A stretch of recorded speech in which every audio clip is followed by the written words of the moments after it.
2, 3, 4, 5, 6, 7 are gone, then we're picking at 8. We'll just pick 8 no matter what. Congratulations, with the 8th overall pick, you just picked a kicker. And so nobody does that. But I think when you're a team like the Titans, you have to have like an idea of what you want to do. And you have to decide like right now what that layered plan is going to be. And so everybody talks about quarterback, wide receiver, offensive line. And I think the Titans are going to have multiple plans going into this year's draft, and that the draft could change like so many different elements. So the real question is, who is the best player when they have that pick? Or is there a guy that they have to pick? And I remember Floyd and I used to talk about this, and he'd say, you don't know how many meetings that these teams have had before they go into this. And you don't know, you criticize, and you don't know how many meetings the personnel department's had and how many meetings the general manager has had and the coach and the... So I say this, let's have it. Let's have the meeting. Ian, are you present for the meeting? Sure. Okay. Here's my question, because like we know what they're going to do in free agency, right? Like free agency is essentially over now.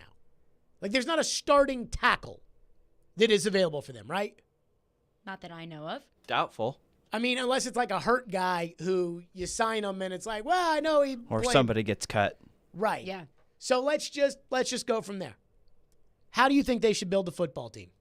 And I'm going to do this with the callers, the texters, 615-737-1025.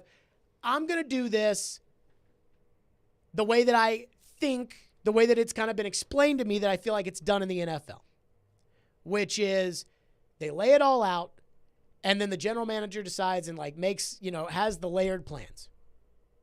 So I got one good pick because I traded away my second-round pick for Julio Jones. I got a third-round pick. I got 2 fourth-round picks, and then I know that they won't forget about the fifth rounds and all those, but I don't, whatever.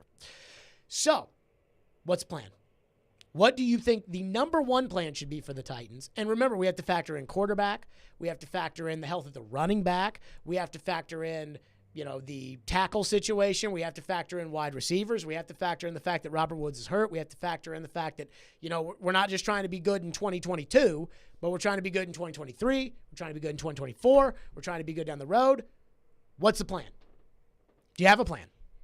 Well, as is currently constructed, or are we moving things around? Because I do think that A.J. Brown is a part of this conversation as well. A.J. Brown can be a part of your draft process, of your draft strategy. It's incredibly tough because if you do choose to trade A.J. Brown, then you're essentially trading away the most valuable player in offense. You could make an argument for that. You just said that because TD said that in the hallway. But, I mean, are you going to disagree with that? I told you, hey, I said yesterday, you look at the games they lost, they're the ones he didn't play. Except for the 20-0 win against Jacksonville the week that Urban Meyer was like, going through football hell. Like, other than that, when AJ didn't play, they lost to the crap Jets. So you're right. AJ's the most valuable player on offense. And you can make an argument for Derrick Henry, absolutely. I don't think you can. Why? Because they beat the Rams without Derrick Henry. They didn't beat any team like that without AJ Brown. But how many games did they win because of Derrick Henry? That is true. But in all those games that they won because of Derrick Henry, AJ also played like an important bad man. Sure. Yes. Like, so we're sitting here like talking about, okay, like is it Stockton or Malone, with the Utah Jazz? Like if they're both important. Karl Malone doesn't have somebody to get him the ball off the pick and roll, then it doesn't matter. So again, I'm asking like what the plan. If your plan is to trade AJ Brown, I read something today. I was thinking about the show today, and I was thinking about how the Bills got Josh Allen. Because the Bills, when they drafted Josh Allen, the Titans are in a very similar spot as Buffalo was, with one big difference. And the big difference was the general manager and the coach were not committed to Tyrod Taylor. They didn't draft Tyrod Taylor. They didn't sign Tyrod Taylor. They inherited Tyrod Taylor. So they benched him in the middle of their first season for Nathan Peterman, who went in a game and threw 5 picks. And then they obviously were like, okay, now Tyrod, you go back out there. But they made the playoffs. For the first time in 19 years, they made the playoffs.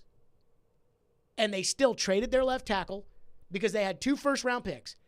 And they felt like they had to move up to get one of the quarterbacks they liked. Now, they will not say, Buffalo, how many quarterbacks they liked in that class. But they liked more than one. So it wasn't just Josh Allen. And if I read the tea leaves correctly, I think it was Josh Allen and Sam Rosen. I said Sam Rosen, excuse me. Josh Rosen. I think they liked Allen and Rosen, which I'll get into later. But they had a plan. So what they did was they had the 2 first-round picks, and then they knew they wanted a quarterback, but they had to go through they scouted all the quarterbacks. They went to the pro days. They went to the Senior Bowl, got to know Josh Allen. They brought Josh Allen in. They went to dinner with him. They brought the owner. They did all these things.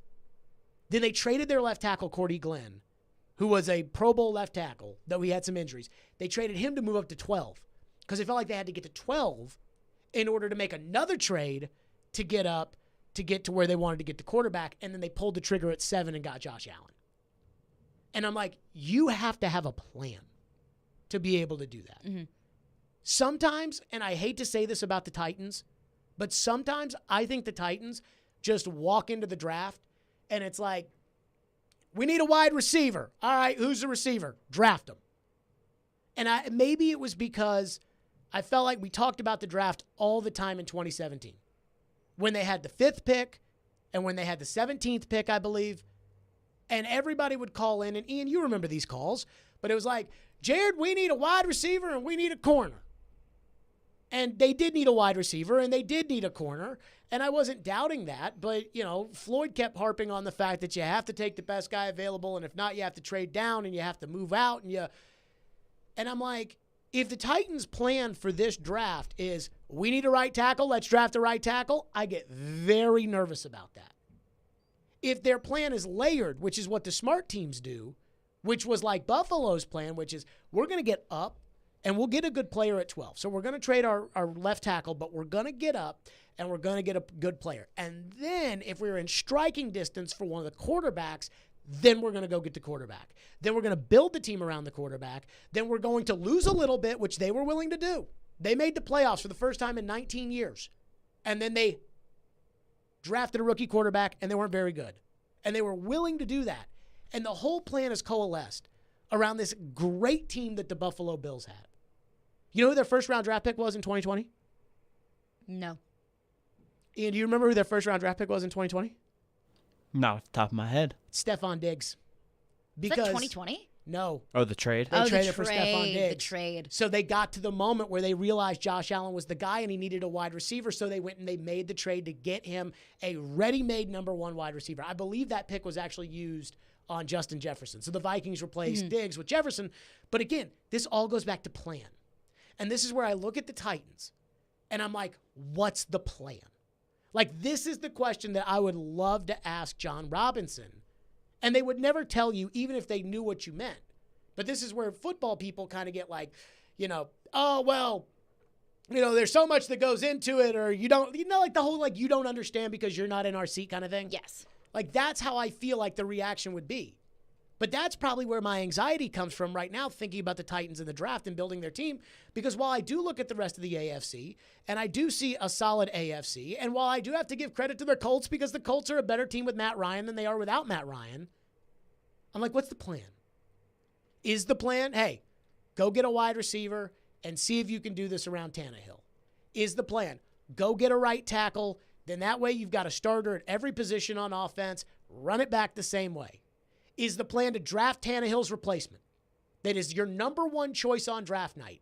Is there's 2 quarterbacks you like Buffalo. Mm-hmm. There's 2 quarterbacks you like. Find your way into striking distance, or in this class, wait for them to come to you. That's the question I'm asking. And nobody's going to tell you. So what I want to do is I want to have, Ian, you remember, the meetings. Lots of meetings. Lots and lots of meetings. That's what I want to start this first hour off with, is the meeting. 615-737-1025 is our phone number. We're going to have a meeting. It's like a caucus. What is your plan for the Titans? What should the plan for the Titans be? And I'm talking big picture. 615-737-1025. And I want Caroline's plan, I want Ian's plan, I want your plan, but I will tell you what the number 1 thing that has got to be addressed is as far as all this planning is concerned. That's next. Stillman and Company, it's ESPN 1025 The Game. Tune in every Wednesday at 4:30 p.m. for Nashville's own Jason Fitz with Jared Stillman and company. Fitz started his sports talk career right here on 102.5 The Game, and now he anchors shows for ESPN. Jason Fitz is brought to you by Blood Assurance. Give blood, give local, give life. The Nashville Sounds opening day is less than 2 weeks away. April 5th, get to First Horizon Park for a week of action against the Durham Bulls. From weekly giveaways to theme weekends and fireworks shows, there's something for everyone this season. Tickets at NashvilleSounds.com. Has she seen an engagement ring she really loves? A unique look from a top-notch designer? You won't find it at just any store, but you will at Genesis Diamonds. At Genesis Diamonds, we work with the most sought-after designers in this country. We are proud to feature lines like Tacori, Verragio, Kurt Cara, Henry Dawsey, A. Jaffe, Jeff Cooper, Gabriel, and many more. Since other jewelers can't get these designers, David says beware of knockoffs. Often stores will result to copying or knocking off a designer ring just to compete with Genesis. And oftentimes, you will actually pay the same, if not more, for that fake. Why risk it? Genesis has the real deal. Unique, handcrafted, cutting-edge designs and award-winning craftsmanship. So not only will you get the exact product you wish with the brand you trust, but at a price that you can afford. Get her the ring of her dreams at Genesis Diamonds. Every girl wants a designer ring. They don't want Joe in the back room to make a copy. They want the real thing. Continuously voted best jewelry store and best place to buy an engagement ring. Green Hills and Cool Springs. Hey, it's me, Chase McCabe, and listen, you know that I love BetMGM. I use it all the time, and I talk about it all the time. They are the king of sportsbooks, and they unleash the spirit of Las Vegas with BetMGM rewards. Every time you make a wager at BetMGM, you can earn BetMGM rewards points that you can redeem for online bonus credits like free bets and risk-free tokens. If you're planning a trip to Vegas, like I am, you can also convert your BetMGM points into MGM rewards points that you can use towards dining, shows, and hotel rooms at over 20 MGM Resorts properties located on the Las Vegas Strip and nationwide. BetMGM Rewards is sports betting's premier loyalty program featuring exclusive offers, incredible experiences, and valuable perks when you wager on the BetMGM app. Sign up with BetMGM or log on today and get an even bigger piece of the action with BetMGM Rewards. Visit BetMGM.com for terms and conditions. 21 years of age or older to wager. Tennessee only. For problem gambling support, call the Tennessee Red Line at 800-889-9789. Zines First is the official sign company for 102.5 The Game. Go to sfnash.com. Finishing jobs on time, never being idle, and powerful equipment. Meade has the John Deere excavating equipment and the smart grade technology solutions for you and your business. Power your business with a new, used, or rented excavator and get the performance you expect and service you can rely on. Call us today for the equipment built as tough and reliable as you, or visit us at meadtractor.com. That's meadtractor.com. If you've missed any of today's show, just search Stillman and Company on Apple, Spotify, or your favorite podcast platform. So when you started the show and I was out, did you tell everybody that we're streaming live on Twitter, Twitch, YouTube, and Facebook Live thanks to the law offices of Amanda Gentry? I did miss that, but I appreciate you bringing that back up. Did you tell them that we're live from the Hillside Medical Game Studios? I did not, but I did tell them that we were delivered by TriStar Moving. All right. TriStar Movers with 5-star service. Well, 3-pointer for Caroline. Thank you very much. We're starting on the plan. The plan for the Titans. What is the plan? And again, I keep talking about when you go into these drafts, and what they do is they have all these meetings. Ian knows the meetings. And they go into all these meetings, and they have the scouts, grade the players, and they all put them up on the draft board, and they start to – right now they're still moving guys around because they got pro days, or they'll interview guys, and if they interview a guy and they don't like the guy, then it's like put a shield on him. We don't want him, all that kind of stuff. But I do wonder this about the Titans, and that is – what is their big plan? And there's one person that this all revolves around, and you all know who it is. Ryan Tannehill. Of course it's Tannehill. Because if you think Tannehill, and just everybody needs to understand something. You may like Ryan Tannehill. Like you, Caroline Fenton. Mm-hmm. You may think, hey, they had injuries. It was a tough season. He had a bad game, all the bull crap that we've heard, over the last handful of months. But understand that nobody else likes Ryan Tannehill. The reason Jim Irsay, it was reported in The Athletic that Jim Irsay just lost his bananas over losing to the Titans, is because he thinks Ryan Tannehill sucks. Like, that's because he looks at it and is like, we lost to why are we losing to the Titans? And it's all about the Titans are a great team, but it's quarterback. But there's people, and I don't know how they think. I mean, I know how I think, but I'm not going to do the thing that, when I was hosting Sirius and Aaron Rodgers was putting out those cryptic Instagram messages, everybody in Denver called me to say, well, Aaron knows his best chance to win is in Denver. Does Aaron know that, or do you think his best chance to win is in Denver because you're a Broncos fan? Right, that's my point. So I don't know what they think of Tannehill. But if they think Tannehill's not the guy, then the whole plan has to start being built around, okay, what do you do about Tannehill? And then the plan has to be, do you like any of these quarterbacks? And if you do, how many of them do you like? And where do you think they're going to go? And how high do you have to get up to make sure that you get one of those? Because if you don't believe in Tannehill, then what's it matter if you have a right tackle or if you have a second wide receiver to go to with A.J. Brown if you don't have a quarterback that you don't believe in? So that's the first question of all the plan talking is what do they think of Tannehill? Or are they just trying to get past 2022 and then we'll go from there? But I don't like doing that because I feel like if you do that, hey, we'll just get past. Now, you may not like a quarterback in this year's class, and that may force your hand on it. But I think if the Titans sit back and say, well, let's get a right tackle because we don't have a right tackle in this draft, then next year they're going to be looking for everything that they didn't get, plus there's the quarterback, and then it won't matter, and guys are getting older, and guys are getting more expensive, and what's it matter if you pay Jeffrey Simmons $500 billion a year and AJ $500 billion if you don't have a quarterback? So that's, I think, the first step of the plan. So with that, which plan? So, I mean, if I am John Robinson, if I'm the Titans, my number one priority is find a long-term solution at quarterback. Now, if that's something that you address in the draft, and let's say there's a quarterback they love, that almost makes it easier because they could, let's say it's Desmond Ridder, Malik Willis, Sam Howell. Let's say they love those three quarterbacks. Then that's what they can aim for in the first round.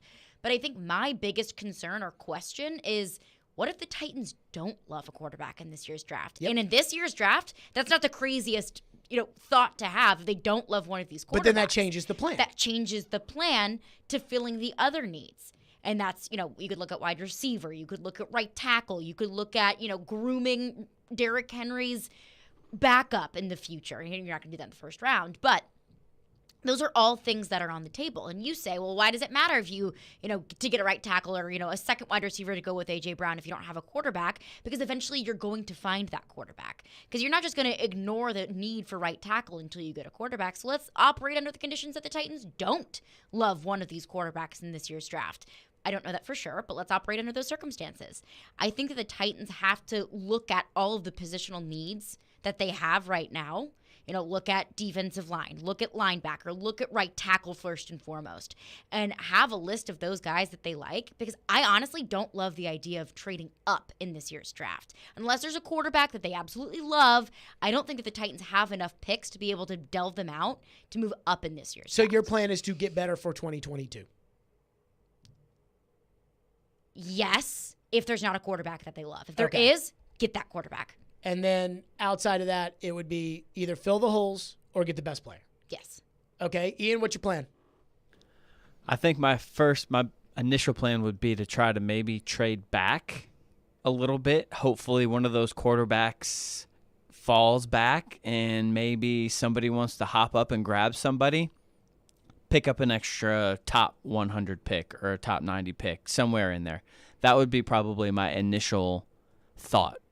Just because the lack of picks in the top 100 is a little bit concerning as far as being able to build up. And then I would probably focus mostly on offense. I probably wouldn't go after a quarterback unless it was super obvious that you couldn't pass it up. But I would probably try and trade back. That would be my ideal situation. Pick up a couple extra picks, focus on offense. How do you feel about Tannehill? I mean, how do I feel about Tannehill, or how do I think they feel about Tannehill as far as their plan is going to go? How do you feel? How do I feel? It's going to be, you're going to have to play a perfect game in order to probably make it to the playoffs, and everything's going to, in order to make a run in the playoffs, and everything's going to have to break right. But that's probably how I feel. Not great, but you could do worse. I'm kind of in purgatory. There you go. And I don't disagree with any of that. Let's get to your plan. 615-737-1025. Phone lines are driven by WilsonCountyHyundai.com. Bryce is going to kick us off today. Go ahead, Bryce. Hey, guys. I think by now you probably know I'm a Broncos fan. Titans plan, wide receiver, tackle, corner, tight end somewhere in there, and find a middle linebacker, then go sideline to sideline, give you 100-plus tackles. That's my plan. Trade back, Ian. I like your idea. Okay, and I appreciate your call. I would love for them to go draft a Pro Bowler in every round this year. That'd be great. Problem solved. The end. Titans to the Super Bowl. Just freaking ridiculous. And I'm not knocking the caller there, but let's be real. That's not how, I feel like we did this long enough, Ian, to say that, that's not how the old man used to approach that. Yeah, pretty much. That's not the, we need tight end, draft tight end. We need a middle linebacker that can run sideline to sideline. We need a wide receiver. It was more so okay, what are you trying to build?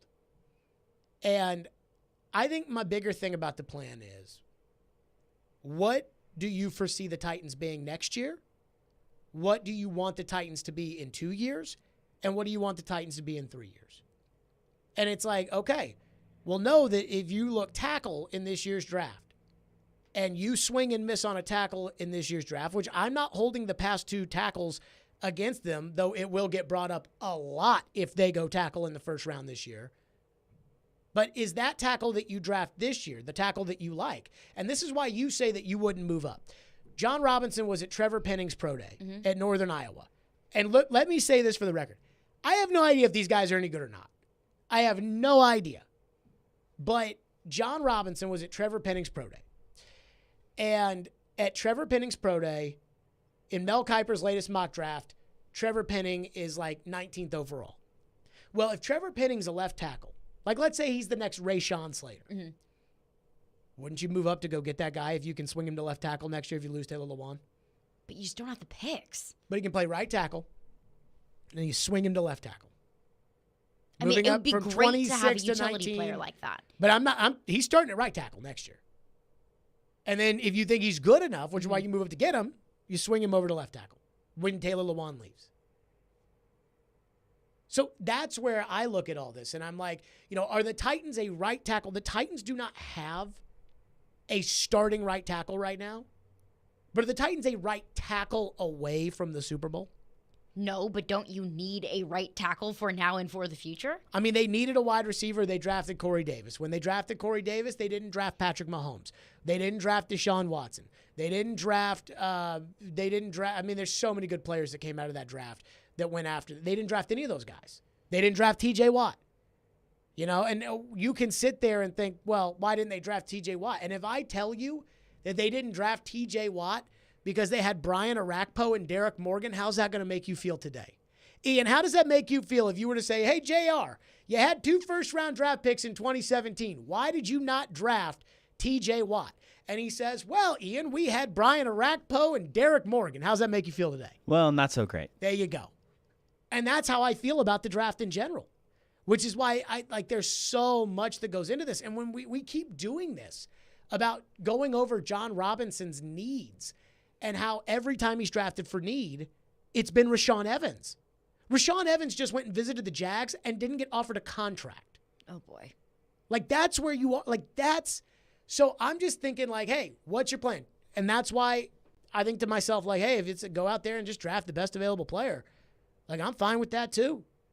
But it's got to fit into a plan. And that's why I keep asking that question. Where do your phones next? 615-737-1025 is our phone number, 615-737-1025. FanDuel Sportsbook is my official sportsbook app. Right now, FanDuel is giving customers a $150 instant bonus guaranteed this weekend. That's right. You'll get $150 in bonus site credit, and all you have to do is place your first bet of $5 or more. How you bet the bracket is up to you.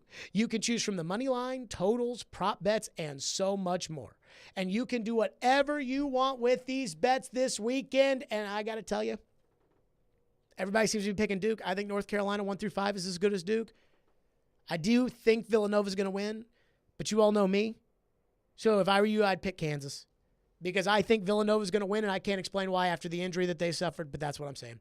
Join FanDuel now with the promo code JGM, and then you can place your $5 bet to score $150 in bonus site credit guaranteed. That's promo code JGM on the FanDuel Sportsbook. 21 and older and present in Tennessee. First online real money wager. Only $10 first deposit required. Bonus issued as non-withdrawable site credit that expires 14 days after receipt. Restrictions apply.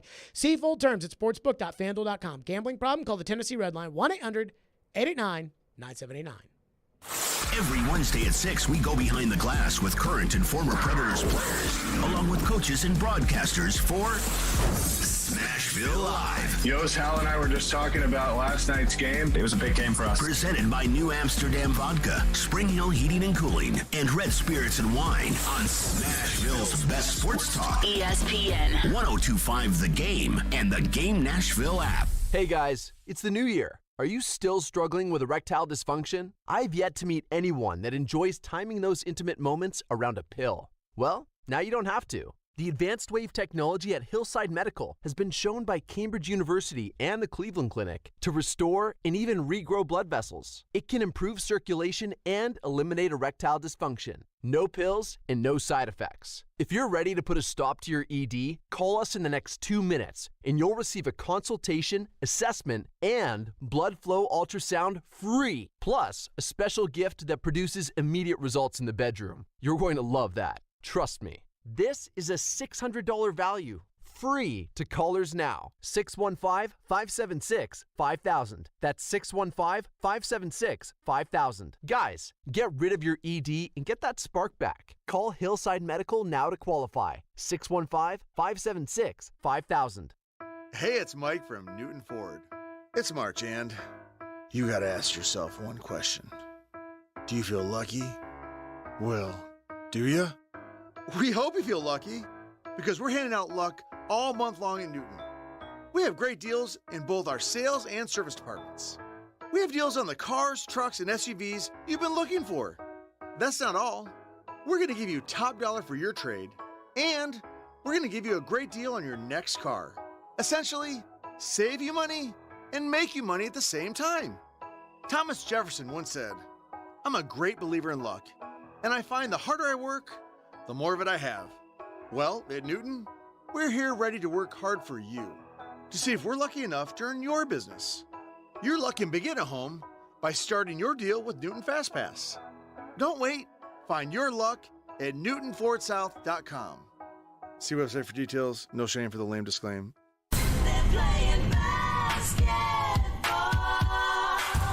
Tonight, it's a Western Conference battle in the NBA. Torrey inside, great muscle move. As the Phoenix Suns take on the Golden State Warriors. Thompson's 5 of 7.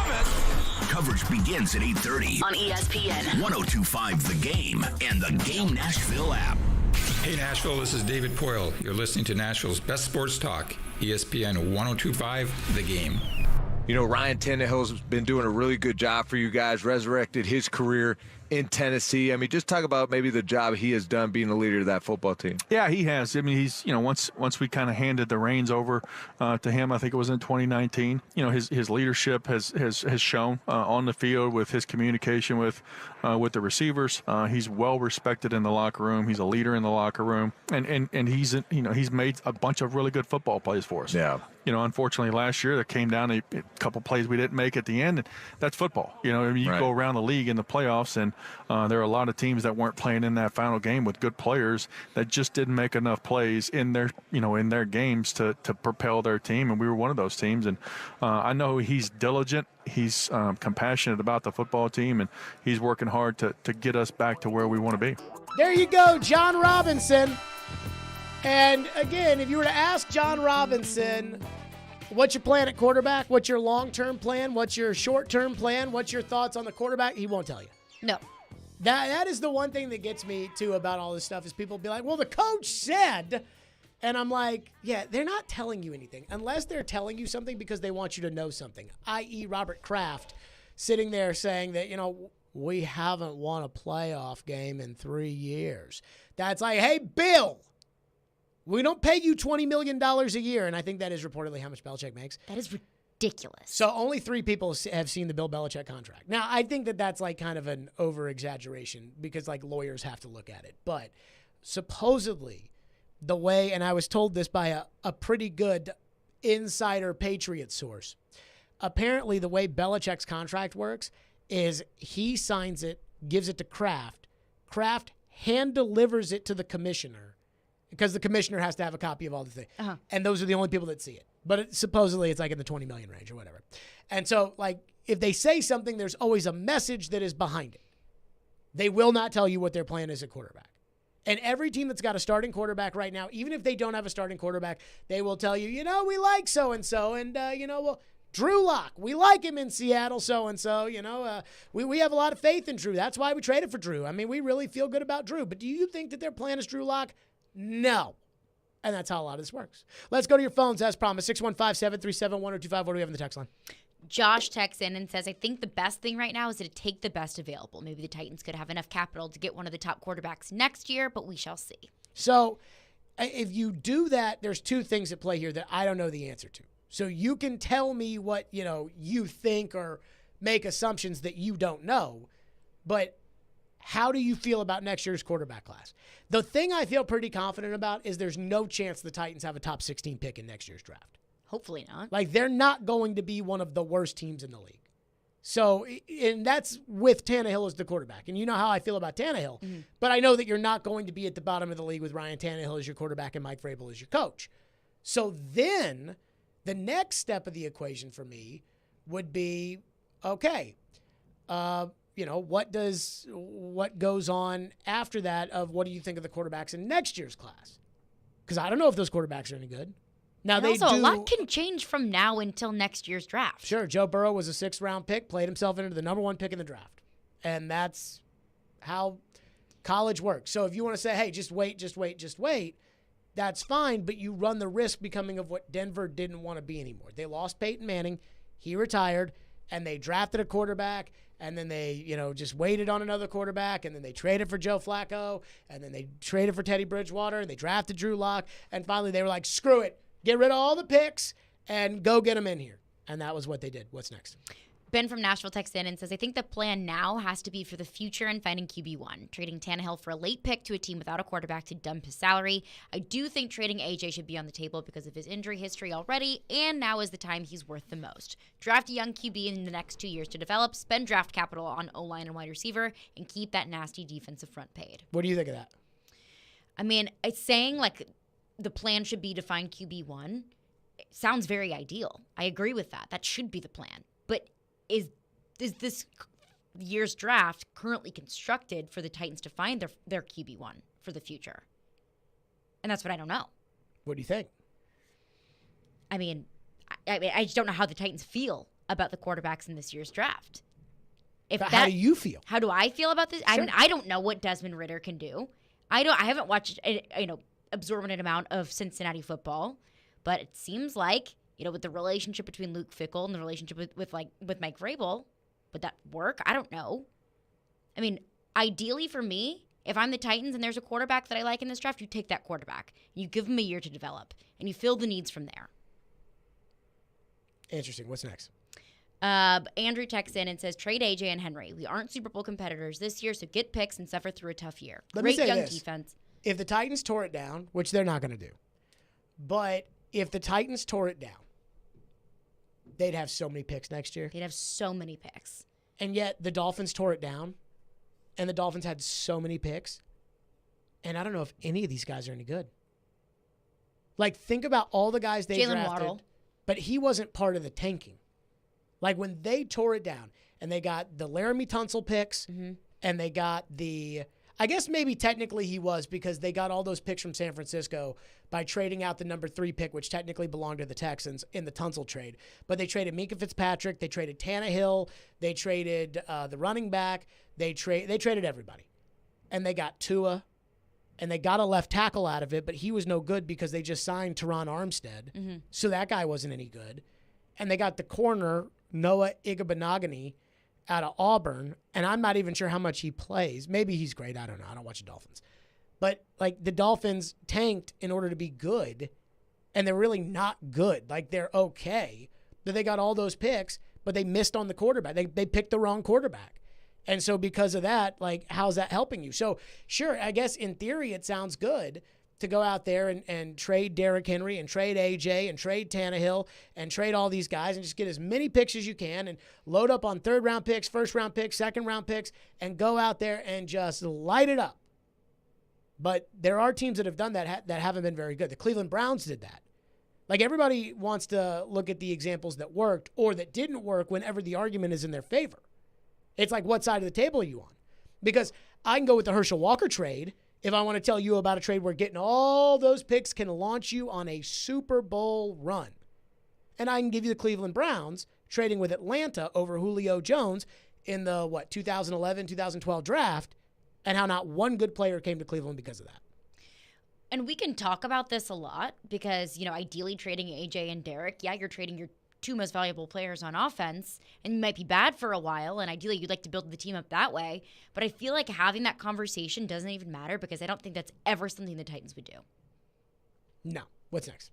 Another texter texts in and says, why not focus on the defense rather than the offense in this year's plan? They could do that. They could. But what do you want to do on defense? I don't know.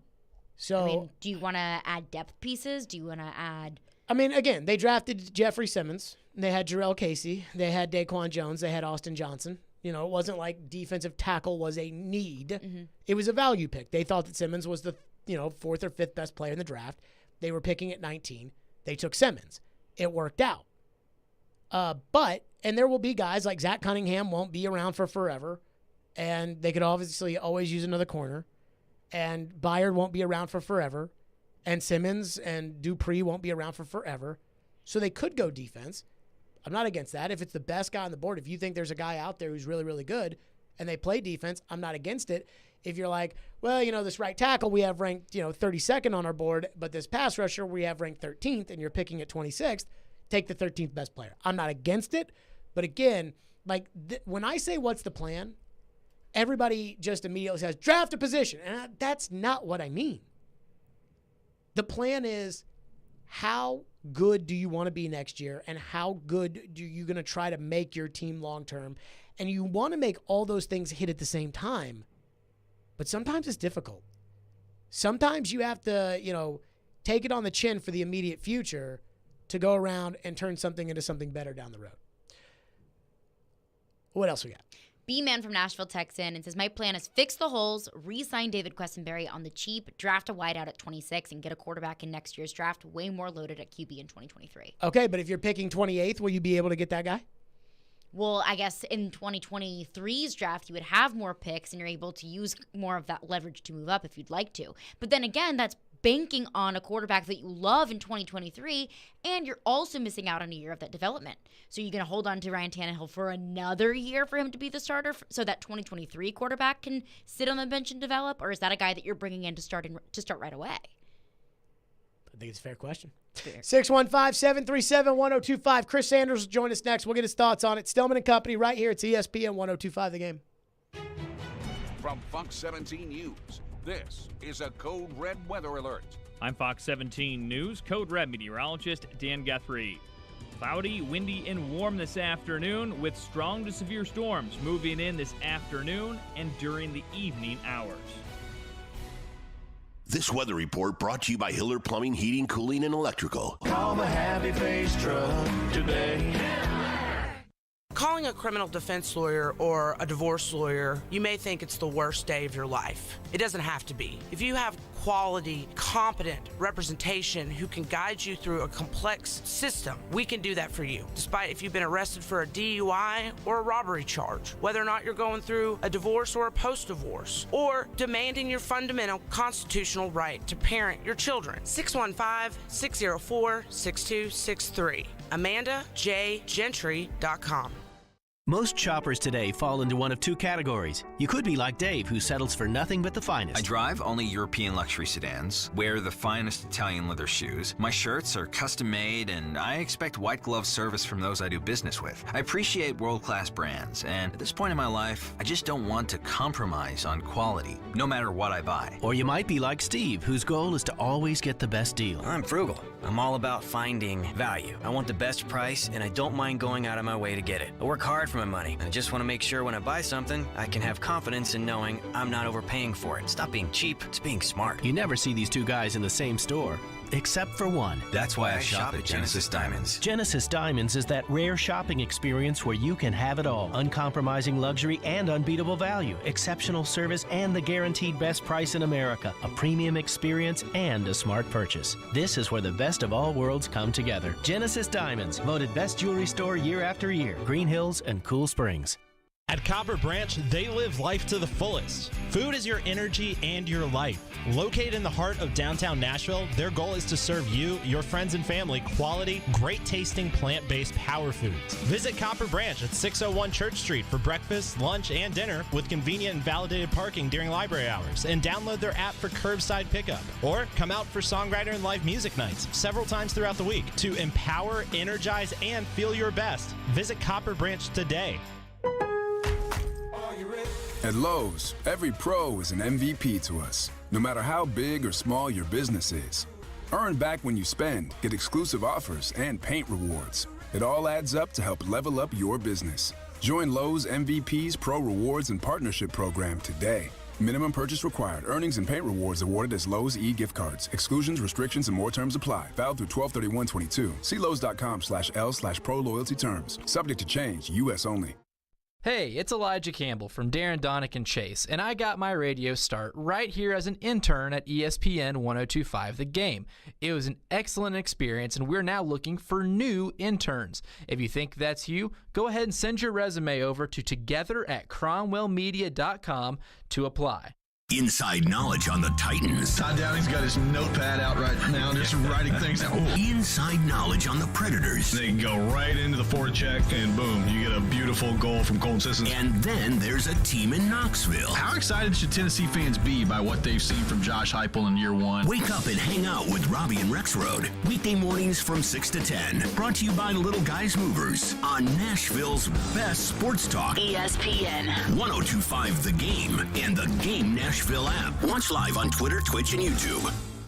This is Stillman and Company. Delivered by TriStar Moving.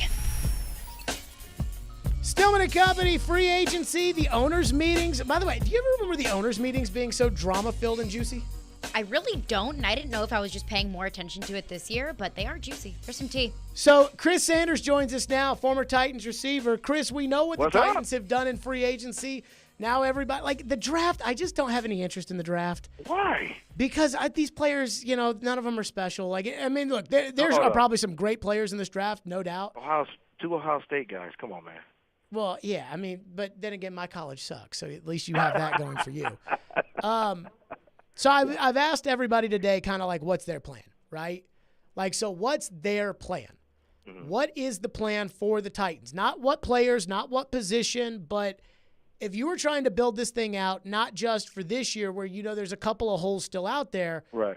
But more so just kind of overall, what would your long-term plan be?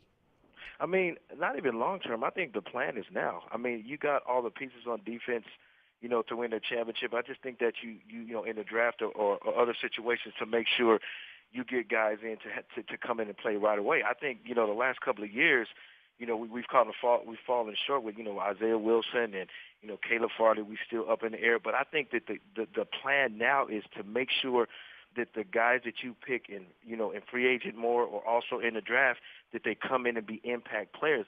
In my opinion, if they do that, I think the Tennessee Titans are in a great position to do some great things. That's kind of how I would build.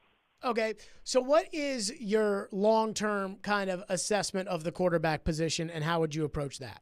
I mean, that's tough. I mean, it all depends on what Tannehill does. I mean, if Tannehill comes out this year and just plays lights out, then now everybody's got to go click on and say, okay, we need to keep him. But long-term, I just think that you still have to get a quarterback to really back him up for the future. Because if you don't, in my opinion, I'm not saying nothing to be disrespectful, but I think Woodside is really not going to help you. So you got to get a quarterback, even though you have Tannehill right now, but still looking for long-term to fill his position later on down the road. Chris Sanders is our guest, former Titans receiver. What do you think of the new overtime rule?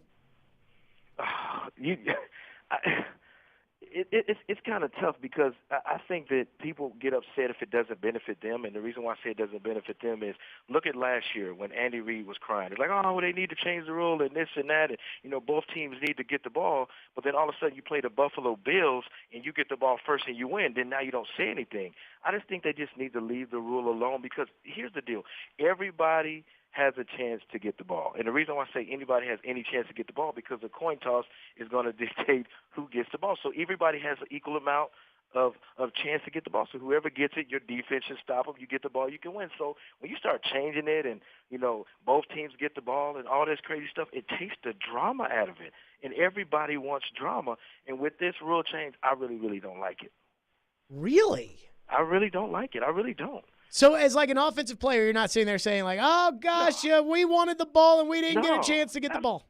Absolutely not, because I know this may sound cliche-ish, but we got to trust in the defense to say, okay, my defense is going to stop them, and then now we're going to get the ball and win. I understand, last year everybody's mad about the situation with the Kansas City Chiefs and the Buffalo Bills that, the Buffalo Bills had a chance to win. If they had a chance to win and they had this great defense and this great defensive line and this great secondary, then stop them and get the ball. Stop them and get the ball, get Josh Allen the ball, and go give it to Diggs and give it to that running back and win the game. So that's how you handle it.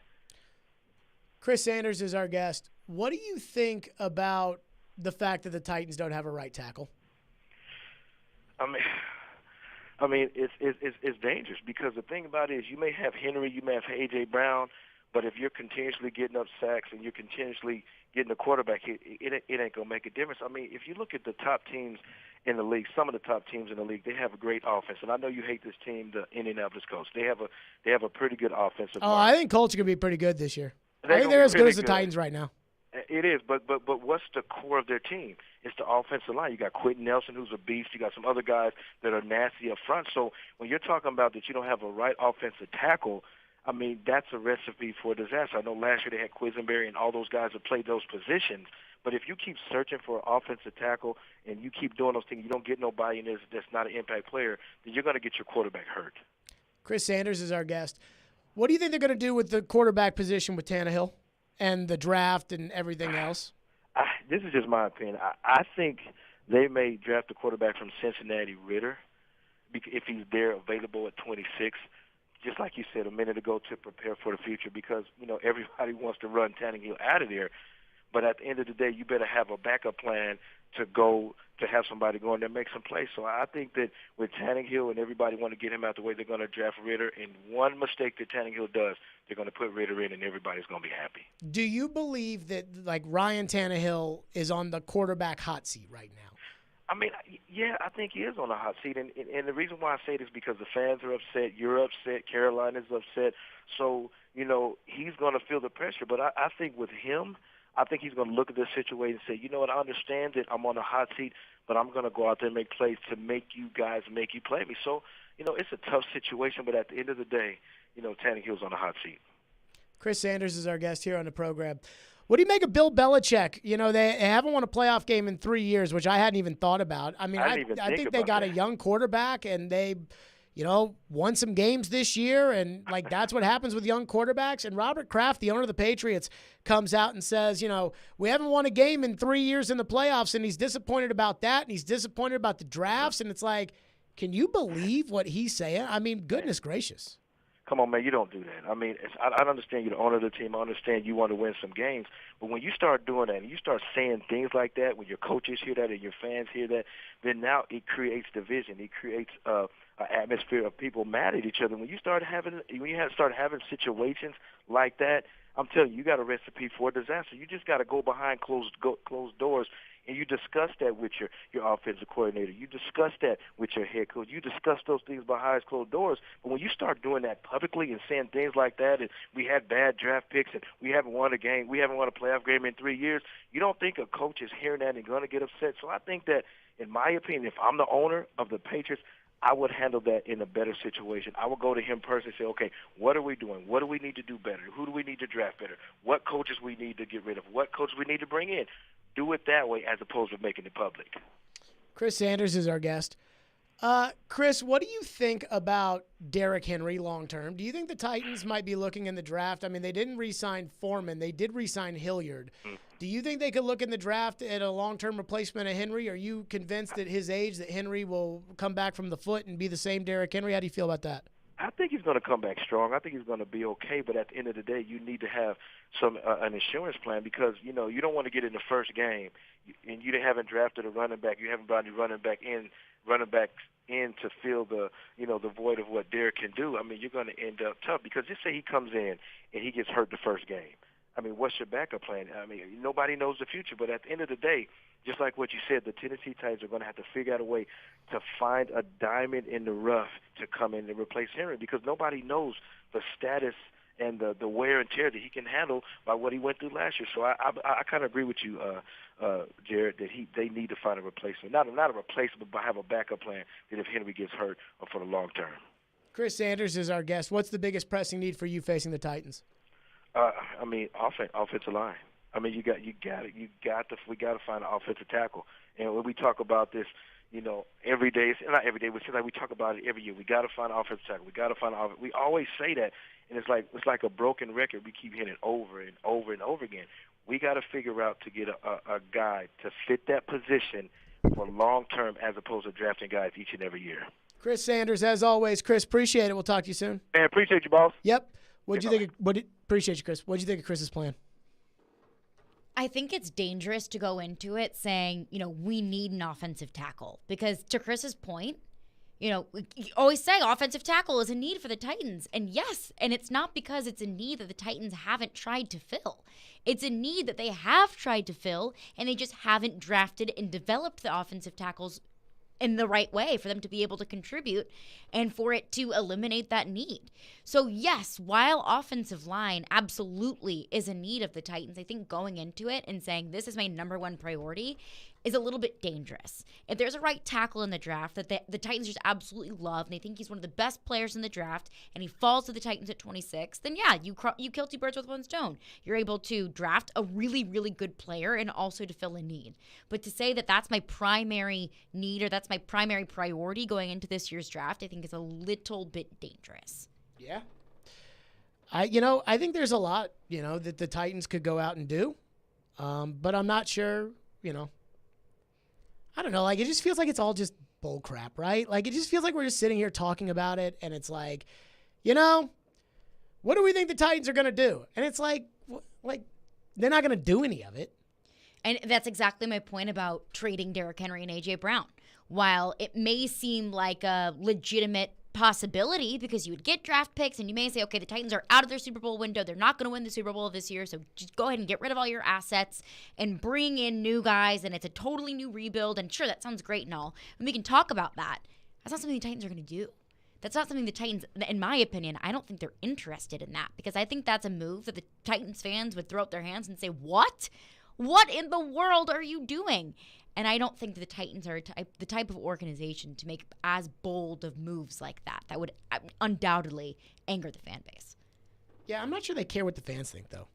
I think they shouldn't care what the fans think. Like, I think that they just kind of go about doing things their way. And then I But I also look at the Julio acquisition. They get very reactive. Like, I feel like if they do something wrong, then they feel like they have to, defend it. And then they get mad if you had, a certain opinion or whatever. But I don't know. What do you think, Ian? Well, I do think the team feels like they're in a win now mode. Whether or not we think they can with Tannehill or not, I think they kind of feel that way. So I think they're going to do whatever they can to maximize this next few years with Tannehill and Henry while Henry's still rolling. And they still have, because even as Floyd would say, if you're going to sign one, sign the other, bring them back. So they're kind of almost like a package deal. Mm-hmm. So as long as Tannehill and Henry are still rolling like they are, I think they're going to just try and go strike while they think the iron is hot in the win now mode. So they'll do, I think, what they can to get the best team, as far as win now with these players. So I don't know. 615-737-1025, Stillman and Company. We'll be back. The voice of reason. No, you blew it. That's what happened. It didn't slip away. You blew it. The voice of the fan. The officials had let that game get out of control before anything got thrown. The voice of Nashville sports is your home of Nashville's best sports talk. ESPN 1025 The Game and the Game Nashville app. ElectronicExpress.com. We make it happen. All the games are crazy in March, and so are Social Furniture's prices. Shop today at Social Furniture during their end of March sale. You'll find all sofas and sectionals for your home on sale now with same-day delivery. Social Furniture's end of March sale going on now. Enjoy your new sofas and sectionals now with no waiting and same-day delivery. Visit Social Furniture today in West Nashville at 5412 Charlotte Avenue. Forget the big box store. Support local. Support social. Social Furniture is a proud supporter of your Nashville Predators. Trying to find a new home right now is next to impossible. Very little inventory, prices are crazy high, rates are moving up. Here's a better idea. Let my friends at Loan Pronto refinance your current home, turn all that equity you have into cash, and totally transform your house. A new kitchen, new bathroom, a pool. Think about it. Your home value is up. Instead of wasting all that on an overpriced new house, convert that equity into cash for a home makeover. One local couple did it and got $200,000 out. They added new hardwoods, an outdoor living space, a swimming pool with spa and all new cabinets and appliances, plus a home office. Now they have their dream home, and they never had to move. Call Loan Pronto. Ask about their home improvement refi. Give your home a total makeover and do it now. You can even skip your next house payment in the process. Call now, 615-499-5780. That's 615-499-5780 or loanpronto.com. 615-499-5780. Equal housing lender. NMLS 166-1781. Subject to lender approval. Houston Clinic Orthopedics wants to thank their patients for voting them the #1 orthopedic practice in the Nashville Scene Poll for 3 years in a row. Their physicians specialize in spine, joint replacement, knee, hip, upper extremity, and other orthopedic conditions. At Houston Clinic Orthopedics, they adhere to all CDC guidelines for the patient's and staff safety. To experience world-class orthopedic care and see a list of all physicians, visit their website at tn.houston.com and book your appointment online today. Hey, it's Chase McCabe of Darren, Donick & Chase. I started my radio career as an intern right here at ESPN 1025 The Game. Now we're looking for our next great batch of interns. You think that's you? Send your resume to together@cromwellmedia.com to apply today. Sure, we have 30 seconds to tell you that drivers who switch to Progressive could save big. But then what? We could romance the legal copy. It never gets the attention it deserves. And some lawyer worked real hard on it. So take it away, lawyer. Progressive Casualty Insurance Company and affiliates. National annual average insurance savings by new customers surveyed who saved with Progressive in 2020. Potential savings will vary. Now that was some beautiful legal. Well done, lawyer. Well done.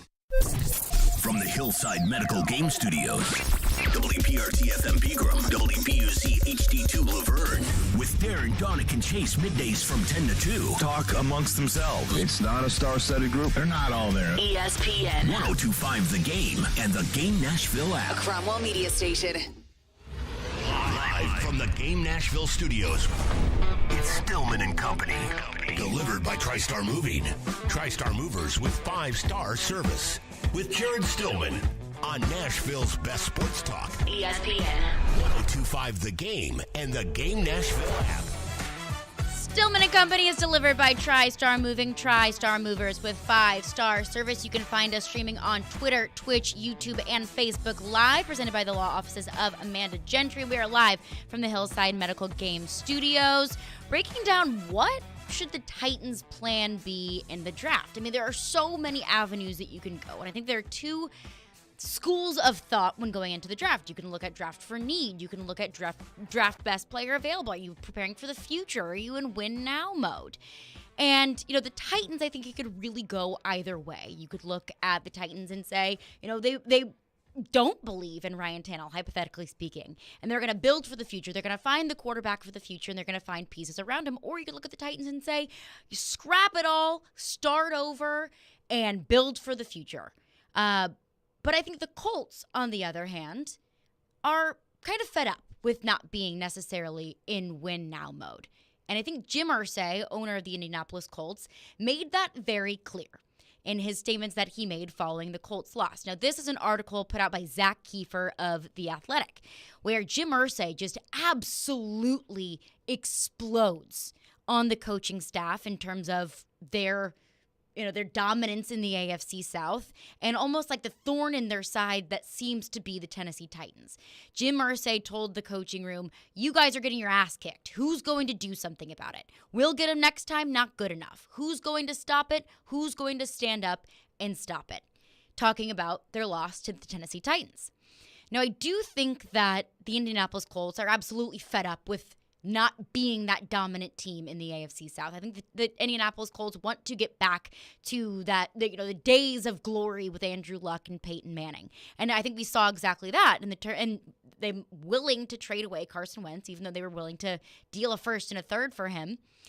They want to move on. They want to find that permanent solution at quarterback. And I do believe that the Colts are currently constructed where they are a really good elite quarterback away from being a solid team in the AFC.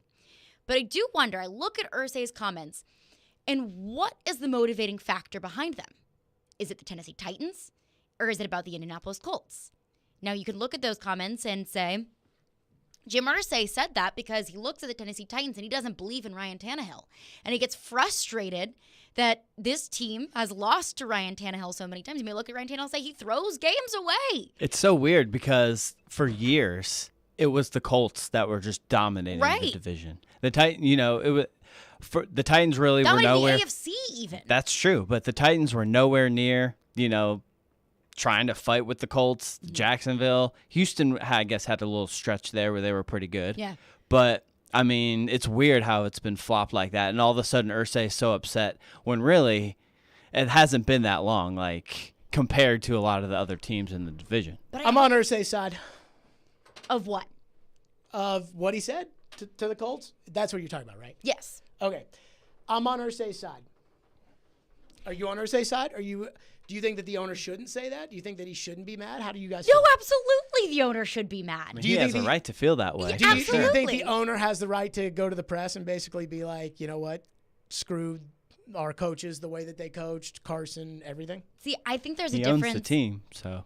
But I think there's a difference between the way that Jim Irsay did it with the coaches and the way that, say, Robert Kraft did it with the media. I think going to the media is kind of a bad move. I'm kind of on Chris Sanders' side, and that when you make it public, I mean, the fans start to have to choose sides. The fans start to get frustrated with the way that the coaches and the general managers are running the team. I think the way that Jim Irsay goes about it, he has every right to be frustrated. Robert Kraft has every right to be frustrated that the Patriots go from having a dynasty to not winning a playoff game in 3 years. But I think that keeping it internal is key. And I think Jim Irsay has every right to be mad about it. But I don't know if it's necessarily Titans motivated more so than it is Indianapolis Colts motivated. I think it's respect motivated. I think Jim Irsay feels kind of disrespected. And I think there's a point in time when you own something where you feel like, you know what? I am setting the expectation where I've decided this is what I expect us to be.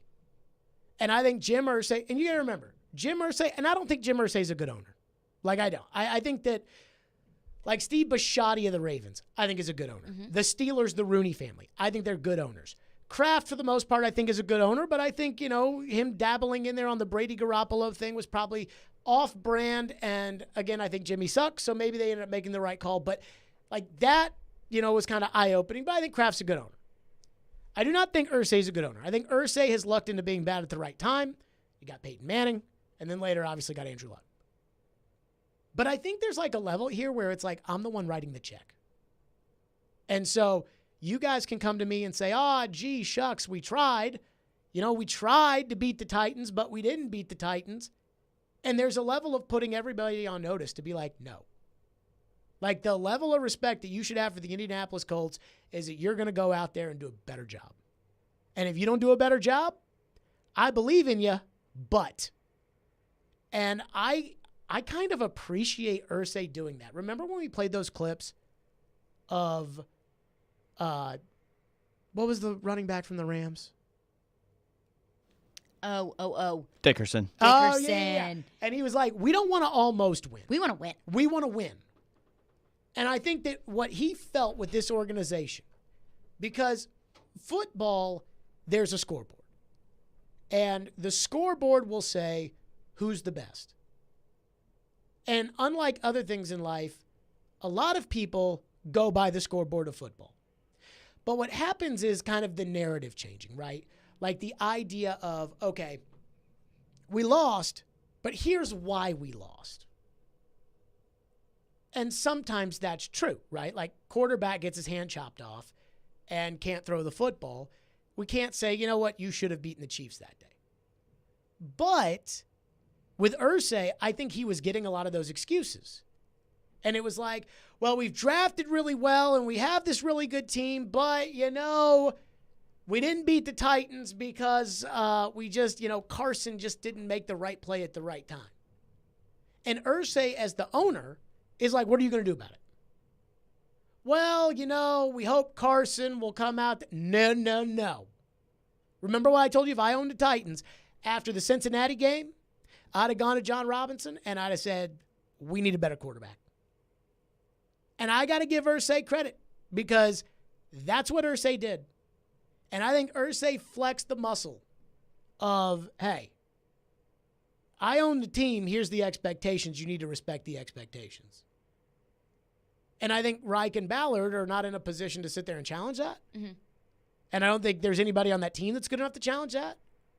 Now, when you got a star player, you know, like he ain't going to Peyton and saying that. Like when Peyton loses to Brady in a playoff game, Jim Irsay is not going up to Peyton Manning and telling Peyton Manning, you know, hey, I signed the checks around here, you know, whatever. Right. But he's looking at them saying, hey, I want things done the Peyton Manning way. And that's why I have a lot of respect for what Irsay did. And which is crazy because I usually think Irsay is going to screw it up. But in reality, I feel like Irsay may have made the Colts contenders this year.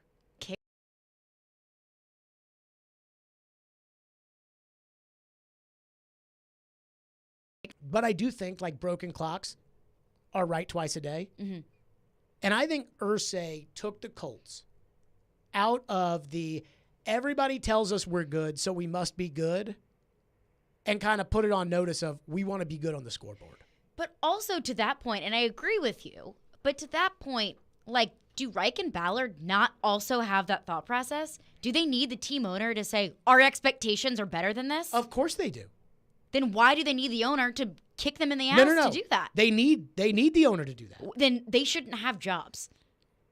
Well, we're going to see if they should have jobs, right? We were talking about this the other day, and I go back to what Jim Irsay said to the coaching staff versus what Frank Reich said to the team after the loss against the Jacksonville Jaguars, which essentially kept them out of the playoffs, which was, good season, guys. Now let's go get granola bars and juice boxes. Like, I just think that's two totally different sides of a team. And if I'm Jim Irsay, I'm fed up with that.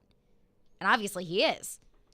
I think the thing is, like, Hard Knocks isn't, like, real. You know, like it is, but they know that the cameras are in there. Yeah. It's like last week they had the Senate hearings for the Supreme Court justice. Uh-huh. And one of the senators was like, if we turn the cameras off, I think the level of, like, he used the term jackassery. Mm-hmm. Like, I think that's a fair term. He was like, the level of that would go down if we turn the cameras off, but people are playing to the camera. Right. And so you have to, like, take that element of it with Hard Knocks. I mean, I do kind of think that Frank Reich, I do think Frank Reich is not a good coach. And that's why I was so comfortable with the Colts in the position they were in, was because I didn't think that Irsay was a good owner. And I knew that Reich was overrated as a coach. And I think Ballard's like a pretty solid personnel guy, but I don't, bow down to the altar of Chris Ballard, which I feel like most of the national pundits do. So I really felt like what was happening there, which is what Irsay stopped, was this pattern of letting people pat each other on the back. Like, I felt like there was a pattern of letting people pat each other on the back, and he was like, no, we're not doing this anymore. Like, it doesn't matter that ESPN says you're a good coach. It doesn't matter that Dan Orlovsky thinks that Carson Wentz is a good quarterback. That doesn't make it the case. And this is why I always talk about when it's like, well, TV says. And it's like, well, TV doesn't matter. You know, all that matters, like Cincinnati, nobody on TV predicted Cincinnati would do anything that Cincinnati did. But Cincinnati has the quarterback, and while they're not a well-run organization, they've got, you know, they had the right mentality at the right time. And I think that's what Irsay is trying to get them back to. And I think if you're a Titans fan, I think what Jim Irsay did is really bad for the Titans. I think it's really bad for the Titans. And I think there's another thing about Jim Irsay here that Titan fans don't really want to say, but I think it's true. And we'll get to that next. Stillman & Company, 615-737-1025. It's ESPN 1025 The Game. Every Friday at 8:30 on Robbie and Rexo, we talk with the legend, Terry Chris, about all things Nashville Predators, presented by Copper Branch on ESPN 1025 The Game and the Game Nashville app. The 2022 Major League Soccer season is officially here, and the Nashville SC Stadium nearly complete. Don't miss Nashville SC's home opener May 1st. Grab a seat at NashvilleSC.com/22ticks. Markdown Madness is almost over, but Electronic Express is still bringing slam dunk deals. Watch the finals with 4K TVs from Samsung, LG, Sony, Hisense, TCL, and more. We've also got huge savings in every department: computers and gaming, smart home, housewares, mattresses, and more. Plus, save up to 40% on all appliances with up to 36 months free financing. Shop in-store or online with free express delivery on most items. Experience Markdown Madness at Electronic Express. We make it happen. Erectile dysfunction ruins sex, but it's more than that. It harms otherwise good relationships. It destroys marriages. It can cause depression and anxiety, and it can be extremely hard on a man's self-esteem. This is Kim for the Tennessee Men's Clinic, and if you're suffering with ED, if it's affecting you, I want you to know that if you're like most men, we can treat it and get you back to the man you used to be. At the Tennessee Men's Clinic, we're ED experts. Our protocols have success rates as high as 90%. We've successfully treated thousands of men in the Music City, and we have a variety of treatment options and treatment combinations that could have you performing like you haven't in years. You could even last up to an hour and experience great sex again that is satisfying for both you and your partner.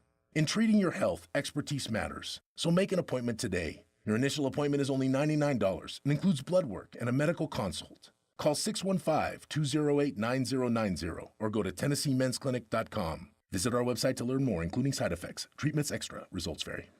You know it's going to happen, and when your car needs service or repair, remember Mitchell's Mr. Transmission on Gallatin Road, just north of Briley Parkway. Now here's Jim Mitchell. Our fleet vehicle program is a great benefit to all the fleet companies in Nashville. We are able to get their vehicle back on the road a lot quicker than the downtime of most dealers and most general repair shops, simply because we have the transmissions available. We're able to put priority on their vehicles to get them back on the road quickly. You know it's going to happen, and when your car needs service or repair, remember Mitchell's Mr. Transmission on Gallatin Road, just north of Briley Parkway. Jared Stillman. Football season, and then football season becomes hockey season, and then it becomes draft season, and then it becomes hockey playoff season. And company. Maybe this is something to just get people a little bit interested. It's a matter of not having too many chefs in the kitchen. Catch Stillman and Company on your drive home. Weekday afternoons from 2 to 6 on Nashville's best sports talk. ESPN 1025 The Game and the Game Nashville app. And I can spot it from a mile away. Watch live on YouTube, Twitch, and Periscope. Interact with Stillman and Company. Call or text the show at 615-737-1025. Driven by WilsonCountyHyundai.com. Couldn't be more pleased because, you know, sitting in the office with Coach and Chris after the game, Sunday night, the Jacksonville game, you know, I don't think we could imagine this outcome, but that's a great thing about the National Football League is, you know, that you have great opportunity. And in this case, again, a number of things had to happen. You know, even, you know, Atlanta, you know, really trying to go after Watson and not succeeding in the end. And so Matt kind of felt, I think, okay, so I guess it is time for me to move on, even though they're probably moving away from it anyway. But it just wasn't even clear. You couldn't, go into this offseason and say, well, Matt Ryan's available, and you certainly couldn't predict, if you decided to trade Carson, if you could get anything at all, and so it was a real blessing, a real positive thing for Colts fans. I don't think I can emphasize, the positive, because we could, be sitting here with a much different scenario right now, so we couldn't be more excited. That freaking kook, Jim Irsay, and that guy got it right. That's what kills me. That guy got it right. Now, here's Jim Irsay's biggest problem, and I shouldn't say biggest problem. Here's the biggest rod up Jim Irsay's ass right now, which is he thinks Ryan Tannehill sucks. Like, that's what this all comes down to. Is it? Yes. Why do you think that? Because if they win the division this year, but they don't win a playoff game, Irsay will be 100% thrilled with it. But is that a Tannehill thing, or is that, like you said, like a pride thing? So I have friends I have like a friend, they're a married couple. One of them went to Ohio State, the other one went to Michigan. And like the Ohio State and Michigan fans, like they don't care about anything other than beating Michigan. Like that is a true rivalry. Like they hate Michigan. Like my buddy, the Ohio State fan, texted me when Louisville beat Michigan in the Elite Eight the other day in women's basketball and was like, way to go beating Michigan. I don't think that's how NFL teams operate. Like there are not rivalries where it is like, we don't like them and they don't like us. There's not like, not as much as in I'm college. sure like the Bears would like to beat the Packers, but it's not like Bear fans like get in fights at dialysis centers with Packer fans. It's not like Packers Week and everyone wears blue and orange. No. Now, look, I don't really like the Colts as a Titans fan, but I don't really like the Texans and I don't really like the Jags. But you just never have to worry about the Texans and the Jags because they always stink. But I would prefer that all three of those teams not win the Super Bowl. But there's not like a feeling that I have stronger for one or the other. When Bud Adams owned the Titans, you know which team he hated the most in the AFC South? Which one? Ian, do you know who Bud Adams hated the most? In the division? Yep. AFC South? Yep. Houston. Why? Because he moved from Houston. Because he hated Houston, the city. That makes sense. So, like, when he was the owner, you didn't lose the Texans bad, because that was an embarrassment because he personally hated the city of Houston. And the city of Houston, as much as he didn't like them, even though he lived there, they hated him too. Mm-hmm. Jim Irsay doesn't hate the Titans. But Jim Irsay is frustrated that he thinks his team should be better than the Titans because he doesn't have respect for the Titans. And the reason he doesn't have respect for the Titans is the reason that I assume most people don't have respect for the Titans, which always comes up every single time anybody says something, which is Tannehill.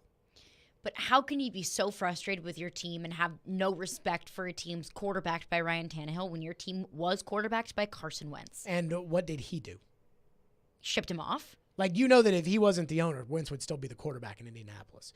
Because remember when we talked about trying to get rid of Tannehill and everybody, oh, it's so hard. It's just so, you can't do it. And what would you be saying? And oh my God, what would you? He went to them and he talked about, that closed door meeting with Coach and Chris was just so great. And he told them, get that guy out of here. He even just said it in the clip we just played. He was talking about, hey, think about it like this. Like, we didn't even know if we'd get anything in return when we said we wanted to get rid of him. We didn't even think we'd get anything in return. That is such a slap in the face. It's totally. You're so invaluable that nobody even wanted to give up anything for you. He hates him. Oh, yeah, he's outspoken about how much he hates him. And so what happens is, I believe that because when the Colts had Peyton and the Titans didn't win the division against Peyton, you didn't like it, but you knew why. You were like, yeah, they have Peyton Manning. That's a once-in-a-lifetime quarterback that they have. Remember the reason why I celebrated so much when they got Carson Wentz, because it meant that they weren't going to have Peyton Manning or Andrew Luck. It's my biggest fear with the Jacksonville Jaguars getting a real coach in Doug Peterson is that, Trevor Lawrence, again, I don't evaluate quarterbacks, and I don't know if they screwed him up so bad last year with Urban Meyer, or if nobody wants to go to Jacksonville, or if Trent Baalke, the general manager, is going to screw it up. But there's a chance that Trevor Lawrence is the next great quarterback. And the cream always rises to the top in the NFL.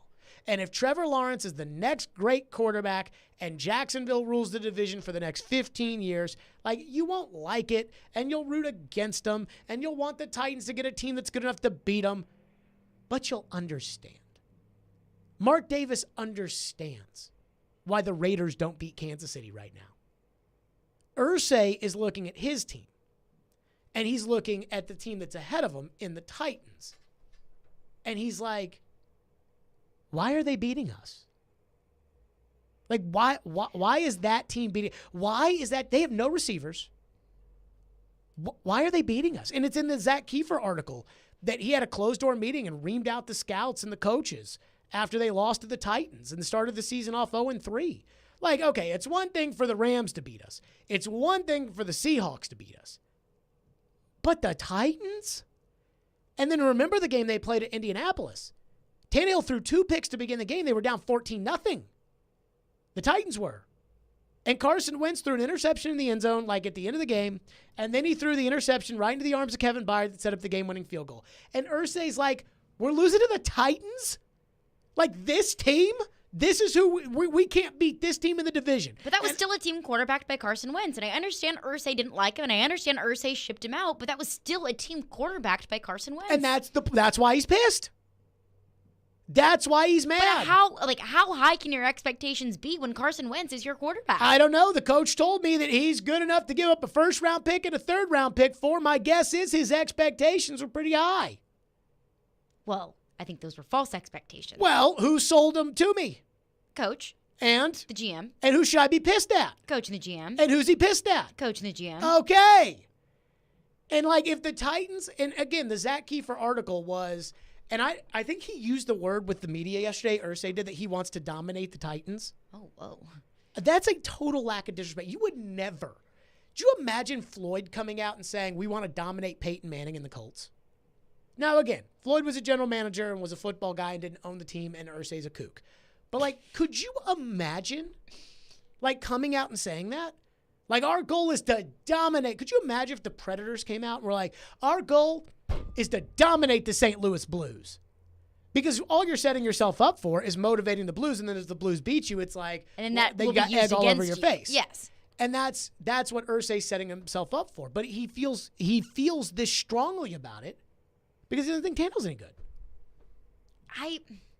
Maybe. I just still have a hard time with that. Every time that the Titans get brought up, which is almost never, because, and I'm talking about around the country, anytime the Titans get brought up, what's the one thing that there's somebody in the room that says it every time? It's all, the asterisk is always Tannehill. Everybody thinks it, and Irsay's no different. Now, look, here's the one thing I'm going to admit with this. Irsay might be wrong. TV might be wrong. Everybody who doesn't buy into the Titans because of the quarterback might be wrong. Hell, I might be wrong. Tannehill may have just had a bad season or may have been playing through an injury and we don't know about it. And maybe Robert Woods is the missing link and the Titans go to the Super Bowl and Tannehill wins it. And they get up there on the podium and say, see, this was the guy we believed in. And that may be true. But nobody thinks that. And when nobody thinks that, that's why Irsay gets so worked up and so bent out of shape, is because he thinks Ryan Tannehill stinks and he thinks his team should be beating them. And your response is Carson Wentz stinks, so he shouldn't have the expectation that they're going to beat the Titans. And my thing is, that's why he got rid of Carson Wentz. Because he thought Carson Wentz was bad for the team. And that's why they're so giddy about getting Matt Ryan. They don't have false illusions. I think Denver might be in for a rude awakening because I don't think Denver's wide receivers are as good as everybody makes them out to be. And Russell has been on some bad teams. Like, you've noticed Tom Brady's never been on a bad team. Right? Yeah. Peyton Manning, never been on a bad team. Like, yeah, like as a rookie, Peyton was 3-13. Season, yeah. But other than that, every team Peyton's been on, they've been good. And as soon as Peyton got hurt, they're the worst team in the league. Like, when you're that kind of quarterback, you carry that kind of stick. Russell's been on some bad teams. Yeah. And I don't think that the Broncos were just a Russell Wilson away from being able to compete for the Super Bowl. So Denver has false illusions, I think, that they think, that they got, one of these great quarterbacks when really they just got a good quarterback who's probably going to make the Hall of Fame. Indy has no false illusions, right? But what are the expectations? To beat the Titans. To beat the Titans. Because they think that Matt Ryan is good enough and a strong enough leader to get them past the Titans. I'm telling you, I don't think that they sit there and when they look at the rest of the AFC, now they smoked Buffalo last year, but I don't think they look at it and say, we're good enough to compete every week, week in, week out with the best teams in the conference. But I think with Matt Ryan at quarterback, because he won't throw those interceptions that Carson Wentz threw, or with Matt Ryan at quarterback, because I think Charles Robinson said it last week on the morning show that he felt like Carson Wentz was kind of encouraging people not to get vaccinated, which now I think a lot of people have stopped caring about, and the NFL has dropped the protocols. But that's like a big deal last year. It's like one thing for you to not want to get vaccinated, but it's another thing for you to like kind of try to get other people not to do it. It's like anti-leadership. And I think that really pissed Irsay off. And so I get it. Like they think that adding Matt Ryan makes them better than the Titans. That's what they believe. And it's probably, and I stand by this, it's because they don't think much of Tannehill. It's like we shouldn't be beat by a team that's quarterbacked by Ryan Tannehill. Like imagine sitting there if you're in the AFC East when Brady was with the Patriots. Let's say Buffalo. You're the Bills. And the Bills have expectations to win the Super Bowl, but it's hard to win the Super Bowl. Yeah. And they're going to lose games along the way. Mm-hmm. They shouldn't be beaten, in their opinion. They should not lose this division to a team that's quarterbacked by Tua. No. And that's what I feel like Irsay feels. And that everybody in his organization tried to brush it off.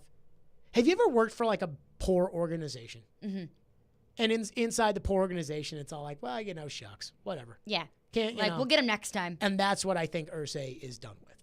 Is like we tried. I think Irsay's done with that. Mm-hmm. And I'm telling you, I don't own the Titans. And I like John Robinson. I think he's a good general manager. And if I own the Titans, I would make sure that he knows that I think he's a good general manager. But that line about the Julio Jones thing, about it didn't work out through no fault of his own, which also kind of reflected to me as not our fault either, like that wouldn't have flown with me. I'd have been furious about that. The guy had hamstring injuries, you knew, and you said it'd be okay. And I wrote him a check for $16 million, and you used a second-round pick on him, and you want me to be like, oh, you tried. Like that's not allowed at the Jared Stillman culture. And again, I don't think Irsay's a good owner, but I understand. And that's where I think he's coming from. I understand, but I still think the bar is set so low for the Indianapolis Colts. I feel like to be better than the Titans? Yeah. Like that's your goal, is to beat the Titans, and you're going to just grab a bunch of old quarterbacks for a year or two and just patch up the quarterback position to be good enough to beat the Tennessee Titans and maybe win the AFC South for a couple of years? Well, that's what their goal is right now. Yes. But I would say, like, obviously long term, they're going to want to find a quarterback. But yes, like they think like we should be winning division games. And then you know how a lot of these teams are, right? Like it's like get in the playoffs and then see what happens. Mm-hmm. Like that's how they feel. Get butts in seats for as long as we can. Right. The Predators fans were furious when the Predators lost in the first round of Dallas in 2019 because they had been to the Stanley Cup final and they'd won the President's Trophy in the previous 2 years. They won the division. They lost in the first round of the playoffs, and midway through the next season, they fired the coach, the most successful coach in the history of the organization, and they fired him. Like not even a full year removed from a banner being hung because the expectations were high. Because Predators fans thought, they're better than Dallas. Mm-hmm. They should be better than Dallas. They should be playing deep into the playoffs.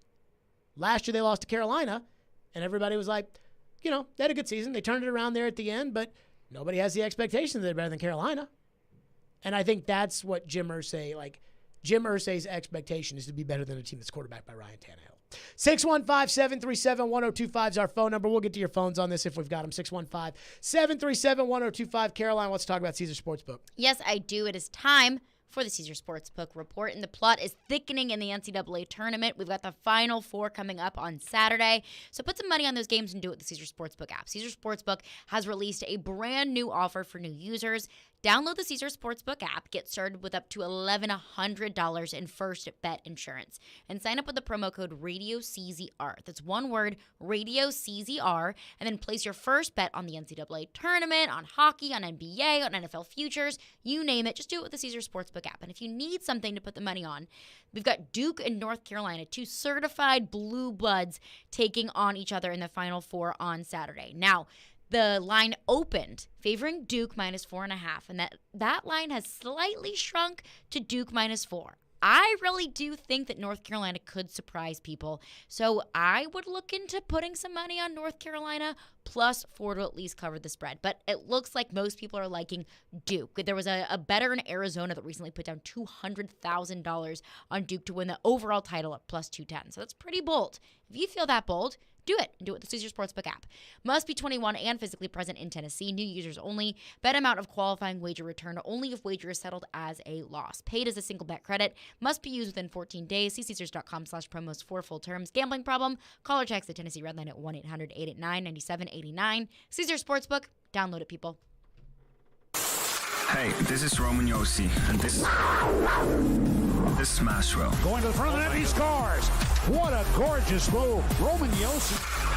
You're listening to the flagship of the Nashville Predators radio network, ESPN 102.5 The Game. We buy any car. We buy any car. We buy any car. Any. We buy any car. Any make, any model, any age, any price from $50 to $100,000. We buy any car. We buy any car. Any. We buy any car. Sell your car the easy way. Go online and sell it today. We buy any car. Any. Find out how much your car's worth at We Buy Any Car. To understand what makes Genesis Diamonds so different than other jewelry stores, you have to go back over 40 years to the diamond cutting capital of Tel Aviv, Israel. That's where Genesis owner Boaz Ramon grew up, in the center of the diamond universe. His connections with the best diamond cutters allowed him special access, giving rise to a thriving wholesale business here in the United States. Then, after a few years, this wholesaler changed the game and started selling these precious diamonds direct to the public at the same prices he had sold to the jewelry stores. The no middleman concept became an instant success. Today, Genesis Diamonds provides that extraordinary value to people right here in Middle Tennessee, leading the industry with the highest quality diamonds that still come straight from the best cutters, offered at the guaranteed best price of any jewelry store in America. Genesis Diamonds, a truly revolutionary concept with a unique history rooted in quality, committed to excellence, and always focused on value. Genesis Diamonds, now with a stunning Omega Watch Boutique, Green Hills and Cool Springs. Attention veterans of Middle Tennessee. Little Guys Movers wants to put your hard-earned skills and leadership talent to work with your very own Little Guys Movers franchise. Be your own boss and build a team with standards as high as your own, and all while serving your community with the same hustle that you served your country. Use your existing 401k to invest in yourself. Financing options are available. Start a fulfilling, profitable new chapter of your life as a member of a team with 30-plus years of growth and good times at littleguysfranchise.com. That's littleguysfranchise.com. The 2022 Major League Soccer season is officially here, and Nashville SC's new home, Geodis Park, is nearly complete. Don't miss Nashville SC's home opener May 1st. Secure your season tickets now. Come on and grab a seat at nashvillesc.com/22ticks. ESPN's Turon Davenport breaks down the Titans like no other. On the field chemistry, I don't think it's going to be a problem. It's just going to be a process. Catch TD Mondays at 11, Thursdays at 3, and Fridays at 8. Plus, the Talking with TD podcast drops every Wednesday. When you draft players, it's not just for one season, it's for a career. Nashville's best sports talk. ESPN 102.5 The Game and the Game Nashville app. Hey Nashville, this is Rick Stockstill, and you're listening to Nashville's best sports talk, ESPN 102.5 The Game. Thought or phones? Phones. Phone line driven by WilsonCountyHunter.com. Steve on Jim Irsay being a kook. Go ahead, Steve. Hey, man. Quick question. I've listened to you. I'm on my speakerphone driving down the road, so just say it. I'm going to hang up and listen. But at any rate, he's talking about Irsay and wanting to, get his team in the playoffs and maybe even win the division. I'm an old-fashioned guy. It looks I'm pointing towards the money. What is a team? What's it worth to a team to have?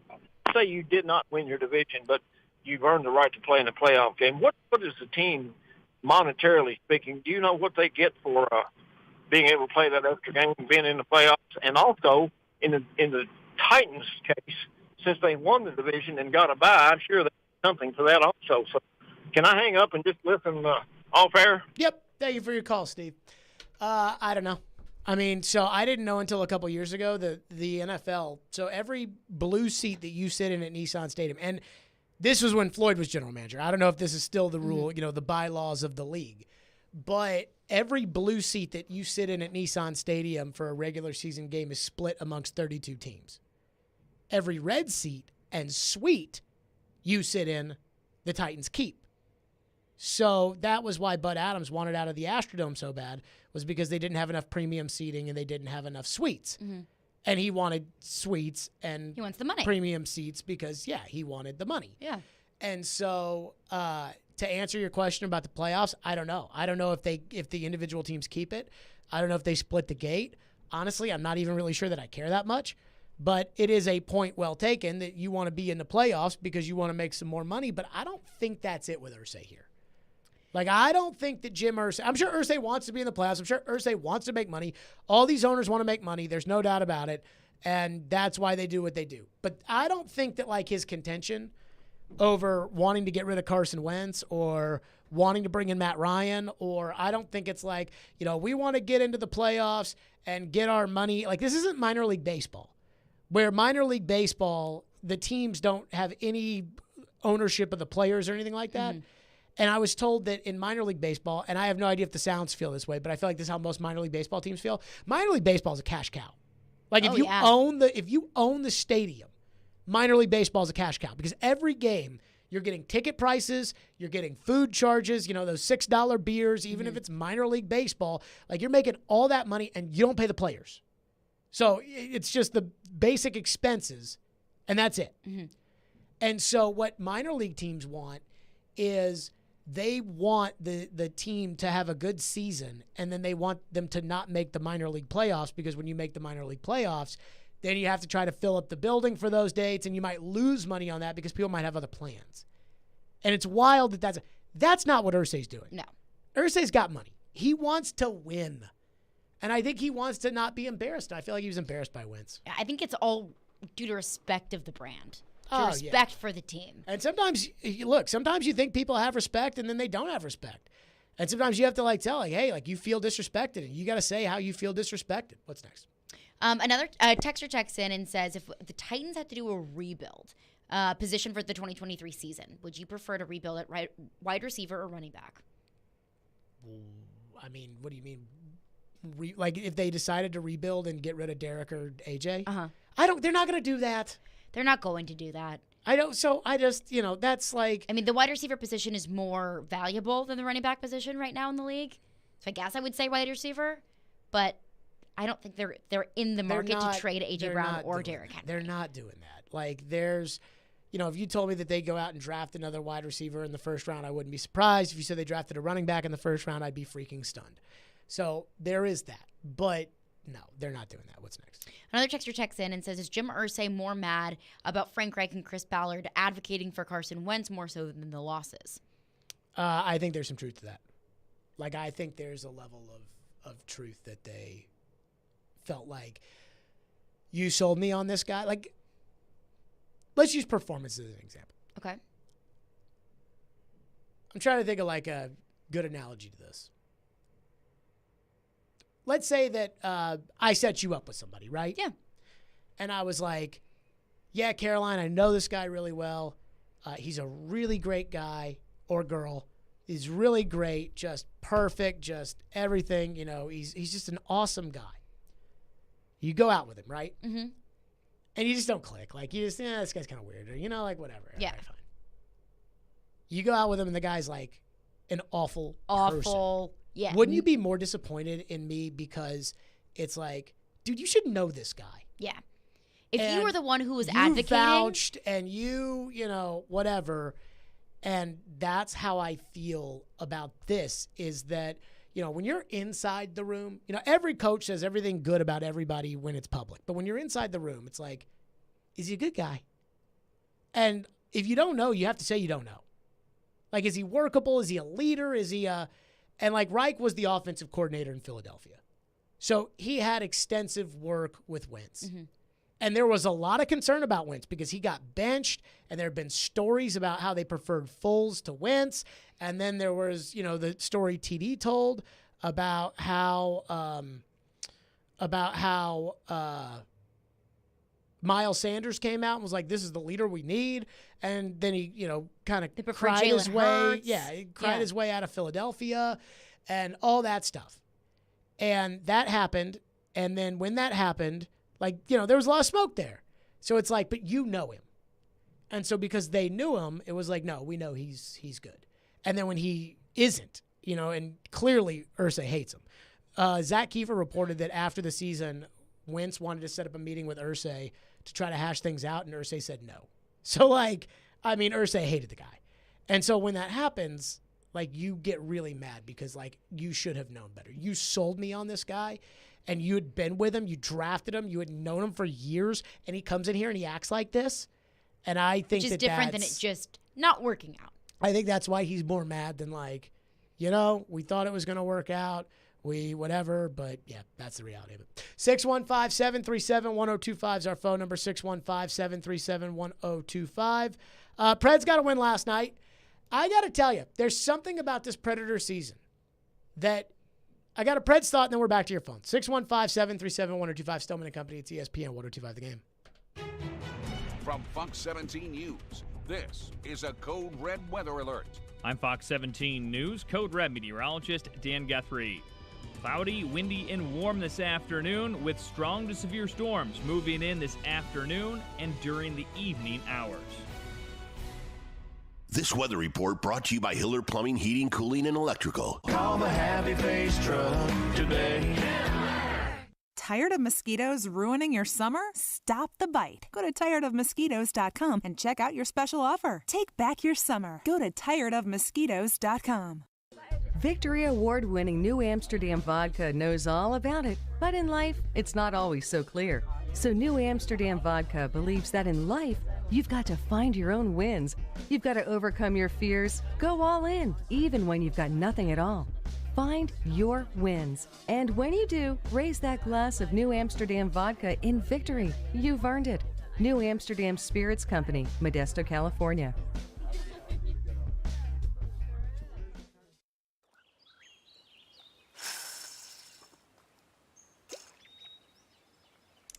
For the love of Tennessee at dawn. For the love of the fight.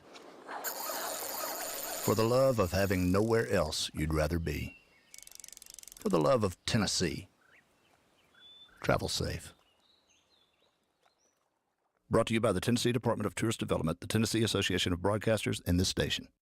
Hey, you see Tony's face? Yeah, he's using one of them Dollar Shave Club 6-blade razors with 6 stainless steel blades for a close shave. His face is as smooth as a river rock. Smooth as a nice olive oil. Like a bowling ball. Like silk pajamas. Like a seal down at the aquarium. Like a ball of wax. Wax job? Hey, no one said nothing about a wax job, okay? Quit being a wise guy. Dollar Shave Club, for a noticeably smooth shave. Find us in stores and at dollarshaveclub.com. Dell's semi-annual sale is the perfect opportunity for a significant business upgrade. Save up to 45% on Dell computers with Windows 11 Pro and get an easy start to your workday. Plus, enjoy special pricing on Dell docks, monitors, servers, and more, all with easy financing options through Dell Financial Services. Speak to a Dell Technologies advisor today to find the right tech for your business with fast free shipping. Call 877-ASK-DELL. That's 877-ASK-DELL. Hey, it's Elijah Campbell from Darren, Donick, and Chase, and I got my radio start right here as an intern at ESPN 1025 The Game. It was an excellent experience, and we're now looking for new interns. If you think that's you, go ahead and send your resume over to together@cromwellmedia.com to apply. Meshing journalism. They are 2 scores behind you. The math says that increases your chances of winning. With sports fandom. I stayed up till 1:30 in the morning, just emotionally numb from Titans and Packers. And sarcasm. You guys are the worst. Robbie Stanley and Joe Rexrode are Robbie and Rexrode. No duh. Weekday mornings from 6 to 10. Brought to you by Little Guys Movers on Nashville's best sports talk. ESPN 1025 The Game and the Game Nashville app. Watch live on Twitter, Twitch, and YouTube. You're listening to Stillman and Company. Delivered by TriStar Moving. Face-off win. Ekholm skates it down from the right point to the left circle. Turns around, got a shot. Right in front, slid in. Michael McCarron has 2. And you have a cheeseburger. I got a lot of thoughts on this one. I would say that I think our goaltender played fantastic. I thought our penalty kill was a big difference in the game tonight. And I thought we fought and found a way to win. I don't think it was a recipe to give yourself a chance to win every night, but I thought there were certain components in the game that were good enough and certain players in the game that were good enough to give us a chance to win. There you go. Predators beat the Senators last night. T's and P's to the Senators after the passing of the owner, Eugene Malenik, and I thought the Predators had a great moment of silence, which I think should be noted. But I got to tell you, man, I know they won last night. I feel like they're a team that's carried by 3 people. And if the 3 people don't play great, they're going to lose. And it's Saros, Yossi, and Tanner Jeannot, and Forsberg's in there too. But it's if those guys don't play great, they're going to lose. And if not, then they'll win if those guys can carry them. But I just don't know if that's going to work in the playoffs. Defensively and the penalties they took early last night. And I'm I keep watching these games thinking about the playoffs. I am full on, I'm not playoff mode because I don't watch a game against the Ottawa Senators and feel like I'm watching a Predators playoff game. But I am, I'm get me to the playoffs. I'm over. I couldn't give 2 poops about the regular season. And I know I want them to finish 4th. But you know what? If they finish 3rd or if they finish 5th or if they finish 2nd, and they have to play Colorado at some point, I mean, that's how the playoffs work. Them's the breaks. You got to play everybody anyways. Mm-hmm. But it's they're going to make the playoffs. So when Hal comes on the show and talks about, you got to watch out about not making the play, they're going to make the playoffs. But they are certainly not playing good enough hockey in order to win games in the playoffs. And maybe they'll elevate their game when they play better teams, which they will down the stretch to get ready for the playoffs. But, man, just not inspired watching last night's game. Just not. I mean, I was hoping they'd come out and just spank Ottawa on the rear end last night, and they didn't. And so I'm kind of I don't want to say I'm indifferent, but I'm just, I don't know. I'm just not there right now with this team. They're maybe bored's the right word. Maybe I'm just bored with the mundane approach of the season, right? We know, let's be real. Predators are going to make the playoffs, right? Yeah. We think so. I mean, I heard Robbie say today it's 93%. And a couple of weeks ago, it was 55%. Now, if they start losing some games and they might not make the playoffs, then we got something to talk about. Then we can be angry. I don't think their schedule is particularly easy coming down the stretch. But, I mean, they're in a good spot, and they would probably have to play pretty poorly to not make it. But I feel decent they'll make it. I mean, they're going to make the playoffs. So, once they make the playoffs and there's, a matchup that's set, then, okay, we can set expectations and we can say, okay, who has to play well and who, that. I feel like this is the NBA right now. I feel like they are an NBA team. Because in the NBA, it's you watch these teams, unless there's James Harden playing the Nets after they traded him. That's a game where you know that both teams want to play well. And even still, I don't really know how much I care about that. I don't know if that's just my personal interest in the NBA. But, regular season NBA doesn't necessarily do it for me. No, that's why half that halftime show is Barkley and Shaq talking about nothing.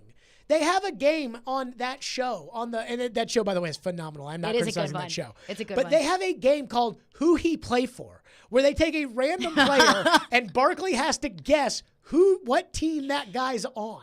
That is the NBA. Can we do that? We'd have to do it with the NFL, right? Yeah. I think that could be pretty fun. I was going to say, if this were not the last segment of the hour, then I would say yes. We'll slate it for later. But 2 reasons why I think you might think that. That I'm get me to the playoffs? Yes. With the Predators? Yes. Okay, go. 1, you're seeing those 3 or 4 players that are contributing, and if those players don't contribute, then this team does not win games. Sure, they do not. By the way, their defense right now, not good. It's not good. Oh, my God. It's not good. They've been giving up way too many shots. But was that not David Poyle's intention going into the season? Is that not what a competitive rebuild is? You're competitive because you have your core players that contribute, and then you're rebuilding because you have young players that don't necessarily contribute. So what's that mean? You're going to make the playoffs or no? You're going to make the playoffs, but I think another reason why you just want to get me to the playoffs, Give baby. me the playoffs. Because I think we know what the outcome for the Predators will be. In the playoffs? Yeah. See, that's where I disagree.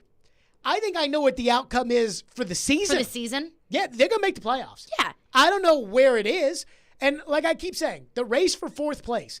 But it's like it's more fun when it's the race for first place because it's like, okay, if you win and they lose, then you get first place. And if you're first place, like, yes, that's it. But like, who wants to finish in fourth place? You want to finish in fourth? Have you not just spent this entire season saying not third, not fifth, fourth? We want fourth. Dude, here's my thing though. Like, how do you do that? Like, you played very Friday at Buffalo, right? Correct. So you want the 2 points against Buffalo. But you don't want too many 2 points because if you get all the 2 points, you're going to be in, third place. And in the second round of the playoffs, you have to play Colorado. I don't want that. No. So, but like, how do you like say, okay, what am I supposed to watch the other games? And be like, go St. Louis. Like, is that what I'm serious about this? You tell me because you're the one who has been campaigning for fourth place. I understand the thought behind it that it's an easier road. But I'm not watching St. Louis Blues regular season games. It ain't happening. Unless they're playing the Predators, Louis, and I'm not them. watching St. Louis Blues regular season games. Especially the Bally sports music. Am I the only one that's sick and tired of that? What really gets me is like the ESPN music. The twinkly in the middle of commercials, that just drives me up. Oh, when it says like your program will return? Yeah. Yeah. Or your program is currently at a break and it's like ESPN 3 commercials are just the same commercials every break. With like the fake cheering. And it's like the same ones. It's like the worst. Progressive or something. And it's just like the same commercials over and over on a loop. I do get sick of that. So here's my thing on commercials. I need a commercial, but I don't watch. And I don't listen. But you need it? There's some commercial with LeBron in like a Denali or something. Is like that they've been playing during the NCAA tournament. Have you guys seen this? It's like LeBron in like an SUV. Oh, it's like the crab walk one. I've seen the LeBron with him talking to his younger self, LeBron. Okay, so I think the car commercial is like a Hummer commercial. So like my dad is like, I'm so tired of this LeBron in the SUV commercial. And I'm like, there's a LeBron in the SUV commercial? He's like, how have you not seen it? It's a fun commercial. They show it every break. And I'm like, I have not noticed it whatsoever. Like, but I need a commercial. If it's just like, if you stream television and you've got ESPN or the Bally Sports app, and it's like, that Bally Sports music and you're in a break or whatever, I have to change the channel. It just has like a slide up like, there. We'll be back. We're currently change, in a break. Click. I need a commercial. Like, I need the commercial. You need like a mental commercial. And I don't watch the commercial. And it's not that it's like, I turn my back to the commercial. Like Floyd used to say when he was general manager, if he was going to watch TV, he would never watch anything that had a commercial. If he watched a commercial, he'd stop, get right back to football, which I thought was kind of weird. But that was something that he told me. But again, like when it comes to like this stuff, like I am the regular season. Like, and again, I go to the games. I'm a ticket holder. I watch the games. And I'm going to keep watching the Predators. So I'll be watching them Friday night. But there's just something about this season that I'm like, can we just get to the playoffs? Can we just get to the playoffs? But you said that you think that the reason that I feel this way is because I feel like they're going to go out in the first round. I didn't say that you thought that. Kind of felt like that's what you were hinting at. I didn't say that. Was that what you were hinting at, though? Just a little bit. Do you think I think the Predators are going to go out in the first round? You asking me? Yeah. If I had to guess, I would lean that way, yeah, but... I have no idea. These hockey playoffs are so freaking crazy that it's like... That's true. They are crazy. They could sweep Calgary in the first round, and it wouldn't shock me. And it's like the momentum of these series. And so I'm just like, let's get to the playoffs, and then let's freaking put the chips on the table and let's roll. Because maybe there's a chance that they can freaking win. But then there's like a part of me, too, that's like, okay... Buffalo Friday night. Buffalo's been playing a little bit of spoiler. I was driving in and I heard Willie talking to Robbie. And Willie was telling Robbie on the drive in, Buffalo's beaten the Maple Leafs like 10-2 over the last two times they're going to score. I would be surprised if they don't score some goals. Better not lose to Buffalo. But then again, whatever. But because if you want fourth place, then you need to lose so that, you don't get too many points But to do get you into want third fourth place or not? You're pancaking on the fourth place. But there's no way to Pick a try. place. There's no way to try to get fourth place. Like, it just has to happen. Then quit campaigning for it. Just get me to the playoffs. D. Ford, who he play for? Let's see. San Francisco. Good job. Yes. That was a good one. Okay, give me another one. I thought that was going to be a tough one. Okay, let me go back to my random NFL player generator. Mitchell Schwartz. Kansas City. Oh my God. Are you serious? That's right. That's right. They think they can hold us down, but they know better. They know better. Showing that disrespect right there. I mean, a random offensive tackle who he is a free agent, but he did most recently play for the Kansas City Chiefs. There you go, because I thought he was a free agent. He got hurt, I think, in the Titans game. It was all banged up. Give me one more. Okay, hold on. Let me double check to make sure that this guy is still in the league. Harrison Smith. Vikings. Safety. Oh, gosh. You guys were good. Everybody knows where Harrison's. He's only played on one team for 20 years. Well, I thought I was going to get you. That's like John Elway. That is not like John Elway. 615-737-1025 is our phone number. 615-737-1025. That was a freaking segment now. I'll tell you what. So the Titans have one player. Maybe there's more, but I think one player that I've decided this week they just can't do without. And yet, I'm not even sure like the league thinks he's as good as I do. We'll explain next. Stillman and Company, it's ESPN 102.5 The Game. The voice of reason. Now, you may say, well, a quarterback is more important than a running back. That's fine. You can say whatever you want. The voice of the fan. Even if we have to develop him while he's playing, I just want a boring first-round pick. The voice of Nashville sports is your home of Nashville's best sports talk. ESPN 102.5 The Game and the Game Nashville app. ElectronicExpress.com. We make it happen. Race fans, it's time to fire up the engines at everyone's favorite local track, the Fairgrounds Speedway. Opening night is April 2nd. Nashville will celebrate 118 years of auto racing at the Fairgrounds with the Pro Late Models, Limited Late Models, Street Stocks, Pure Stocks, Legends, and Bandoleros. Get your tickets today at NashvilleFairgroundsSpeedway.racing and be there to kick off the 118th year at Nashville's legendary track. It's opening night at the Fairgrounds Speedway. Coming up April 2nd. Get your tickets today. Hey, it's Jared from my official sportsbook app, the FanDuel Sportsbook app. One of the things I love about betting my favorite sports is I'm always finding new player props or game props that I like. And what's cool about FanDuel Sportsbook is you can combine prop bets from multiple games and now even multiple sports. It's called Same Game Parlay Plus, and you can only find them on FanDuel. Combine NBA player props you love with your favorite NHL scorers for a chance to score an even bigger payout. If you don't want to build your own same-game parlay, check out their popular same-game parlay section where you can join the bets other users are jumping on. Early this season, over 14,000 customers won a total of $1.1 million during the Bucks-Lakers game. And if you're new to FanDuel, sign up with the promo code JGM to get $100 in site credit guaranteed when you place a $5 bet. That's promo code JGM. 21 and older and present in Tennessee. First online real money wager. Only $10 first deposit required. Bonus issues non-withdrawable site credit that expires 14 days after receipt. Restrictions apply. See full terms at sportsbook.fanduel.com. Gambling problem? Call the Tennessee Red Line. 1-800-889-789.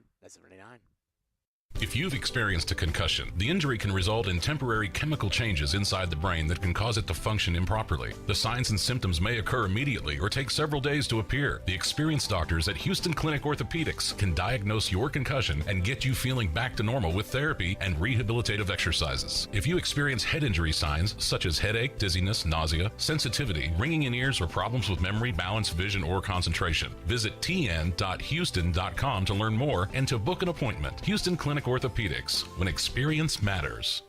Jackson Hewitt needs you to know 3 things about filing taxes this year. 1, there are thousands of dollars worth of new tax credits on the table. 2, you have to file for them to make sure you get the right amount. 3, a Jackson Hewitt Tax Pro will help track down every credit you deserve. Tax credits for being a parent, taking care of a parent, going to school, and so much more. You don't want to miss out on thousands. Jackson Hewitt knows that. Discover thousands in tax credits and get your biggest refund guaranteed. Learn more at jacksonhewitt.com.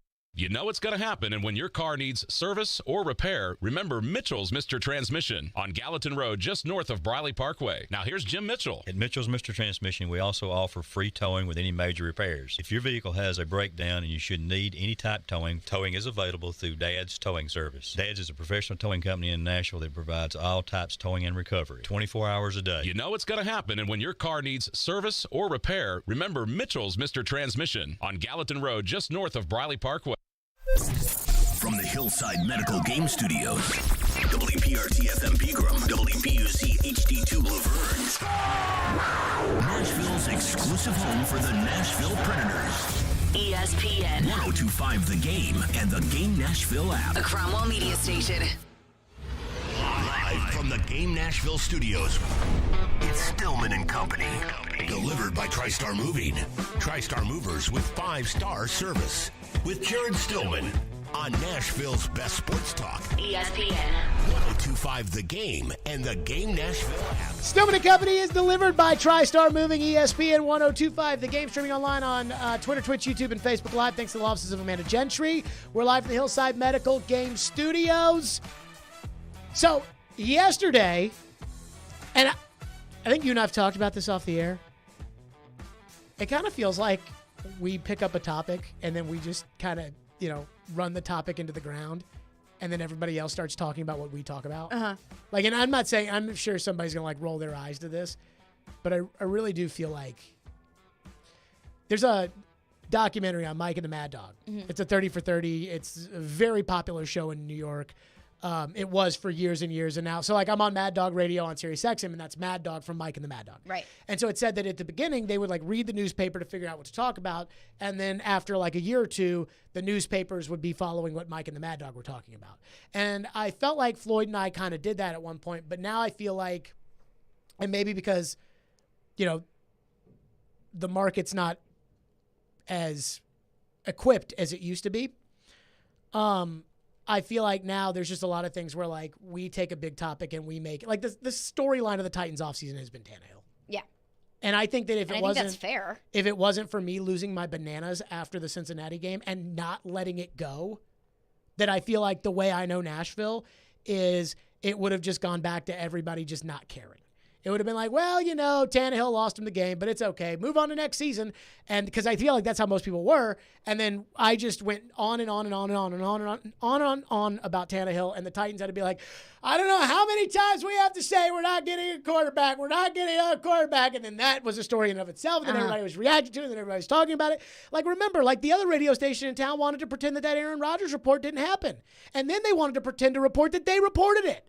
And so I laughed because that whole thing caught the city on fire and everybody wanted to turn their back to it and they couldn't. And I feel like that is what's happened. And so that A.J. Brown rumor comes out and I saw that and I was like, I guess we'll talk about it. We spend 2 whole days on it. And now Gentry Estes is writing columns about it. And Robbie and Joe this morning were talking about it. And I was thinking about, I feel like TD says Mike and the Mad Dog was his favorite show. Oh, good, TD. You know what? And by the way, because now we're his favorite show. And in fairness for TD, when I talk about all the things that we've done, pot stirring? Yes, TD's the one who had to go to the Titans and be so this Aaron Rodgers thing, what's the deal with it? And then he had to report that the Titans didn't consider Rodgers an option. But thanks for doing that, TD. Yeah, shout out. Appreciate you. But here's what gets me, is the AJ thing. I think AJ might be the most important player on the team. I swear to God, I think he might be the most important player on the Titans. And the Titans have played without Jeffrey Simmons, albeit not a lot. They played games without Bud Dupree, and they won. And when Bud Dupree's in there, they're a different team. They played games without Derrick Henry, and they won, albeit they really only had to win one big game without him. But AJ got hurt. AJ got hurt in the Colts game that they won, and as soon as he went out of the game, they were terrible. But they won that game, he got hurt. Didn't play the next week against the Jets. They lost to the stinky Jets. Then AJ did not play. He got hurt in the Houston Texans game where Tannehill threw 4 picks, and they lost. Then he didn't play in the Patriots game, which they lost. Then he didn't play in the Jacksonville game where they won 20-0, but it was Jacksonville. And that was the week that Urban kicked a player and he got fired and all of that. And then he didn't play in the Steeler game, which was an unmitigated disaster because everybody, led by Tannehill, but everybody did their part to lose the game. Ferkser fumbled the football. Racey McMath fumbled the football. Julio got hurt in that game. Tannehill fumbled the football. Tannehill threw an interception. Tannehill threw short of the sticks on third down. When AJ plays, they win. And they're the number 1 seed. And so I think there's a fair argument. I think it's a very hard argument to say that A.J. Brown is not the most important player on the Tennessee Titans. Now, let's take it outside of Nashville. Mm-hmm. And he's certainly one of the top 3. Him, Henry, Simmons. Yeah. Whatever order you want, those are the 3 best players. Let's take it out of Nashville. You are Dan Graziano, ESPN. Rank the top wide receivers in the NFL. So I did this earlier. Good work. Thank you very much. I read the grid. I have this. Separates you from Floyd.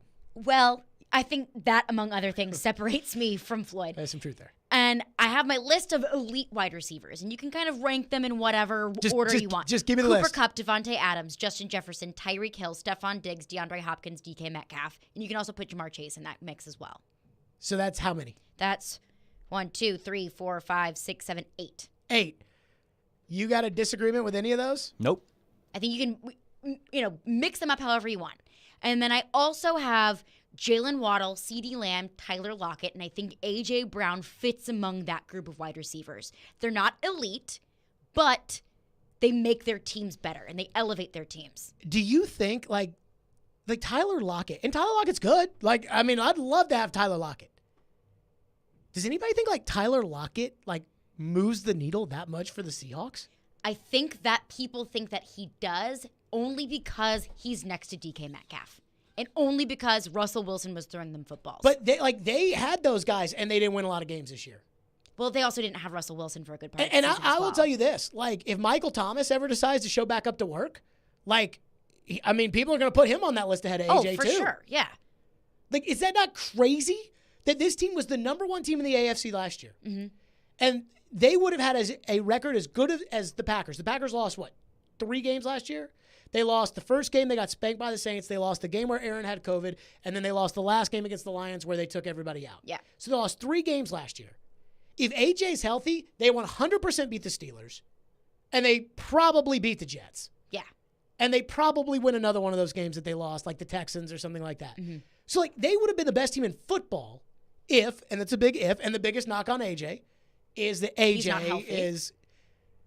And yet, we're sitting over here talking about these wide receiver salaries when we look at Devontae Adams and Tyreek Hill, and we're saying, oh, well, they're going to have to give AJ $28 million a season. And I'm like, are they? Because, does the league look at AJ Brown? I think they cannot lose AJ Brown. Unless they think they can go draft the next AJ, the way that the Vikings secretly, no one talks about this, but I thought it was a great job by the Vikings, to trade Stephon Diggs and then go draft maybe a better version or the same as Stephon Diggs. I don't think that the Titans necessarily can do that. And so I'm sitting here and I'm like, man, we are making a big deal, just a huge deal about a guy who is no better than 9th at his position in the NFL. And paying him top of the league money. Right, the league, Miami paid the $72.2 million guaranteed for Tyreek Hill because he's Tyreek Hill. Right? Yeah. Would other teams because you're getting one of the AJ, top wide receivers in the league. Would other teams give AJ $72.2 million guaranteed? Would they give, let me ask you this. Would you give AJ the same money you would give Devontae Adams? No. Would you give AJ the same money you would give Cooper Kupp? No. Would you give AJ the same money that you would give Tyreek Hill? No. But I think it's different because So does that suppress his market? No, because I think that to the Titans, that's how valuable he is. Because in terms of the league, no, he's not one of the top 5 wide receivers in the league. And I don't really know if there's a case for A.J. Brown to be one of the top wide receivers in the league. And although that's the market in the league for a wide receiver, and A.J. Brown doesn't, get into that market of top wide receivers, he's still that important to the Tennessee Titans. And that's the price tag for a player who is that important for your team. And not only that, so I'm looking at the text line right now, and I don't disagree with what you're saying. But phone lines are driven by WisconsinHunter.com. Somebody texted and said, "Where's Debo on the list?" Debo could be on there as well. Fair point. Very fair point. Someone said, "Where's Mike Evans on the list?" I would put Mike Evans He could be on probably the list. along the same lines as A.J. Brown. So is every receiver is this going to be like when we lived in a world where, and I know, people like Matthew Stafford now, but where we lived in a world where it was literally just the next quarterback every time signed for the most money. We don't live there now. Mm-hmm. Mahomes has the most money, or Mahomes had the most money. Watson has the most money at $46 million. It's so ridiculous. And they're not paying Lamar Jackson $47. No. So that's going to have to get figured out one way or another. But is this why, like it used to be, like I remember when Eli Manning signed for like $25 million a season that made him the highest paid quarterback. And then Matthew Stafford signed a week later, and then Derek Carr signed a week later. And there was a point in time where Derek Carr was the highest paid quarterback in the league, even though Derek Carr was not at any point the best quarterback in the league. Aaron Rodgers said that he was waiting for Matt Ryan to sign his contract, and then he would sign a contract because Matt would be the highest paid player in the league, and then Aaron would be the highest paid player. And now Aaron doesn't give a damn about what Matt Ryan's signing for. Like Aaron's, I want 50. Okay, there you go. Mm-hmm. And like Lamar, and I love Lamar. Lamar's going to want 47, but like Lamar knows that he's not going to get 47. Does he know that? I think so. I don't think he does. Maybe his agent can tell him. I don't think his agent will tell him that either. He doesn't have an agent. He doesn't? Nope. Lamar Jackson does not have an agent. Does not have an agent. Him and his mom. Oh, that's and that's how they do sweet. things. And you know what? Honestly, like That's fun. This may be working out this may work out for Lamar really well. Because I don't know if you guys know this, but 3% on $47 million a year is a lot of money. So, like, Lamar might be the smart. And, like, Lamar wasn't demanding a new contract. Like, remember, Kyler, he wanted a new contract, and he was Instagram, and he was mad. And Lamar hasn't said a word. Hasn't said a word. And he's just letting everybody else sign for more money. He was drafted in the same draft class. Josh Allen got his money. Didn't say a word. Patrick Mahomes got his money. Deshaun Watson's gotten his money twice. Hadn't said a word. He's just waiting for everybody to keep signing. And then they're going to give Lamar the bucket. And then you're going to have to tip your cap to Lamar. Good on him. For everyone being like, Lamar doesn't have an agent. Look at Lamar. Played his card, right? But the thing that's crazy, again, is with AJ, if you're the 15th best at what you do in the league, then we shouldn't be crying over how much money you're going to make or what would happen if you're not there. But they don't win games when he's not there. So it's crazy. But also we say, okay, he's the 15th best wide receiver in the league, and the Titans don't want to pay him that money. Is any other team in the league going to pay him that money? So does then his price tag go down because there is no market for A.J. Brown and he's not getting the money that he wants elsewhere? Pick it up on the other side with your phone. 615-737-1025 is the phone number. 615-737-1025 here on Stillman and Company. Let me tell the fine folks out there. 1025 The Game is Nashville's official home for NASCAR. Tune in this Sunday at 1:30 for the Toyota Owners 400 at Richmond Raceway. Also, get set for the race with Chasing Checkers every Sunday at 8 a.m. on 1025 The Game. Every Wednesday, it's me, Jared Stillman, against Joe Rexroad for Jared versus Joe. Brought to you by Parman Tractor and Equipment. Visit ParmanTractor.com, your Middle Tennessee link belt and Takeuchi dealer. Staples stores are a new world of possible with innovative tools for small business and remote workers and learners. Explore more at your local Staples store or staplesconnect.com. Gary Ashton here. Most people in Nashville know me as the Don't Sell Without the Intel and the Guaranteed Offer Guy. But despite my accent, I'm also 100% guaranteed Nashville. I'm a guaranteed musician, a guaranteed dog lover, and you're also guaranteed to see me at every Titans and Preds game. Guaranteed Offer means the Gary Ashton team with RE/MAX Advantage will sell your house for top dollar with no cleaning, staging, showings, or open houses, and give you up to 90 days to close. So there's plenty of time to find your next home. Guaranteed Nashville means my team lives here and loves it here. We've served Nashville for over 20 years, and we're passionate about helping the people we call neighbors and friends, which is why we've had a long-standing tradition of donating to the Vanderbilt Children's Hospital. If you're thinking about a guaranteed offer, get the only one that's guaranteed Nashville. Request a no-obligation offer by calling 615-301-1650 or go to GaryAshton.com today. Remember, Gary Ashton, guaranteed Nashville. What if you could be debt-free in 3 weeks? Hey, Willie Donick here. My friends at Loan Pronto are helping people do it every day. It's Loan Pronto's debt consolidation home refi, wiping out tens of thousands in credit card debt. Listen, your home's value is way up. You can refinance now, take money out to pay off all your credit cards, eliminate PMI charges, pay off personal loans, or other high-interest debt. One local couple had over $50,000 in credit card debt. Loan Pronto did a debt consolidation refi. And even though their mortgage rate went up a tad, they cut their monthly payments by $900. Why pay 20% interest when you can consolidate it to one low payment with a mortgage APR in the threes? Homeowners who do it save an average of $800 a month. Do it now and even skip your next house payment altogether. That's what I call financial freedom. Call Loan Pronto now. 615-499-5780. That's 615-499-5780 or loanpronto.com. Equal housing lender, NMLS 166-1781. Subject to lender approval. Parman Tractor and Equipment is your one-stop tractor and equipment solution. And Middle Tennessee's Link Belt and Takeuchi dealer. Rent or purchase a track loader, mini excavator, large excavators for your job site, or something in between. Parman is now hiring and seeking qualified candidates for construction equipment truck drivers, service technicians, and more. Apply at parmantractor.com or call 615-865-7800. Come be an employee owner with the Parman team, your Middle Tennessee Link Belt and Takeuchi dealer. Hey, it's Chase McCabe of Darren, Donick, and Chase. I started my radio career as an intern right here at ESPN 102.5 The Game. Now we're looking for our next great batch of interns. You think that's you? Send your resume to together@cromwellmedia.com to apply today. If you've missed any of today's show, just search Stillman and Company on Apple, Spotify, or your favorite podcast platform. What I'm thinking about as a Titans fan is the wide receiver money, because John Robinson's got to be sitting there going, man, this is, we got a kid in our building who's, really right on the cusp of being an absolute elite level wide receiver. I expect will climb into sort of that echelon this season. And every team with a wide receiver that's on that elite level, I'm talking top 5, 6, 7 guys, are all sitting there going, these are now $25 million players. These are $27 million players or $28 million players. I know some people are saying, well, what's the real money look like? All these different things.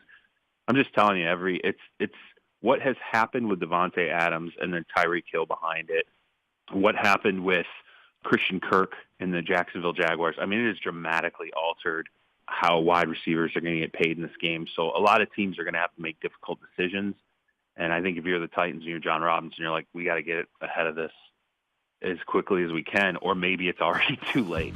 There you go. That was Charles Robinson, Yahoo Sports Insider on Robbie and Rex Road. And the money is wild, but so everybody brings up Christian Kirk's contract. It's $18 million a season, right? Like, we looked it up yesterday and we were stunned because $18 million for Christian Kirk. Like, everybody talks about, can you believe that Christian Kirk contract? And I was like, remember when it came out, and I was like, well, hold on, let's give it a couple days. And I went to one of these websites that the people on Twitter, swear by, that I don't think is completely accurate all the time. But I went to one of these websites, and it said $18 million a year for Christian Kirk, which, again, I wouldn't want to pay Christian Kirk $18 million. But that doesn't alter the market completely, does it? Unless it's like, well, that's an average wide receiver, so now an above average wide receiver has to be 25 as opposed to 22. But then again, with AJ, as we went over the list on AJ Brown and where AJ Brown falls, it's like, he's not Cooper Kupp, right? No. Okay, Cooper Kupp is Super Bowl MVP. Let's go under the idea that every really good quarterback gets the next big contract, right? Like, so Tannehill, when he signed his contract, didn't set any records, didn't come close to setting any records, but nobody considered Tannehill to be an elite quarterback. And then Mahomes signs, and then Watson signs, and then Allen signs, and then Watson signs again. So let's just say the next great quarter. Now, Kyler wants his money. His contract's going to be coming up. Lamar's contract's going to be coming up. Let's pick a random quarterback right now in the NFL who people consider to be a good quarterback. Like, I know Joe Burrow's going to set the top of the market. Whatever it is, Joe Burrow's going to get the top. Derek Carr. Let's say he came up right now. Would you pay Carr as much as Josh Allen? No. But is that what's going to be happening now? But I think with quarterback, it's different because it's so easy to evaluate a quarterback. With a wide receiver, you're basically just putting your value on a wide receiver. And it's difficult because, like, you look at Christian Kirk, for example. I don't think Christian Kirk deserves the contract that he got. But the Jaguars offered it to him, so that's where he's going to go. And that's called the bad team tax. Yes. But it's almost like you're telling that wide receiver, this is how much I value you. And if it's not as much as a Christian Kirk or Devontae Adams deal, then they don't do you not value me enough? So do you does not think I'm as good as Devontae Adams? So will AJ feel respected if they don't give him the money that Tyreek Hill got? Probably not. So you don't think he'll feel disrespected? You said you think he'll feel respected. I said disrespected, but I hear excuse what me. you're Yes, I do think that he would feel disrespected if the Titans say, no, we're not going to give you a Devontae Adams or a Christian Kirk type of deal. And A.J. Brown might turn around and say, well, do you not think I'm as good as Christian Kirk? Do you not think I'm as valuable as Devontae Adams? And I don't know if this is how A.J. Brown is going to react, but I do think that it is a plausible scenario that could turn out is, well, these other guys got this money. So I mean, that is good. TD texted me and said Chris Godwin and Mike Williams are what AJ would probably work off of because Tory Dandy is the agent for Godwin and Williams, and he's also the agent for Devontae Adams. No, AJ Brown. AJ Brown. I think AJ fits in that Chris Godwin mold. In that tier, I could see that. I mean, like, let's be honest. Maybe even better, honestly. AJ's freaking good. Yeah. There is no way around. Like, AJ, when AJ is healthy, like, that's the thing that gets me. We talk about all these guys. Give me your list again of guys who are better than AJ. Cooper Kupp, Jamar Chase, Devontae Adams, Justin Jefferson, Tyreek Hill, Stephon Diggs, DeAndre Hopkins, DK Metcalf. Okay. And then, Debo maybe. And, Debo in there, Mike Evans in there. Whatever. And it's like, yeah. I mean, I guess all those guys are better. I don't play fantasy football. Ian listens to fantasy football breakdowns on Sirius XM, so, he would know. And I probably shouldn't crap on it since I work for that company. But Sirius XM Fantasy Sports Radio is a great station. I will check it out. I had Cooper Kupp and Devontae Adams on my fantasy team, so I can advocate. Are you a Sirius subscriber now? Yes. Are you actually? No. Well, maybe you should think about it. I will think about that. Free with most, there's always things that I have to promote that are free with most of their trials and all of their popular subscriptions. I did have a Sirius XM trial when I got my new car. Oh, so then you're not going to get another trial. Well, did it have your email? It did. Oh, yeah. Can you send me a discount code? I know. I pay full price to be a subscriber to Sirius XM. Can I use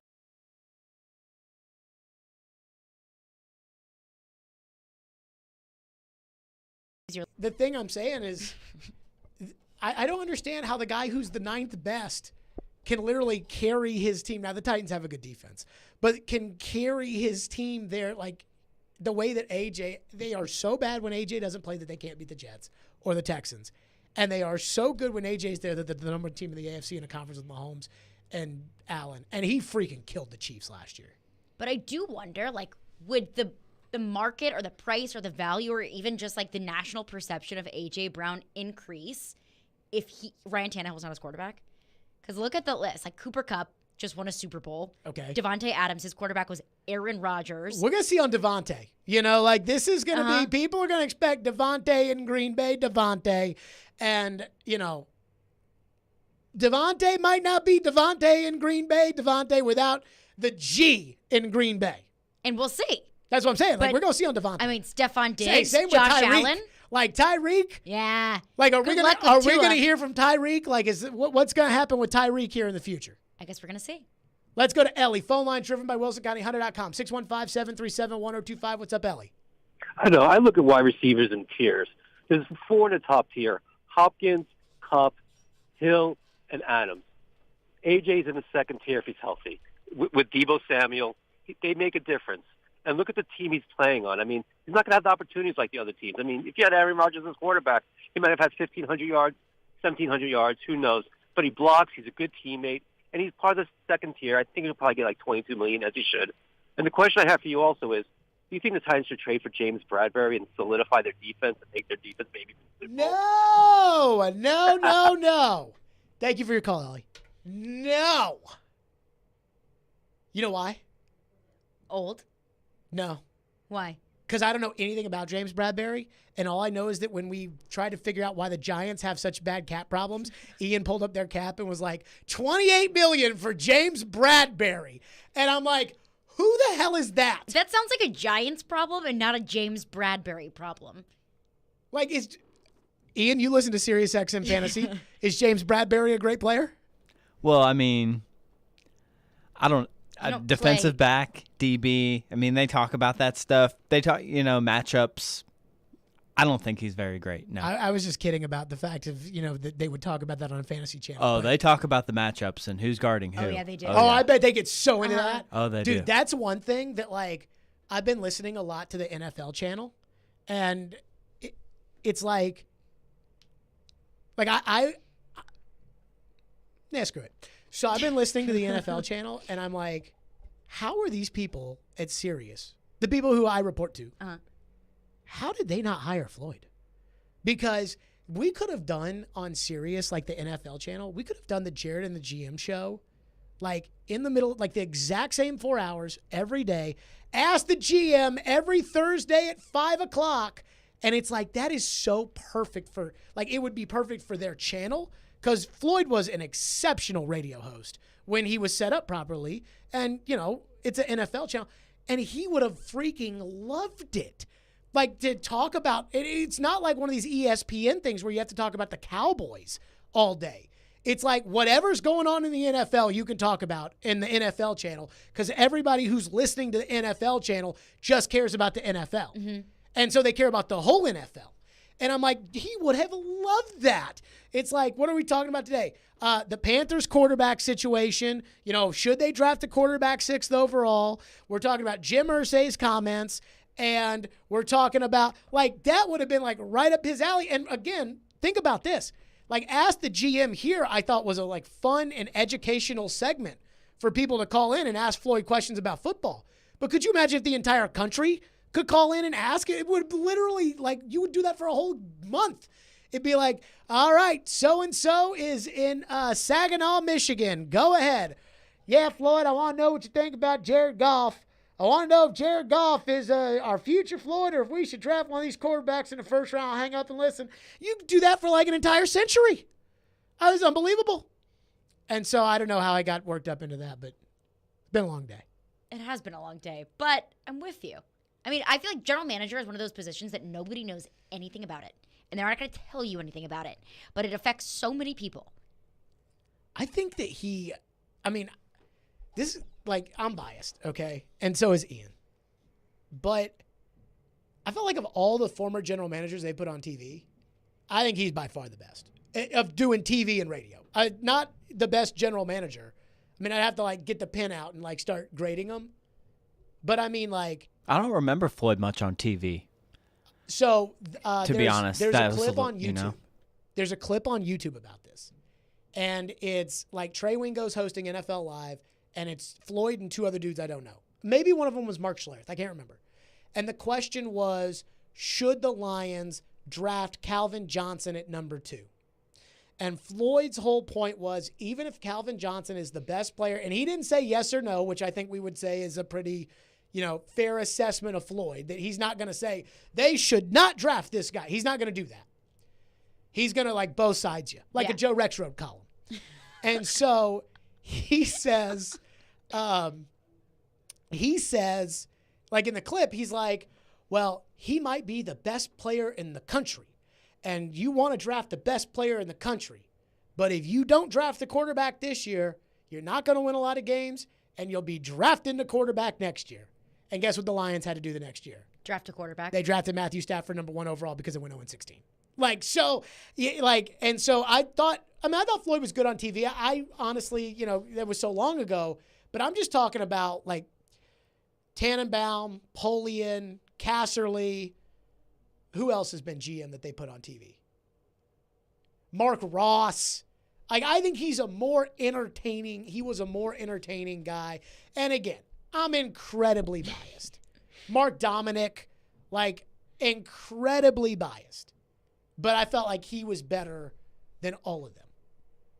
And I listen to this NFL channel all the time, and it's a great, like, again, I'm not telling you, I'm not, over here pumping for Sirius or anything. Like, But I listened to that, and it's just so, like, all-in football that it's like that. Like, he would have freaking loved that, and he would have been great at it. Again, like when you do ESPN or Fox, like Colin Cowherd, when he does his show, I have a lot of respect for Colin. But when he does his show, it's like the Cowboys, the Lakers, then back to the Cowboys. Playing the hits. And Tom Brady. Yeah. And let's not kid ourselves. We do the same thing here.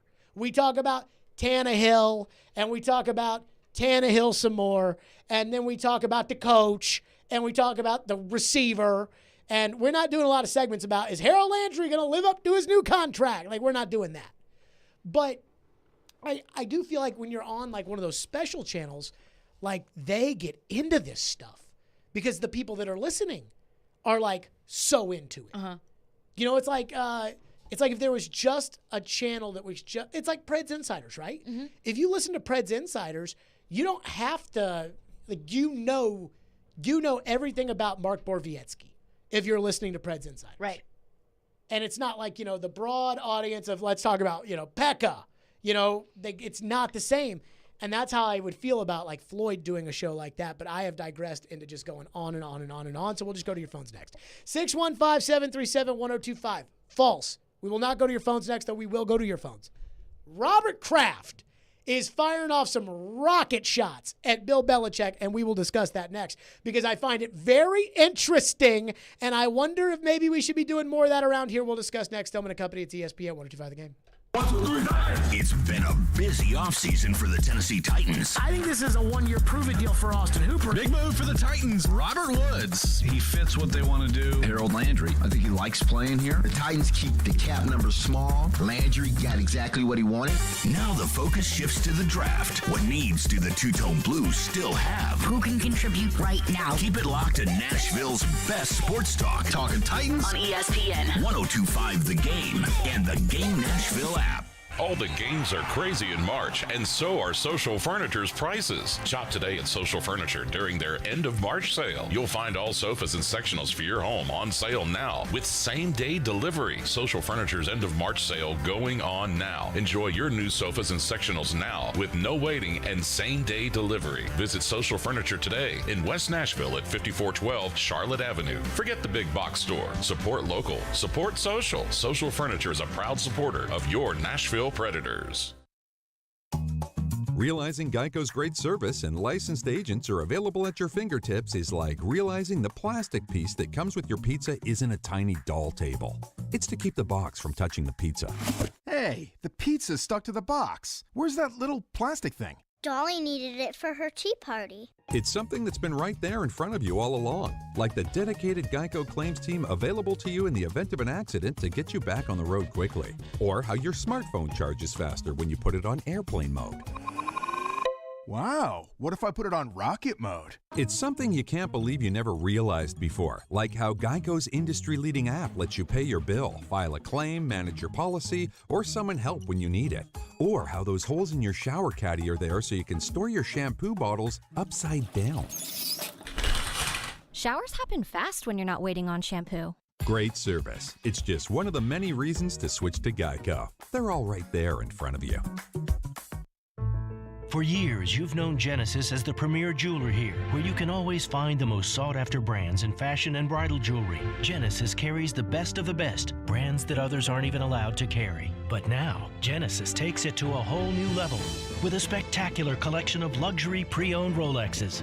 If you've ever dreamed of owning the world's most revered brand, you owe it to yourself to get to Genesis now and see watches people wait years to get. Luxury pre-owned Rolex Submariners, Hulks, Daytonas, Batmans, and so many others. We've scoured the country hand-selecting only the best for our showcases. The most popular models, the most well-cared for, the ones most in demand. So don't wait any longer. Reward yourself or someone you love today with a luxury pre-owned Rolex from Genesis. It's just another way Genesis Diamonds does whatever it takes to bring you only the world's best. Genesis Diamonds and luxury pre-owned Rolexes in Green Hills and Cool Springs.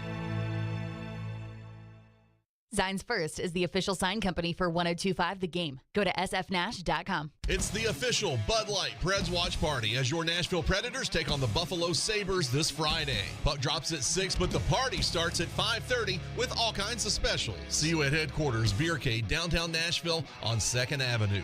Go Preds!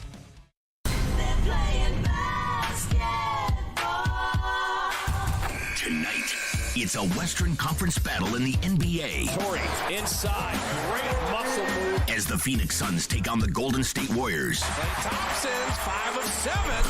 Coverage begins at 8:30 on ESPN 102.5 The Game and the Game Nashville app. What's up, Nashville? This is Stephen A. Smith. You're listening to Nashville's best sports talk, ESPN 102.5 The Game.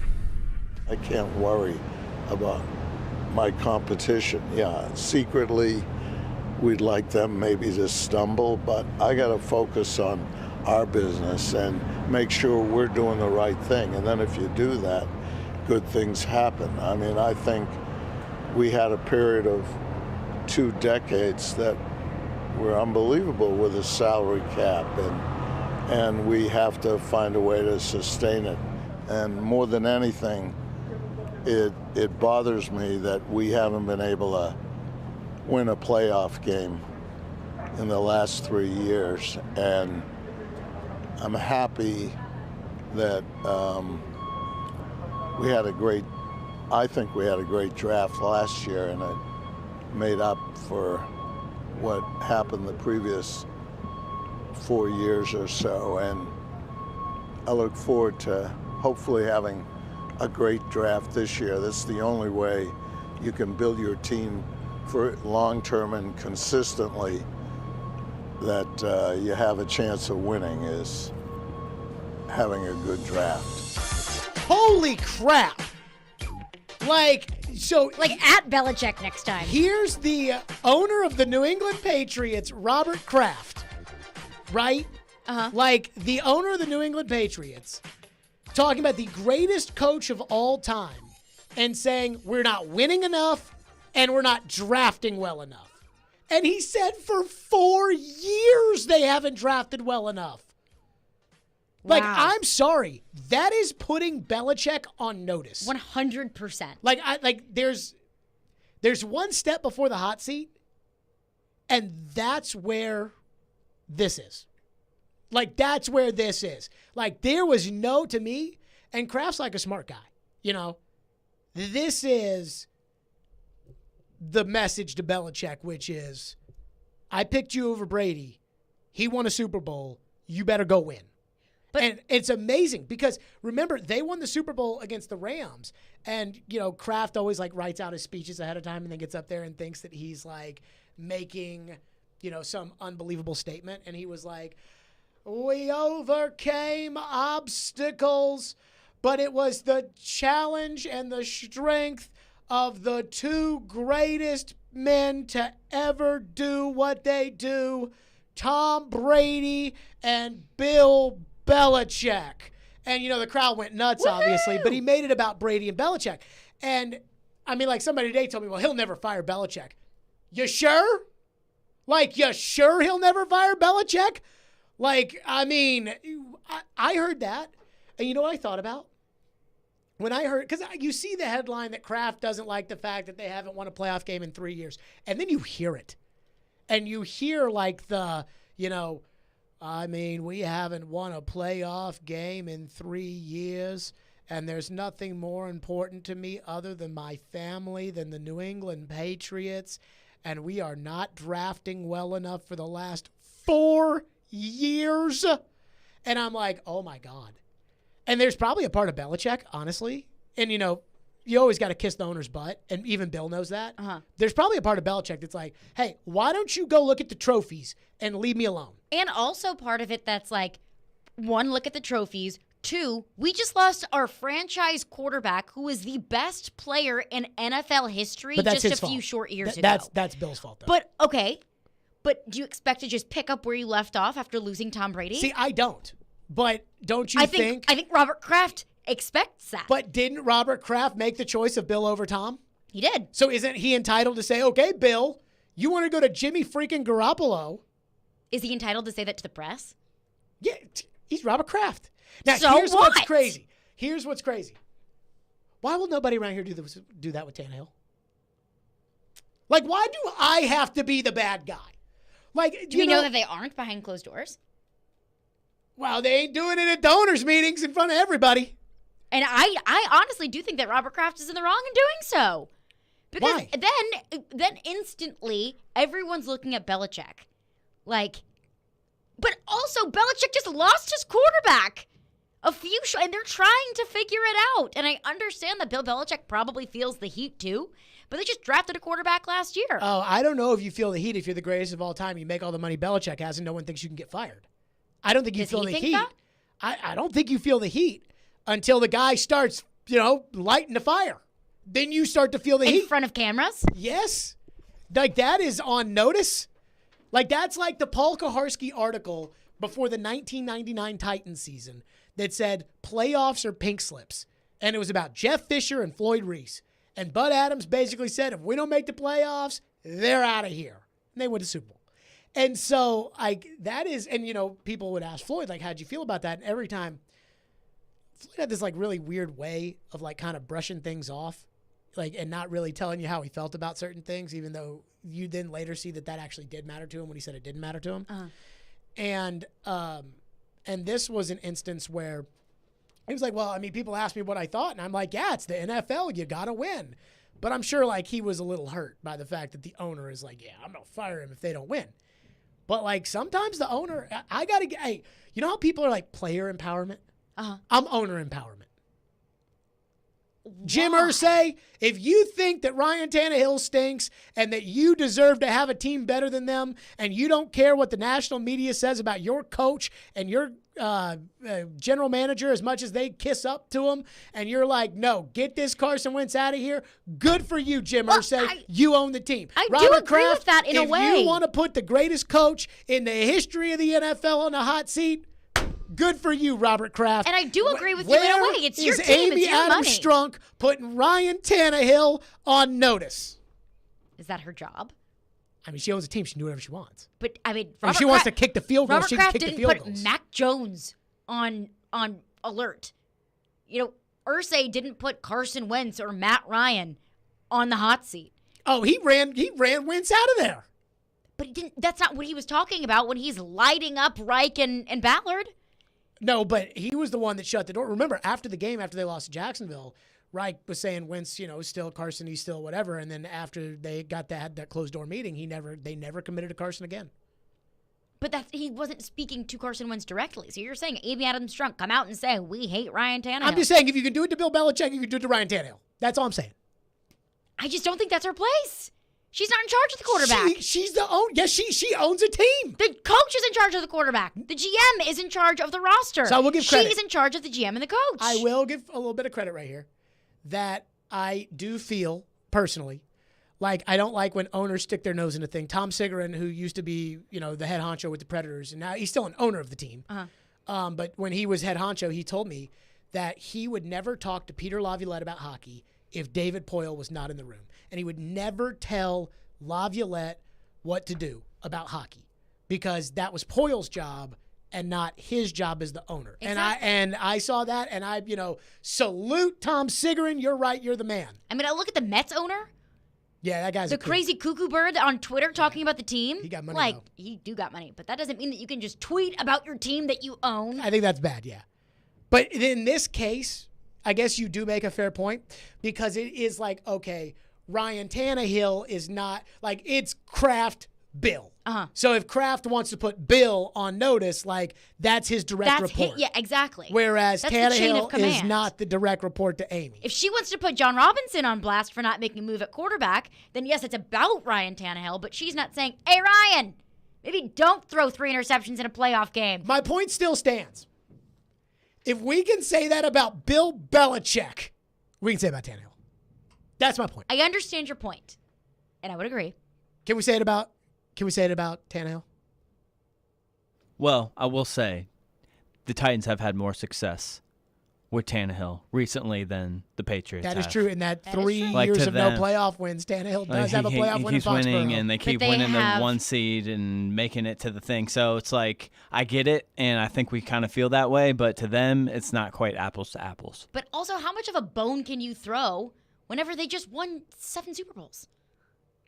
They won 6. Brady won the 7th. 6. That's right. I'm sorry. Yeah, 6. That was the Brady Super Bowl. I know. Brady It does feel 7th like Super Bowl. Ursay and Kraft are getting a little impatient here. Like, Well, welcome what to the they're- rest of the league. That's what they're used to, right? It's like, it's like if you're used to, caviar and filet mignon, and they're like, yo, we want you to go to Applebee's. No disrespect to Applebee's. But if they're like, we want to go to Applebee's, it's going to be like, no thanks. What is this? They're like, oh, this is the Bourbon Street steak. With an Oreo shake. And you're like, yeah, But if you were to bring somebody from like a third world country and take them to Applebee's, they'd be like, this place is freaking awesome. Whipped cream on the top, too. And so Ursay and Kraft have had Brady and Manning.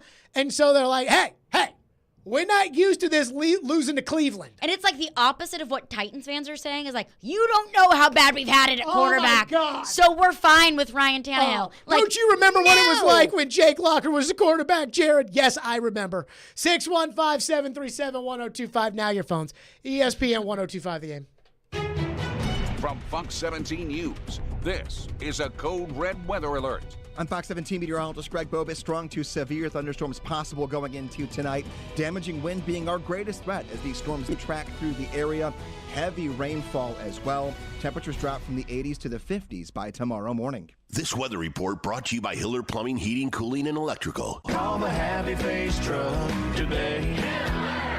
Tired of mosquitoes ruining your summer? Stop the bite. Go to tiredofmosquitoes.com and check out your special offer. Take back your summer. Go to tiredofmosquitoes.com.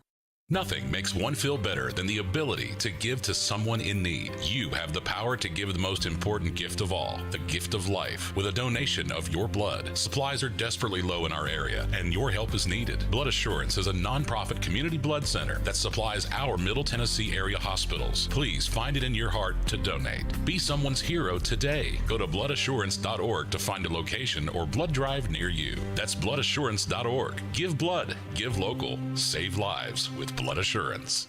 Parman Tractor and Equipment is your one-stop tractor and equipment solution, and Middle Tennessee's Link Belt and Takeuchi dealer. Rent or purchase a track loader, mini excavator, large excavators for your job site, or something in between. Parman is now hiring and seeking qualified candidates for construction equipment truck drivers, service technicians, and more. Apply at parmantractor.com or call 615-865-7800. Come be an employee owner with the Parman team, your Middle Tennessee Link Belt and Takeuchi dealer.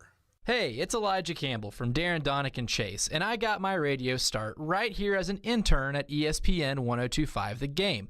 It was an excellent experience, and we're now looking for new interns. If you think that's you, go ahead and send your resume over to together@cromwellmedia.com to apply. At Charmin, we heard you shouldn't talk about going to the bathroom in public, so we decided to sing about it. I love my Charmin Super Mega Golden Goals last long. It's TP Goals, yeah. Charmin's got 6 rows in one. Lasts forever on my buns. Only Super Mega when I'm cleaning. Charmin's got my booty believing. Charmin Super Mega Roll is 6 regular rolls in one. Enjoy the go with Charmin.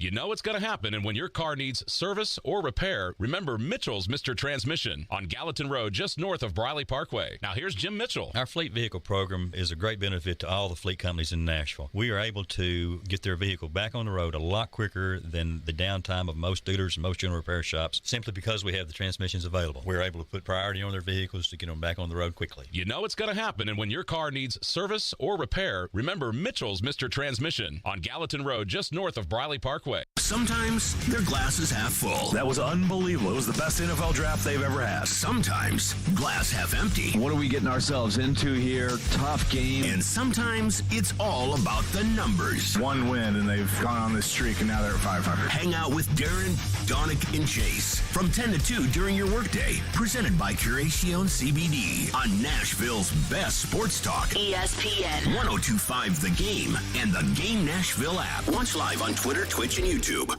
This is Stillman and Company. Delivered by TriStar Moving. To the phones. To the phones. Matthew texts in and says, Jared, we have different views on a lot, but one thing we can agree on is Tannehill. I don't want Tannehill after we went to the AFC Championship. If you have a chance at the GOAT, you take that chance. We should have signed Tom instead of Tannehill, but I digress. Yeah, I screwed that up. I was like, well, Tom's getting old. I mean, I don't think I ever was like, when we go back to the Brady Tannehill stuff, I feel like I was pro Tannehill. I think I've been pretty honest about that. Like, I was pro Tannehill at the time, but it wasn't like I would be upset if it was Tom. You know, like I wouldn't have been, had they signed Tom Brady, I would not have been upset about that. I would have been like, they just made this decision this way or whatever. But I will say this. I do think that the city has simmered on both sides about Ryan Tannehill. And I think that this is kind of like what I wish politics would do, but the fire just keeps getting stoked on both sides of it. Mm-hmm. And there hasn't been really anything that has stoked the Tannehill fire. So I'll give you an example, right? Like, we'll use gun control as an issue here. I think it's remarkable how much I think most people agree on, like, gun laws. And don't say, well, I saw some crazy person on TV say. That's not what I'm talking about. I think, like, most people think, like, you have a right to own a gun. Mm-hmm. And I think most people think that you also have a right to not own a gun. Yeah. And I think that there are people that are like, hey, like, I'm fine with gun ownership, protecting your family, protecting your house. There's another thing about, like, a 16-year-old getting, like, submachine guns from their dad and them having, the dad having, like, a learning problem or, I'm trying not to say, something offensive. Disability. But yes. Mm-hmm. Like, I think most people kind of agree on that, right? Like, even the gun people are like, that might be a little too much given the 16-year-old submachine guns, right? Yes. Okay. Like, that's, I think, how most people feel. But then on, like, TV, it's like they are anti-gun or they are pro-gun and they think every person, no matter what, should have as many guns of whatever kind of gun they want. And so then that just makes the pro-gun people mad because they think the anti-gun people think that nobody should have a gun, period, the end. And then the anti-gun people or the pro-gun people are mad because they think the anti-gun people want to go hoard up like 5,000 guns, right? And it really, again, I think most of the people kind of feel in the middle. And so there was me, saying like, hey, Tannehill's got to go. And there were a lot of people that kind of believe the same things. And then there was the boohoo Tannehill crew that was reacting to that more than they were reacting to the reality about Tannehill. Now I kind of feel like everything is like more down the middle where it's kind of like, yeah, I mean, Tannehill's going to be the quarterback next year, but he's probably going to screw it up. Like that's how I feel like most everybody feels now. Yeah, I don't think that there's anyone out there, or I take that back. There absolutely 100% are people out there that are just vehemently defending Ryan Tannehill. But I think there were. I still do think that they exist, but I think the number has shrunken dramatically because I think everyone understands that he has a ceiling and he's reached it. What's next? Another texter texts in, and got a lot of people concerned about A.J. Brown and the wide receiver class in the NFL. One texter texts in and says, how is DK elite and A.J. isn't? They are on the same level at the very least. I mean, I got to be honest with you. The Seahawks have been so irrelevant the last 2 years. Well, they were kind of relevant last year. I mean, I don't see there as much of a difference between the two, but I also don't completely equate them together because they played at the same college. Yeah, and I think most people would say DK is better than AJ. That is fair. I mean, AJ didn't have 1,000 yards last year, and I know that he was hurt. And DK didn't either, but also their quarterback was hurt, and that season was different. Well, fair point. I mean, look. Their stats were similar. DK had better stats this past season, but I think over their careers, I think DK has had a better career. What's next? Sam Franklin texts in and says, thanks to Jacksonville, the rate for A.J. Brown may very well be the rate moving forward. So here's my thing about the thanks to Jacksonville crew. This has happened for forever. It's called the bad team tax. The problem is that now, because the salary cap is fake, everybody could franchise everybody. So all the good tight ends and all the good wide receivers didn't make it to free agency because Devontae Adams got tagged and everybody else who's worth something got tagged. So Jacksonville looked at their team and said, we need wide receivers. So they called up Christian Kirk, and Christian Kirk's like, I don't want to play on a bad team. And it's like, well, what do we have to do in order to get you to play on a bad team? We have to give you all the money. That's what they did. The bad team tax is not new. It's just more applicable because if you want to keep a player, you can afford a player, and Arizona clearly didn't want to keep Christian Kirk. And so that's how you take an average receiver and you give him all the money, is because there was nobody else for Jacksonville to pick. And that is going to happen again at some point until they close all the loopholes in the salary cap, which they will do because the poor teams will not want to have to pay all the money that they're having to pay. The Bengals are not going to want to have to pay all the money that it is now going to pay, that they're going to have to pay to keep Tyler Boyd.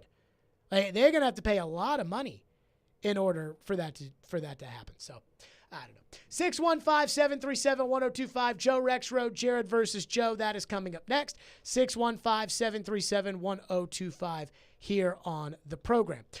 Let me tell everybody about my friends at TriStar Moving. That's right. I've been using TriStar Moving, or I should say I used them when I moved, and it was absolutely, hands down, an incredible experience. And I absolutely loved using TriStar Moving. And I will say this, I have sent people to use TriStar Moving and they've loved it as well. And that's, if you don't believe me, go to Google, just search TriStar Moving and check out the hundreds of 5-star reviews on Google that back up that opinion. And you want to know why they have so many 5-star reviews? Because of the service they provide you throughout the entire process. So they have an estimate where the professionals come out and quote you, and a great administrative staff as well. Their owners, Garrett and Robert, are Nashvillians through and through, and they want to help their fellow citizens. So trust me on this, not a hot take. Give my friends at TriStar Moving a call, 615-640-1219, or visit their website at nationalmoving.org/radio and get your personal discount on me. 5% off your entire move. That's TriStar Moving, 615-640-1219, nationalmoving.org/radio. Tell them Jared Stillman sent you for 5% off your entire move. TriStar Moving, my official movers. The MTSU Blue Raiders live here. Touchdown, Middle Tennessee! 3-ball, yes, sir! And when you're in the borough, tune us in on 97.5. In the end zone, caught, touchdown! We are Nashville's best sports talk. ESPN 102.5 The Game. ElectronicExpress.com. We make it happen. After months of playing, college basketball has determined the top 4 teams, and the final 2 rounds will crown this year's champion. BetOnline.net is your #1 source for all your betting needs and sports info. From all the latest odds, contests, and player props, you name it. And it's not just basketball. BetOnline.net is your continued source for all your sporting wagering information, including live betting and your favorite Vegas casino games. Head to the website today or use your mobile device to learn more about the trends and action. BetOnline.net, where the game starts. Since their doors opened in 1898 in England, Arkansas, Bank of England Mortgage has been providing down-home exceptional service. Bank of England's success is due to the talent of their loan officers and their access to hundreds of mortgage products at the industry's best pricing. Bank of England Mortgage has 3 Middle Tennessee locations ready to serve you. Go to BOE1214.com or call 615-823-1215. Bank of England Mortgage is a division of Bank of England Mortgage. Equal housing lender, member FDIC, NMLS 418-481. Hey, it's Chase McCabe of Darren, Donick & Chase. I started my radio career as an intern right here at ESPN 102.5 The Game. Now we're looking for our next great batch of interns. You think that's you? Send your resume to together@cromwellmedia.com to apply today. Markdown Madness is almost over, but Electronic Express is still bringing slam dunk deals. Watch the finals with 4K TVs from Samsung, LG, Sony, Hisense, TCL, and more. We've also got huge savings in every department: computers and gaming, smart home, housewares, mattresses, and more. Plus, save up to 40% on all appliances with up to 36 months free financing. Shop in-store or online with free express delivery on most items. Experience Markdown Madness at Electronic Express. We make it happen. When Smashville wants to rock. I tried so hard and got so far, but in the end, it doesn't even matter. Looking to the sky to save it, looking for a sign of life, 'cause it's too cold for you here. We are Nashville's rock station. 1029 The Buzz.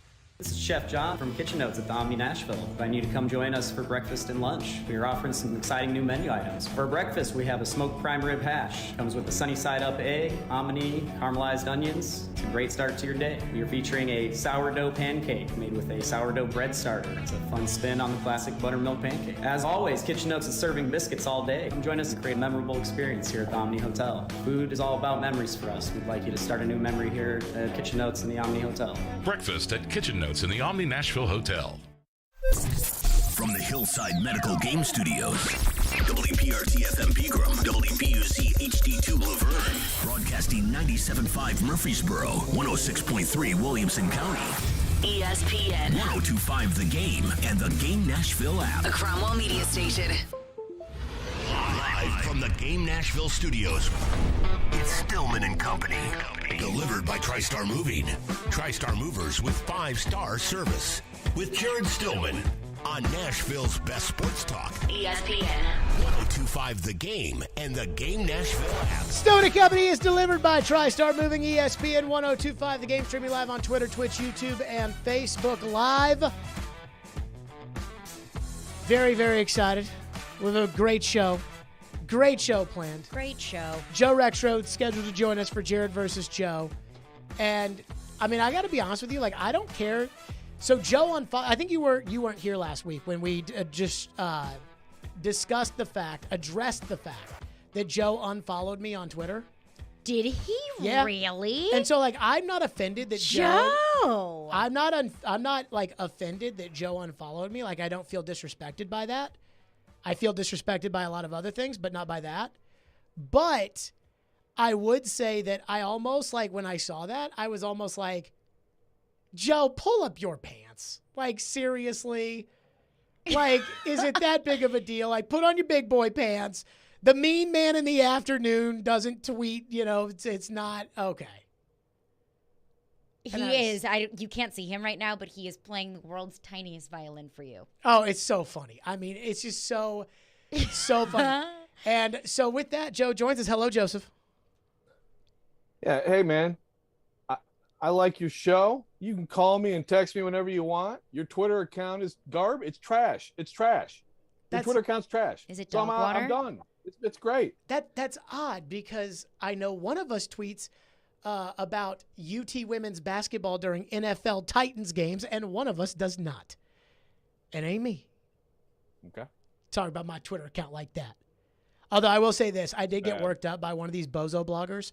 I did get worked up last night. Oh, I saw. About the stupidest tweet. Yeah. Like the I was on it. Stupidest tweet, and I was like, okay, I'm going to have to address this. And I was just watching from afar, grabbed my popcorn, and just waited for the replies to come in. Poor kid. Had myself a nice little giggle. Poor kid. All right, let's do it. It almost makes me want to unmute you, but I guess I'll just have to take your guys' word for it. Oh, you know what? I was giving you the business the other day, and I knew you couldn't see it. So Joe wrote a column in 2016. Joe wrote a column in 2016 when Vanderbilt hired Stephanie White, and the headline of the Tennessean article was, Stephanie White is worth the wait. It was Rexroad, Stephanie White is worth the wait. So when Stephanie White, because she got fired, was calling the Louisville game the other day, and Joe tweeted about her or something, I was like, Stephanie White, worth the wait to call the game. Do you even remember? Do you remember the context of that? By the way, the worth the wait. I remember me, you, and somebody else. I think it was Adam Sparks were the only three people at that press conference, and I remember telling you at that press conference, this is not going to work.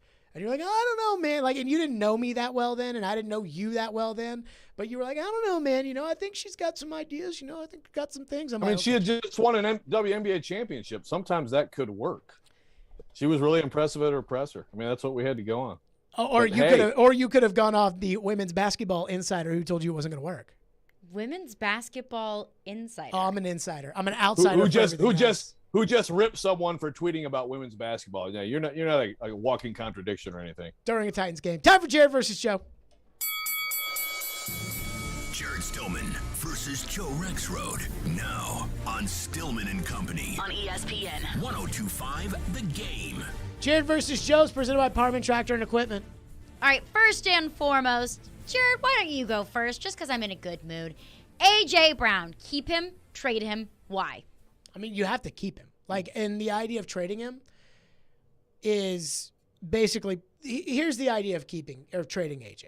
You trade AJ, you get the haul of picks, you draft the next AJ, and then you don't have to pay any of those guys, and you draft your tackle, and you draft your quarterback, and you get all of those things with the one AJ. It is the Herschel Walker theory, right? Mm-hmm. Like you trade Herschel Walker, and in return, you get Emmitt Smith, and you get Darren Woodson, and you get Russell Maryland, and you trade for Charles Haley, and you get all these things, and you win 3 Super Bowls in a row. Like, that's the theory of trade the guy and get the picks. The problem here is that those Cowboy teams were so bad that Herschel Walker wouldn't have made that much of a difference.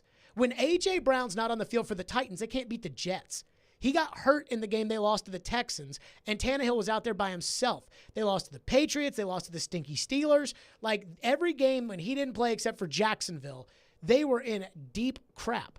And so if you do that, you're taking the number one team from you're taking the number one team from the AFC from the regular season, the number one team of the AFC when he's there, and you can't beat the Jets without him. To me, unless you think you can get the next AJ in this draft, and I have not done the studying of the board, I think you almost have to keep AJ Brown.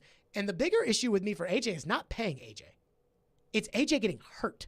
That's the issue with me. Because you can pay him $1 million, you can pay him $1 billion, but he's not on the field, and it doesn't matter. But I think he's so important to what they do. I just don't think that they can replace it by getting rid of him. Joe? Yeah, I mean, if I'm picking between the two things, it's very easy and to quickly say keep him. I would say about this what I would say about just about anything. I mean, you field any calls you get, and if someone, I mean, that Vikings trade to get Herschel Walker was also completely idiotic on their side of the deal as well. That's a haul. Could you get a haul for AJ Brown? Probably getting a first. You get a first and maybe a couple other picks. I mean, you know, this organization, and not this GM, although he's had a couple instances, have been trying to draft AJ Brown for a long time. Been trying to find an AJ Brown for a long time. This is a great receiver draft, and I'm sure there are going to be a couple of these guys who become great receivers in the NFL. Way more than not will still also be disappointing relative to their expectations. That's just a reality of the draft. So it would have to be an incredible deal. And I agree on the concern on health. That's like, if I knew for sure right now that AJ Brown was essentially going to be available for most of this second deal, then I'd be comfortable giving him a lot of money, because I think that he's going to ascend into a top. I think he can be a top 4 to 6 receiver in this league if he stays healthy. But that is the biggest if. Okay, so you both say retain AJ Brown. Okay, so the next question, Joe, you go first. You want to keep him, so that leaves you with one kind of, top of the line pick in this year's draft. What do you do with it? Well, what you do is you go by your board, and if you what's your board? Well, I mean, I don't have a board that's anywhere near what the Titans board is, because it's not my job to have that board. I definitely do not rule out receiver. I mean, I had to do a mock draft the other day. I went receiver, and I think that a young receiver with speed, especially, I just think that's got to be a part of it. And I don't, everybody say, oh yeah, great, wow, you want a fast receiver? What a novel idea! But they haven't had that. They have not had. They've had power and they've had speed in Derrick Henry, but they have not had speed on the outside really in a long time. And I think if you can add that, to me, that would be preferable to like adding a true slot receiver or something like that. I think you could really have something offensively with Woods now in, with Hooper now in, obviously hoping Derrick Henry is Derrick Henry next year. But look, if there's an offensive guard that or an interior offensive lineman they think can be the next Ben Jones, and he's there, like the kid from Boston College, and he's there, I'm fine with that. I mean, you got to go by your board. And I'm also absolutely open to the quarterback situation. Look, Mike Vrabel will know the ins and outs of Desmond Ridder better than any coach in this league. I promise you that, because of who his best friend is. And that is a guy I look at who very likely could be available for the Titans there. If you believe that he's the successor to Ryan Tannehill, your quarterback of the future, he's good enough to do that. Pull the trigger. So I think that when I hear all the talk about wide receiver, let's say they draft a wide receiver in the first round, like Treylon Burks out of Arkansas. What's going to happen is everyone's going to be like, dude, can you imagine this offense? AJ, Robert Woods, Treylon Burks, Austin Hooper, Derrick Henry. This offense is going to be unstoppable, which is kind of what Joe was hinting at there in that last little thing, right? Mm-hmm. Didn't we do that last year? Yes. Didn't they not have a right tackle last year? Okay, so because this happened last year, then don't try to get weapons. Is that what you're saying? No, I think the idea of getting obsessed about giving Tannehill all these weapons doesn't matter. If you don't have a right tackle, and they don't have a right tackle. And this is one thing that I know. I was talking today to somebody about the GM, and I was like, I try not to think about what Floyd would say or what Floyd would want or whatever. I try not to think that because he and I used to have so many different opinions that he used to always get mad at me and say, don't put words in my mouth. But, I mean, the idea of not having a right tackle but being excited about your third wide receiver, that's not something that would have flown with him. And it wasn't me who was complaining all year about the protection for Tannehill, and it wasn't Caroline who was complaining all year about the protection for Tannehill, and it wasn't Ian who was complaining about the protection of Tannehill, but there was somebody here that was bitching all year long about the protection for Tannehill. And so you're just going to do the same thing you did last year. No right tackle, but we got receivers, and to me, and I'm not saying they shouldn't go receiver. I don't know what the board looks like or how it'll fall. But this idea, whenever people talk to me and get excited about the Titans and they don't talk about right tackle, I almost tune out because people, the right tackle position is a $15 million a year position. And the Titans are just paper clipping it along until they get somebody. So to me, right tackle. I mean, and there may not be a right tackle there, but right tackle. At some point they have to address right tackle. And not in drafting a guy 2 years ago who didn't pan out. That's not good enough for addressing right tackle. So that's the thing. Right tackle. Well, is it right tackle? Luke Warsham, who's great. Luke Warsham tweeted out a couple of weeks ago when they made the Robert Woods trade, and he was like, is it fair to say that this offense is better than 2021? And I just said, they don't have a right tackle. He's like, well, I think Radens might be better than Quessenberry. I'm like, says who? Right, but also, is that the standard? Well, says who that he isn't, though. I mean, look, if they don't believe that.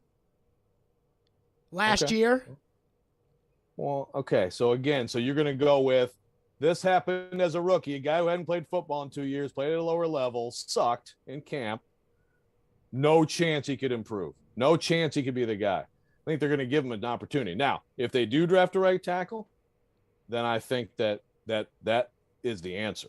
That tells us the answer. And again, I'm not if that's how they feel like this guy's a swing guy, backup dude. We screwed up, second round pick, and he's not it. Well, then draft a right tackle. But you are making the leap in assuming that's the case, and that is a leap. I feel like we should not I feel like it's a leap to assume that he is a right tackle until he proves otherwise that he is in fact a right tackle. Yeah, I think that's fine. Keep an open mind on Dylan Radens. But you are taking the leap that he certainly isn't. Why? But I can't go into training camp expecting or praying that he makes that leap. I have to have a right tackle before I go into training camp. I can't do is he a right tackle? Maybe we'll see. Let's hope. Yeah. And then I agree. Not, if put that's where they Jamarco are, Jones out there. Yeah, if that's where they are, then that's fine. They need to get a right tackle somewhere. Does not necessarily have to be a first-round pick, but could be. And I felt like this week in that Robinson interview with Jim Wyatt, I felt like Robinson was hinting a lot at the idea that they're going to let Jamarco Jones try to play right tackle. And that... Well, Vrabel hinted the other way, so... Well, that's good, because that might be criminal if they let that happen. 615-737-1225. I have no idea why I just gave out the phone number. The second segment of Jared versus Joe is next.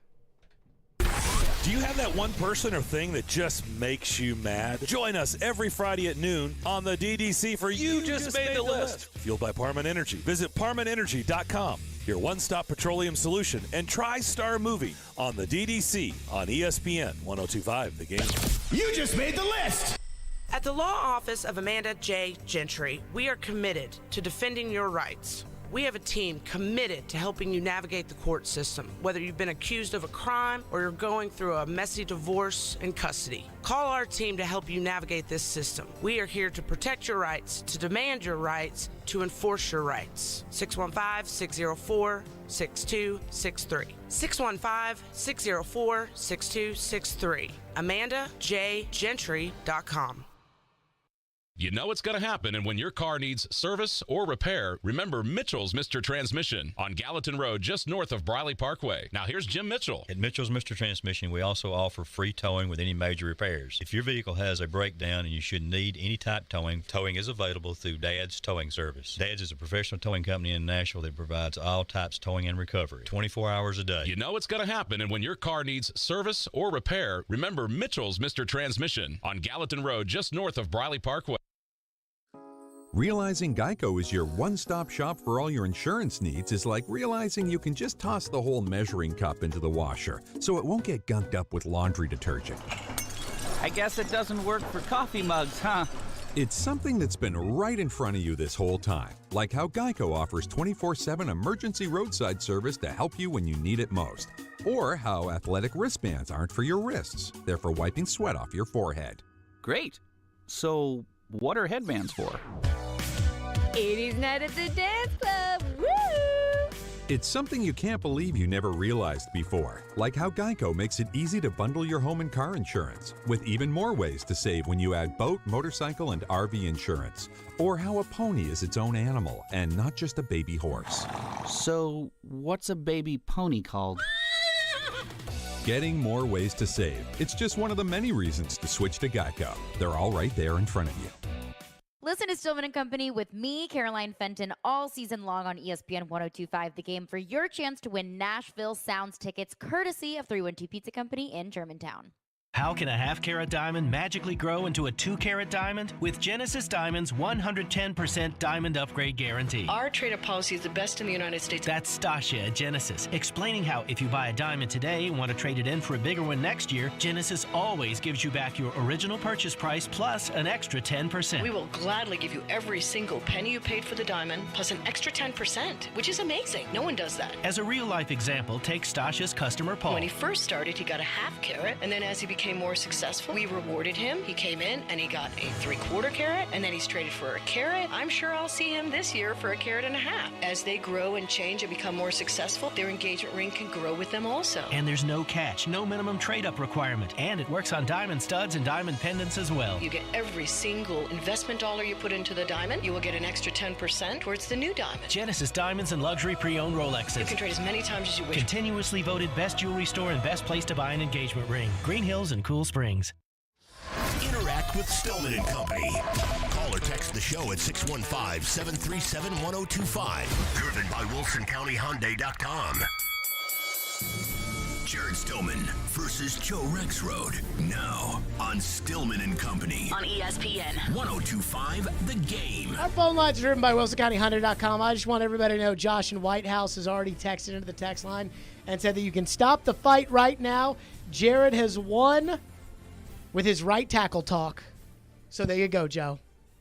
Thank you, Josh in Whitehouse. I'm assuming that you're being accurate there but I'm going to double check it because last week you said the text line is lighting up in support of me, and it was like one dude. No, it was 3, but that's okay. Lighting up. That's okay. It was how many? That counts. I'm not the one who goes back and tweets and texts them back and says that they're right. Yes, it lit up. I can advocate. You're above interacting? You're above interacting with them. Is that right? I can't interact. This new text service, I don't know why we changed the last one, but you can interact. No. Yes, you can. I tried to click the little freaking pencil button, and it said that you have to be like an administrator to do it. And you don't click the pencil button. Isn't that right? Somebody back? No. Pathetic, that's like Jared. editing their contact. God. There's literally a This box is an that L. says respond or like type message here. Pencil button, my rear end. All right. Pencil means like edit. This is a point deduction. Point deduction, Caroline. Hey, Joe, I'll do the judging around here. What do we have? You and Josh from White House. Okay, so Joe, no, I believe Jared, you go first. It's your turn now. Thank you. So both of you said your draft plans. Jared, you said right tackle. So what's the plan at quarterback moving forward?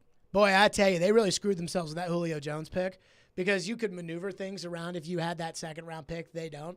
So what my plan for quarterback would be and what everybody else's plans all winter have seemed to be a little different.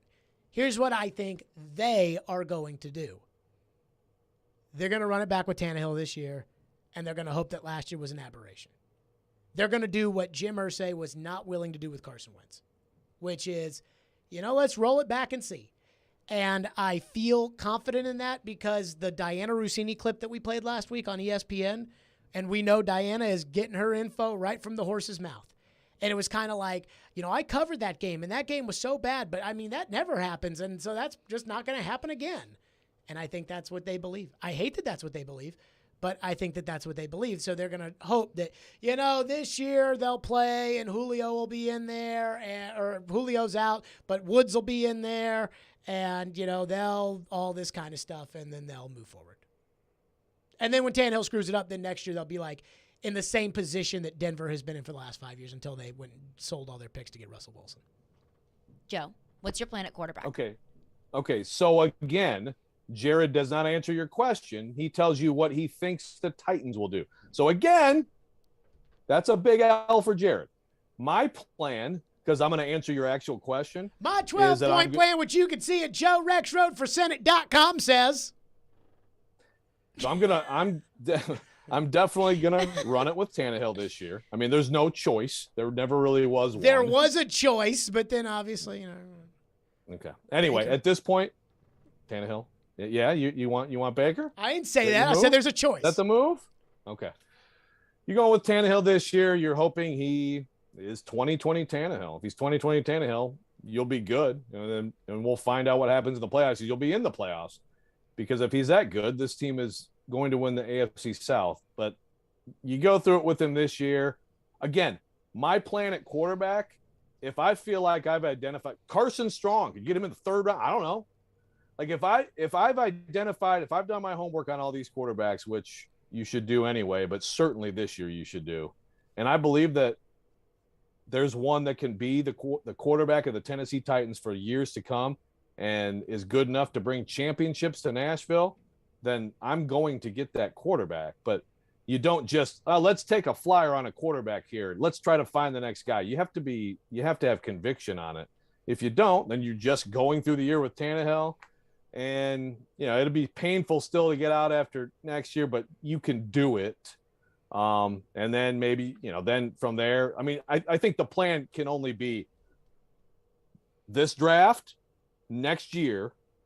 And then if it turns out that it didn't work out this draft, or you didn't want anybody, or you just couldn't get who you wanted, and then next year doesn't work out with Tannehill, then you're basically the Indianapolis Colts from then on. You're trying to figure it out. You're either drafting, but you're not going to be high enough to draft the top of the line prospect, or you're going to go out there on the market and you're going to find the next recyclable guy and give that guy a shot. But your plan you can't have a plan beyond this draft next year. Okay, on to the next one. Joe, you go first. New overtime rule in the NFL. Now both teams get possession in the postseason overtime. New rule. Like it, hate it, don't care. I'm mostly don't care. Like I'm not mad that they did this. It doesn't bother me that they did this. It bothers me that there was so much backlash over this rule that's been there for years, and it replaced a rule that had been there for decades because the freaking Buffalo Bills can't get a stop. You're allowed to go out there with your special teams and your defense and your offense and try to win a football game. So I never felt like you had to have it so that both teams are ensured a possession. I do. The preferred overtime that I would love to see does involve both teams getting a possession. It's the college overtime. I love it. The real college overtime, not the 2-point conversion crap. I'd love to see the NFL go that route. Of course, they would never do that. Someone this week, someone quoted a source in the NFL saying that, the Titans' plan for a 2-pointer winning was deemed to, quote, non-traditional. Okay. Well, if you want to go traditional, let's just go back to sudden death. Sudden death. Get a field goal, you win. That's it. But I don't care. I really don't care too much. Fine, do this. I did not think it was necessary. So I agree with Joe. And as I said yesterday, that I felt like it was really capitulating to the crybabies. You know, like the people that Josh Allen did get the ball. By the way, where was the Matt Ryan crybabies 5 years ago when they lost the Super Bowl? They didn't get the ball in overtime. Where were those crybabies? I'm sure there were plenty of them. I don't remember it. Maybe it's just Brady's just so great that was. But anywho, 28-3 overwhelmed everything else. Kyle Shanahan not doing math overwhelmed everything else. I think truly the dumbest thing that has just been said here is Joe wanting to go to the college overtime, which I heard him say this morning, and I find to be just so dumb. And the number one reason why I find it to be ridiculous is because we have to operate under what the NFL, like what the NFL's mantra is here. And the NFL, like we talked about this yesterday, but I really want to hammer this point home, which is that the NFL cares about the length of the game. They don't care about the length of the game in baseball. They say they care, but they really don't, right? Like there's no real pitch clock, and they're trying it at the AAA level. They've been trying it for like 6 years. You go to a Sounds game, it's at 30 seconds. The clock just starts going down, and if it gets to 0 before the guy throws the ball, there's no consequences. Baseball doesn't care. So they'll have a game go 4 hours and be like, oh, you know, we want to cut it down a little bit. Football is like, you better keep your game within this window of how long it's supposed to be, which is why they cut the overtime from 15 minutes to 10 minutes. In the regular season. Yes. In the regular season. They don't care about postseason. Yes. But, and so if they were to go to the college this overtime, then it would be change for the regular season, Jared. Ball. So you want to go with a kickoff in overtime in the regular season, but ball at the 25-yard line in the postseason. Oh, what I want? No, I don't care about their game time crap. I'm good with the college overtime. But you could do it that way, and just like they did here, and you could do it for the postseason. I mean, we have different rules now. We have different rules in the NFL overtime, postseason, regular season. We have different rules overtime, NHL postseason, regular season. Obviously, this can be done. So you could do it that way. But me, I'm fine with a game going to 3. As a consumer of the NFL, raise my hand. I will watch that all day. Do I need a rebuttal on that? Would you like to rebuke that? Well, I mean, I just think that's dumb. I don't want to watch college overtime in the NFL. And not only that, like if you do that, the team that has the better quarterback is automatically going to win. Like you put Joe Burrow at the 25-yard line, and then you put Kyler Murray out there, Joe Burrow's team's going to win every time. So, against it. Against Joe wanting to do the college overtime? Because it's not fair. And that was my point yesterday. No, it's because it's stupid. Joe wanting to... First of all, the college overtime's kind of stupid, but whatever, it's college. Like, but to want to go to that for the NFL? Like, oh, goodness gracious. Why don't we just, 1 foot in bounds now? Like, what are we doing here? All right, last one. Last one. This is the last Jared versus Joe before the Final Four this weekend. So I'll ask Jared first. It's Villanova, Kansas, UNC, Duke. Is it good for the game that it's all blue bloods, or do you like to see a little bit of mix-up? I'm good with the blue bloods. I mean, I thought that St. Peter's was a great story, and if St. Peter's had gotten in, that would have been great. I would have liked for them to get in and kick Kansas out, because even though Kansas is a blue blood, I find them to be incredibly boring. Why? I don't know. It's just Kansas. What does that have anything to do with it? Like, they play in a boring conference. Their teams are kind of boring. Like, it's arguably the best conference. They don't play in a boring conference at all. They play in a boring conference. What? Why? Why do you think it's a boring? That's a very good conference. Big 12 basketball? Yes. What night Baylor? What night is Big 12 basketball Texas on TV? Tech? What's their night of the week? I don't know. I don't care. Because you don't watch it. No, They've but got does that Big mean that Monday. it's a bad conference because I personally don't watch Big 12 basketball? Boring. I said they were a boring conference, not a bad conference. They're boring. And I find Baylor to be boring. So if we kicked Baylor out and put St. Peter's in, I'd be fine. But I kind of wanted UNC versus Duke. I'm good with the Blue Bloods. Give me the Blue Bloods. I want the Yankees in the World Series. Like when the Braves got there, they played the Astros last year. I was happy they won the World Series, but I would have preferred that the Braves beat the Yankees in the World Series. I would prefer that if the Titans get to the Super Bowl, they beat the Cowboys in the Super Bowl. Give me the Blue Bloods. I think it worked out pretty well because St. Peter's gets to the Elite Eight. It's still one of the great Cinderella runs. And by the way, 2 of the top 3 rated games in this tournament are St. Peter's games. Worth noting there. This is good for the tournament to have Cinderellas, but I think it's also good to have best of the best in the Final Four. The interesting thing is, though, like UNC is an 8 seed. This is a surprising blue blood. This is not like, I don't know anybody who has any, in my pool I'm in, none of these 4 teams are a championship pick by anybody. So it's still a little bit of a surprising Final Four. But yeah, Duke UNC, look, ultimately, we can complain about it all week. I'm all in on it. I can't Kansas Nova. I'm actually, it's too bad that no worked out pretty well. Joe, go to Comcast.com and pay like $5 extra per month. I believe that's what they call Robo Joe on the morning show. I feel like I'm listening to the teacher from freaking Charlie Brown. I made a great point, too. Am I back? You're back. Dude, that point was gone. There was no point there. St. Peter's, 2 of the he's gone. No, Robo Joe. It was great for the tournament. What was that, Joe? Oh, no. Joe, just go to a Starbucks. They've got better Wi-Fi. Oh, God. All right, I'm doing it by phone from now on. No. more We don't Zoom. like that. We don't like that. Joe Rexrow, Jared versus Joe, presented by Parman Tractor Equipment. Who wins? I mean, you both make pretty bad points. I'm going to be honest with you.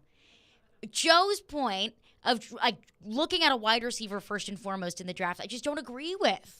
I just don't agree with it. I know that you sprinkled in offensive tackle. I know you sprinkled in quarterback in there, but you're so dead set on a wide receiver. And if there's a great wide receiver that falls to the Titans at 26, then yeah, sure, take him if you think you're getting a value for him. But just to look at wide receiver first and foremost, I just don't agree with. But also, Jared, I agree that the Titans need a right tackle, but they got other positions they can fill as well. And with not drafting a quarterback, I do think that the Titans have every intention of running it back with Ryan Tannehill, but I don't think that's the long-term plan forever. But, I mean, the overtime rule, you both are so you say you're indifferent about it, but you both hate it. I just don't like the crying about it. Hate it. If they had changed the rules, but they just like decided to change the rules last year and it wasn't totally reactive to something else, I'd been fine. I'd be like, okay. But when like Josh Allen didn't win a game at the end because he didn't get the ball, and it was like, Josh Allen played great, didn't get the ball. Like, oh God, we're gonna capitulate to the crybabies all the time. That's how I feel about it. I don't know. Jared, you can win this week. Good. Give me the thank you. Yep. Finally, I get a little bit of respect. Oh, don't you dare. I'll take it back. I mean, I'll take finally. it back. I will turn this car around. Trust me. I mean, it's nice to be respected. Oh, that's all I will say. I want to take it back now. Do it. I take it back. There Joe, you win. go. Joe, There you you win. go. Congratulations. Yes. Wouldn't be Thank the first you. time Thank that's you. happened. Thank you.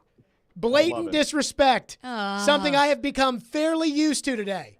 Blatant Caroline, I've got an disrespect. idea for you to make your Twitter experience more enjoyable, too. Just text me. Well, I mean, if I don't, are you going to unfollow me? No. I like your Twitter Dude, account. you know it's bad. Thanks, Joe. I You appreciate know that. it's bad I when you love are it. You're a not great follow. followed. Thanks, Joe. Like, you know it's bad when you are not followed by 2 of the radio hosts on your own station. That is. Who else? Oh, Willie. Like, think about it like this, right? Like, if you were to say the top 5 people in the history of sports radio, who would you say they are? Just throw out names. Sports radio? Yeah. Cowherd, Mad Dog. Okay, stop. Rome. So I'm a part-time guy on that station, and he follows me. But 2 people on my own station don't follow me on Twitter. It's unbelievable. Tough break. No, you know what? You're too big time for us Some now. people just don't Jared. like the truth. That's what I Jared, realized. This turns into a nice humble brag opportunity that you just took full advantage of. Congratulations. Hey, I'm just saying. And I feel, thank you, Joe. And I feel as if, sometimes when people just, I have become accustomed to just blatant disrespect. Oh, your life must be tough. Oh, it's tough.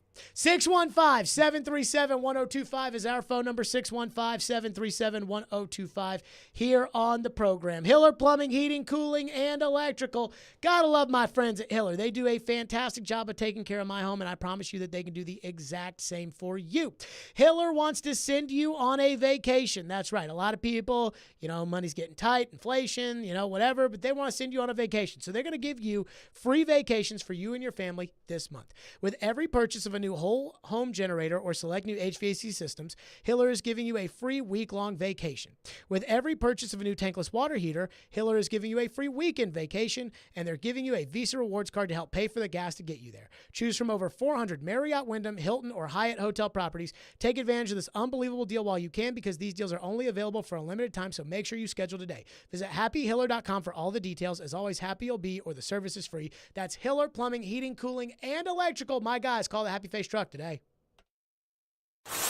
Jump in the mind of an NHL veteran as Predators analyst Hal Gill joins Stillman Company Tuesday afternoons at 5:30. Here they are in a pressure situation every night because they need 2 points. And Robbie and Rex Road Thursday mornings at 9:30. Goaltending, I think it might be an issue at some point. Presented by Duncan on Smashville's best sports talk. ESPN 102.5 The Game and the Game Nashville app. Willie Donick here for Pella Windows and Doors of Nashville. Proud to announce that they have won the Top Gun Award for the best Pella sales organization in the U.S. They have the best culture, best customer satisfaction, and best growth in the business. To celebrate, Pella is offering their amazingly affordable products at 0% financing with no payments for 12 months. Do you need new doors or windows?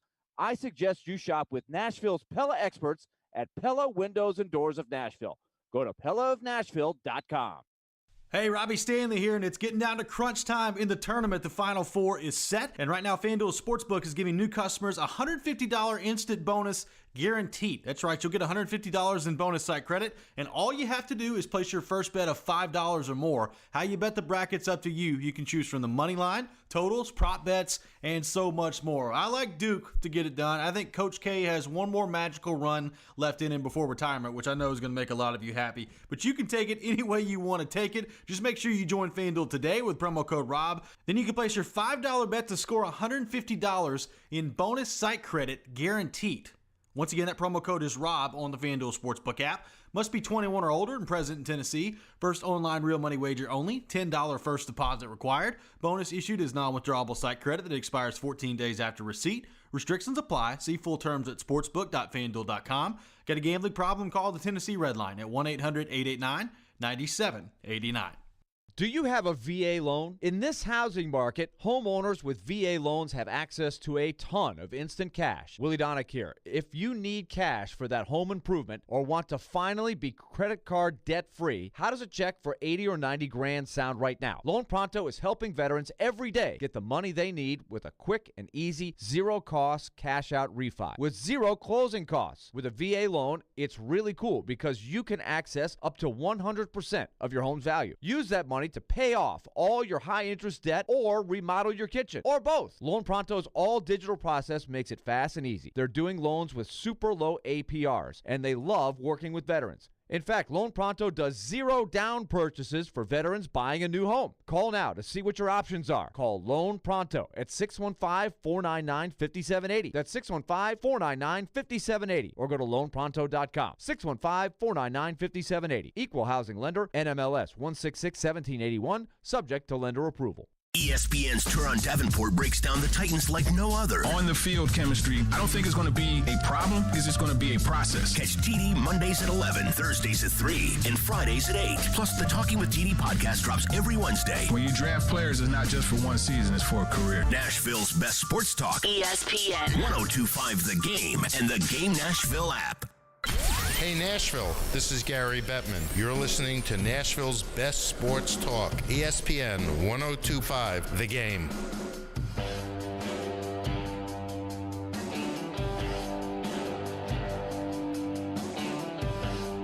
Stillman and Company. So there is a big fear. Like, is it wrong to say fear about this A.J. Brown contract? Maybe anxiety.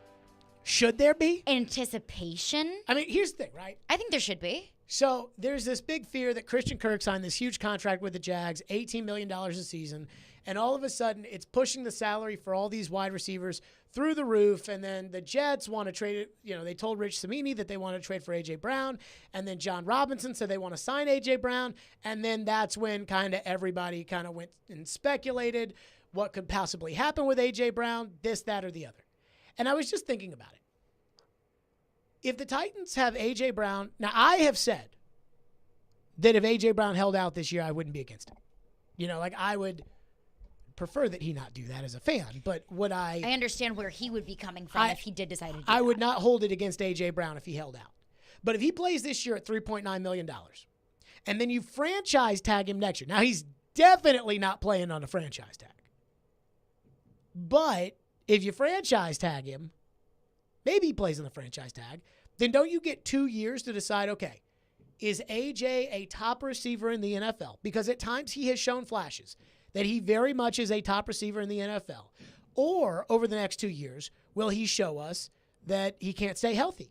And if he can't stay healthy, then we know, don't give him the big contract. Because every time that it comes up, and you asked the question in Jared versus Joe, but every time it comes up, it's like, well, I know AJ can't stay healthy, but. And I think to myself, why can't it not be, well, I know AJ doesn't stay healthy, and you can take the next 2 years to figure that out. Because you can always use the franchise tag. Mm-hmm. Now, this would get a little messy because you'd have to fifth-year Simmons, which they will, but Simmons is not going to play on the fifth-year option. So that's another thing. Like, I don't think AJ is going to play on the tag, and I don't think Simmons is going to play on the fifth-year option. Then they would probably hold out. And so maybe you have to factor that in. But I don't see why now I have to sit here and say, well, give me the list again, all the receivers that right now, if you were not in Nashville, Tennessee, you would say are better than A.J. Brown. Cooper Kupp, Jamar Chase, Devontae Adams, Justin Jefferson, Tyreek Hill, Stephon Diggs, DeAndre Hopkins, DK Metcalf. Yeah. And you could throw Debo in there as well. I mean, it's crazy. And so, now, if all those guys sign contracts, then AJ is going to get paid the most of that group that signs the contracts, and that could be something to keep an eye on. But I really, truly look at this, and I'm like, I think everybody should just calm down a little bit about AJ. It'll be fine. Now, here's the thing. I don't know if AJ can stay healthy. And other than that, he might be the most important player on the team. But that's a big thing. Staying healthy? Yes. Don't do any good. What is the old line? Can't make the club if you're in the tub. Don't do anybody any good if you can't stay healthy. Best ability is availability. And the Titans pretend that they care about that, but they really don't. Well, I mean, when they draft injured players and they trade for injured players. And then they don't move care off about of injured that very players much. and replace them with other injured players. Uh-huh. And then they say, it says in our training room, the best ability is availability. Yeah, well, also, Julio's different than coming off of a torn ACL, but I get what you're saying there. I feel like, as far as the AJ thing is concerned, and TD said this earlier today to me, which I think is pretty accurate, which is his agent is the same agent as the other guys that signed for 3 years and $60 million, $40 million guaranteed, $20 million a season. And if Chris Godwin and Mike Williams are signing for that, that's probably what AJ is going to sign for. $20 million a year for AJ. Anybody have a problem with that? I don't. No. $20 million. That's fairly reasonable. Fine. Okay. But it's when you get into the 27, 28, 29, 30 range that I'm not okay with. What is Adams per year? Do we know what Devontae Adams per year is? I think it was 28. Holy crap. That's so much Now, money. one of those is like a fake year, right? Probably. That's got to be the case. But I don't know. I just know that everybody's looking at A.J. Brown and this contract and what they're going to do with A.J. Brown. And I'm just telling you that ultimately the Titans are not going to trade A.J. Brown unless A.J. Brown says he wants $30 million. And even if he says he wants $30 million, they might not trade him because then, okay, you got to play. So you got to play this season, franchise tag, you're fine. But ultimately, I believe if Robinson says we want to get a deal done and we had preliminary conversations, and these are people that do not talk about this kind of stuff, I think it'll be fine. 615-737-1025. We'll go to your phones next. 615-737-1025. Stillman and Company. It's ESPN 1025 The Game. From Fox 17 News, this is a Code Red Weather Alert. I'm Fox 17 meteorologist Greg Bobis. Strong to severe thunderstorms possible going into tonight. Damaging wind being our greatest threat as these storms track through the area. Heavy rainfall as well. Temperatures drop from the 80s to the 50s by tomorrow morning. This weather report brought to you by Hiller Plumbing, Heating, Cooling, and Electrical. Call the happy face truck today. This is Chef John from Kitchen Notes at the Omni Nashville. Inviting you to come join us for breakfast and lunch. We are offering some exciting new menu items. For breakfast, we have a smoked prime rib hash. Comes with a sunny side up egg, hominy, caramelized onions. It's a great start to your day. We are featuring a sourdough pancake made with a sourdough bread starter. It's a fun spin on the classic buttermilk pancake. As always, Kitchen Notes is serving biscuits all day. Come join us and create a memorable experience here at the Omni Hotel. Food is all about memories for us. We'd like you to start a new memory here at Kitchen Notes in the Omni Hotel. Breakfast at Kitchen Notes in the Omni Nashville Hotel. Hey, it's Chase McCabe here to tell you about Dr. Kelly Rice Family Cosmetic and Dental Sleep Medicine. Dr. Rice, listen, we all have cavities, but what's the best way to try and keep them from happening? Cavities are like any other health condition. You don't really know you have one until it gets bad. Recently, I saw a patient for treatment.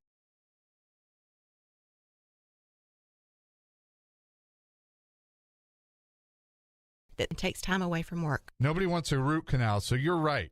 Regular checkups are very important. Well, we do things differently. I want to let people know that if they're afraid of pain or worried about the cost, they are not alone. Don't be embarrassed. We understand. Give us a call at 615-373-4488. That's KellyERice.com. Dr. Kelly Rice Family Cosmetic and Dental Sleep Medicine. If you don't have dental insurance, no problem. Be sure to join their membership club. Just visit KellyERice.com or call 615-373-4488 now to schedule your cleaning and checkup. You'll certainly be glad you did. Welcome to Allstate, where you can save just by being you. DriveWise and the Allstate mobile app gives you personalized driving feedback, and by adding it to your policy, you can save for driving safe just by being yourself. Allstate. Here, better protection costs a whole lot less. You're in good hands with Allstate. Click, call, or visit allstate.com to save today. Not available in every state. Savings based on DriveWise and other safe driving discounts. Savings vary. Subject to terms and conditions. Allstate Fire and Casualty Insurance Company and affiliates, Northbrook, Illinois. Circle up, team. We've got status. Evelyn's marketing consultancy client roster is skyrocketing. Okay, so this week is a biggie. We've got the pitch and 3 client meetings. She needs another analyst before her team's free time plummets. Who's running the competitive analysis on fruit snacks? Indeed can help her hire great people fast. I need Indeed. Indeed you do. Our hiring platform instantly connects you with quality candidates whose resumes on Indeed match your job description. Visit Indeed.com/credit and get $75 towards your first sponsored job. Terms and conditions apply. Inside knowledge on the Titans. Todd Downey's got his notepad out right now, just writing things down. Ooh. Inside knowledge on the Predators. They can go right into the forecheck, and boom, you get a beautiful goal from Colton Sissons. And then there's a team in Knoxville. How excited should Tennessee fans be by what they've seen from Josh Heupel in year 1? Wake up and hang out with Robbie and Rexroad. Weekday mornings from 6 to 10. Brought to you by Little Guys Movers on Nashville's best sports talk. ESPN 1025 The Game and the Game Nashville app. Watch live on Twitter, Twitch, and YouTube.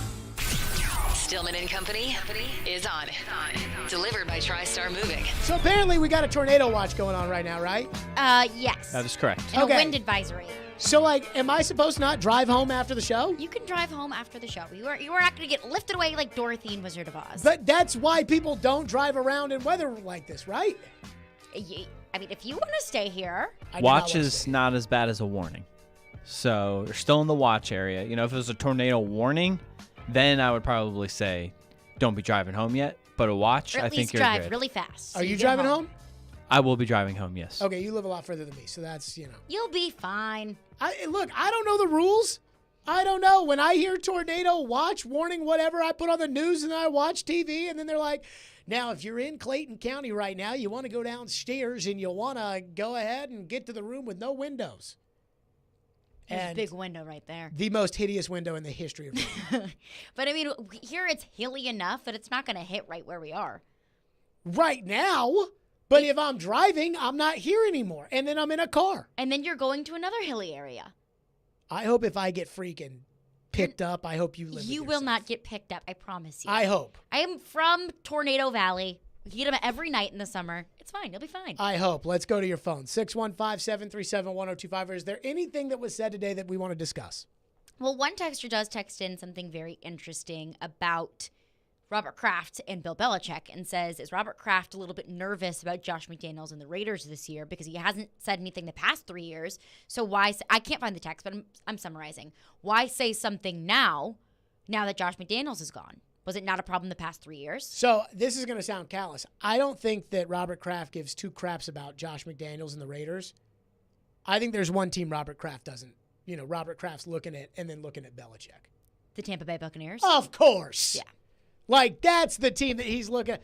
We haven't won a playoff game in 3 years. It's eerily spot on. By the way, you want to know what's crazy? When I used to, right when I left Boston, the New England area, and I was in Louisville, and I used to listen to the Boston Afternoon Show every day, which I obviously still do now.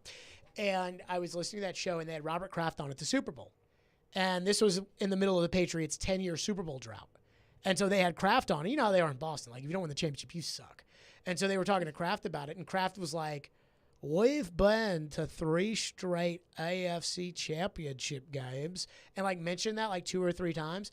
And so they, like, were on Kraft's rear end about going to 3 straight championship games. Like, oh, is that the standard here in Boston? 3 straight AFC championship games? And so it's funny to hear Kraft, when he's defensive, saying 3 straight AFC championship games, but when he's not happy on the offensive, he's like, we haven't won a playoff game in 3 years. And it's like, dude, you've been to the playoffs 2 of those 3 years. But then again, you know what? What's next? And also, you're kind of rebuilding with a new quarterback. You lost your quarterback. You've drafted a new one. Do you think the Titans would put Vrabel and Robinson on notice if they lose in the playoffs in the first round this year? No. I think that they would never. I just don't ever see the Titans publicly putting people on notice. Not publicly. It's Maybe not behind Amy's closed MO. doors. Bud Adams would have, but it's not Amy's MO. But I do wonder if they lose, if they're one and done this year.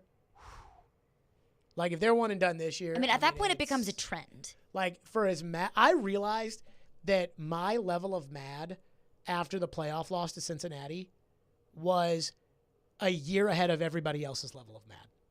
Like, it was after the 2022 season, if they got bounced in the first round. If they lose next year, wits' end. people are going to be, the same level of freak out that I was this year, Mm-hmm. and the same level of got to go get a quarterback, got to go do this, got to go do that. You will feel that next year. But I think a lot of people are holding out hope, whereas I spent the season trying to hold out hope, and then when he got in there and pooped his pants in the playoffs, my hope was gone for forever. I have no hope for this season. I have no hope the Titans are going to win the Super Bowl this year. No hope.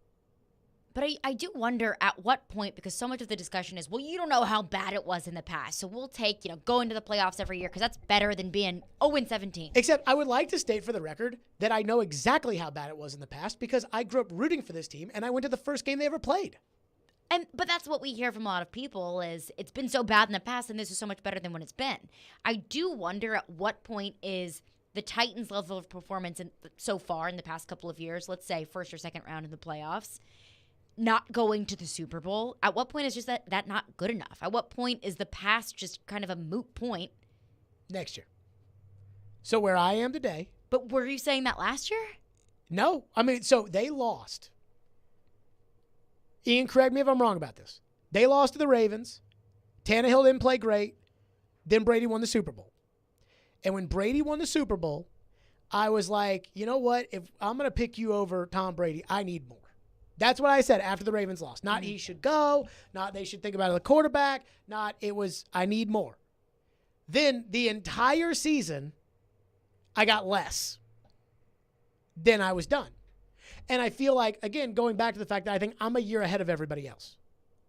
Everybody else right now is, I need more, right? Mm-hmm. Like everybody's like, oh, that was a bad game.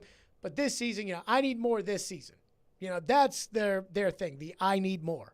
And I'm over the I need more because I need more for me was last year. So you all are going through I need more this year. And then when you don't get more, which I'm not expecting you to get more, when you don't get more, then you'll be where I was after the Cincinnati game, which was get him out of here. Another texter checks in and says the Titans might not even make the playoffs if John Robinson doesn't pull off draft magic. Dude, I'll tell you what, man. Indianapolis, and it's weird because people think like, oh, well, you've been done. Chris Sanders said it today on the show when he was like, I know that you don't think the Colts are a scary team. I'm like, no, I didn't think last year's Colts team was a scary team. I think this Colts team, I think the Colts right now are ahead of the Titans. So I think there's a chance the Titans don't make the playoffs. I also think there's a chance the Titans get the 1 seed again. Now, I'm not banking on it, but I don't think they'll win the Super Bowl. And that's ultimately what I feel like what we're all here to do. And that's such a defeating feeling being here on March 30th, going into the season saying we don't think this team's going to win the Super Bowl. Well, when Aaron decided to stay in Green Bay That was when it was like, okay. Now it's like, all right, let's see what you can do and try to do whatever you want and go from there. And, we'll see next year. And I think fans don't like hearing that because they want to be excited about next season. And look, this is where it's going to get bad between me and the fans. Mm-hmm. Let's say the Titans start the year 8-0. And we don't know what the schedule is going to look like. Like, we don't know who they're playing, when they're playing. But they got some tough teams in there. That very easily could, involve a win over the Bengals, the Cowboys, at Buffalo, and at Green Bay. And the Titans are 8-0, and they beat Jacksonville, and they beat Houston twice. And they're 8-0, and they're the number one team in the NFL, and they can't be stopped. And I'll be sitting here saying, prove it to me in the playoffs. Jared, we just beat the Packers. Prove it to me in the playoffs. You beat the Bills last year. You beat the Chiefs last year. You beat the Rams last year. Prove it to me in the playoffs. And then it's going to get really bad because it's going to be 4 hours of that a day. And that's... For 17 weeks, 18 weeks. That's a lot, yeah. Now, if it's bad, then it's going to be the other way around, which is, oh, Jared, you were right. I don't agree with you very often, but you were right. And you said that they should move on from Tannehill, and I thought I had my doubts, but you were right. And so really the people's opinions of my opinion have nothing to do with me. It has everything to do, or their own opinion, it has to do with the result that ends up happening. And I noticed this last year with David Poyle when I'd been pretty hard on Poyle, and everybody was calling in agreeing, being like, he's got to go, he's this, he's that. They started winning, and they're like, well, maybe, and I didn't change. I stayed the same. Mm-hmm. So my opinion's staying the same, but it's everybody else's opinion that starts to change. Then if they win the Super Bowl with Ryan Tannehill, then you know what? Ryan Tannehill can come on the air and spank me on the ass and do whatever he wants. That is one where you got to tip your cap and say, hey, you did it. But I don't think he's going to do it. Although I do think the Titans, and this is going to sound crazy for somebody who's just they're not going to get to the Super Bowl. I was looking at the betting odds in the AFC. Mm-hmm. I think the Titans might have the best value. I think, what is it sitting at right now? I think it's 28-1 or something like that. That's really not as far-fetched as I would have probably guessed. I would have said 40-1. No, but I think it's 40-1 to win the Super Bowl. But I think it's 28-1 or something to win the AFC. Okay. And I'm that's pretty good value because I think the Broncos and the Raiders are probably overbet. But I think the other stuff. Everything with the Broncos, I think, is totally far-fetched. bringing in Russell Wilson, that makes the Broncos better, but how much better? That's it for us. We're out of here. Smashville Live. Do we know who's doing Smashville Live today? Max will be hosting with Chase McCabe and Elliot Friedman. Interesting. Well, that's next. We're out of here. We'll see you. Stillman.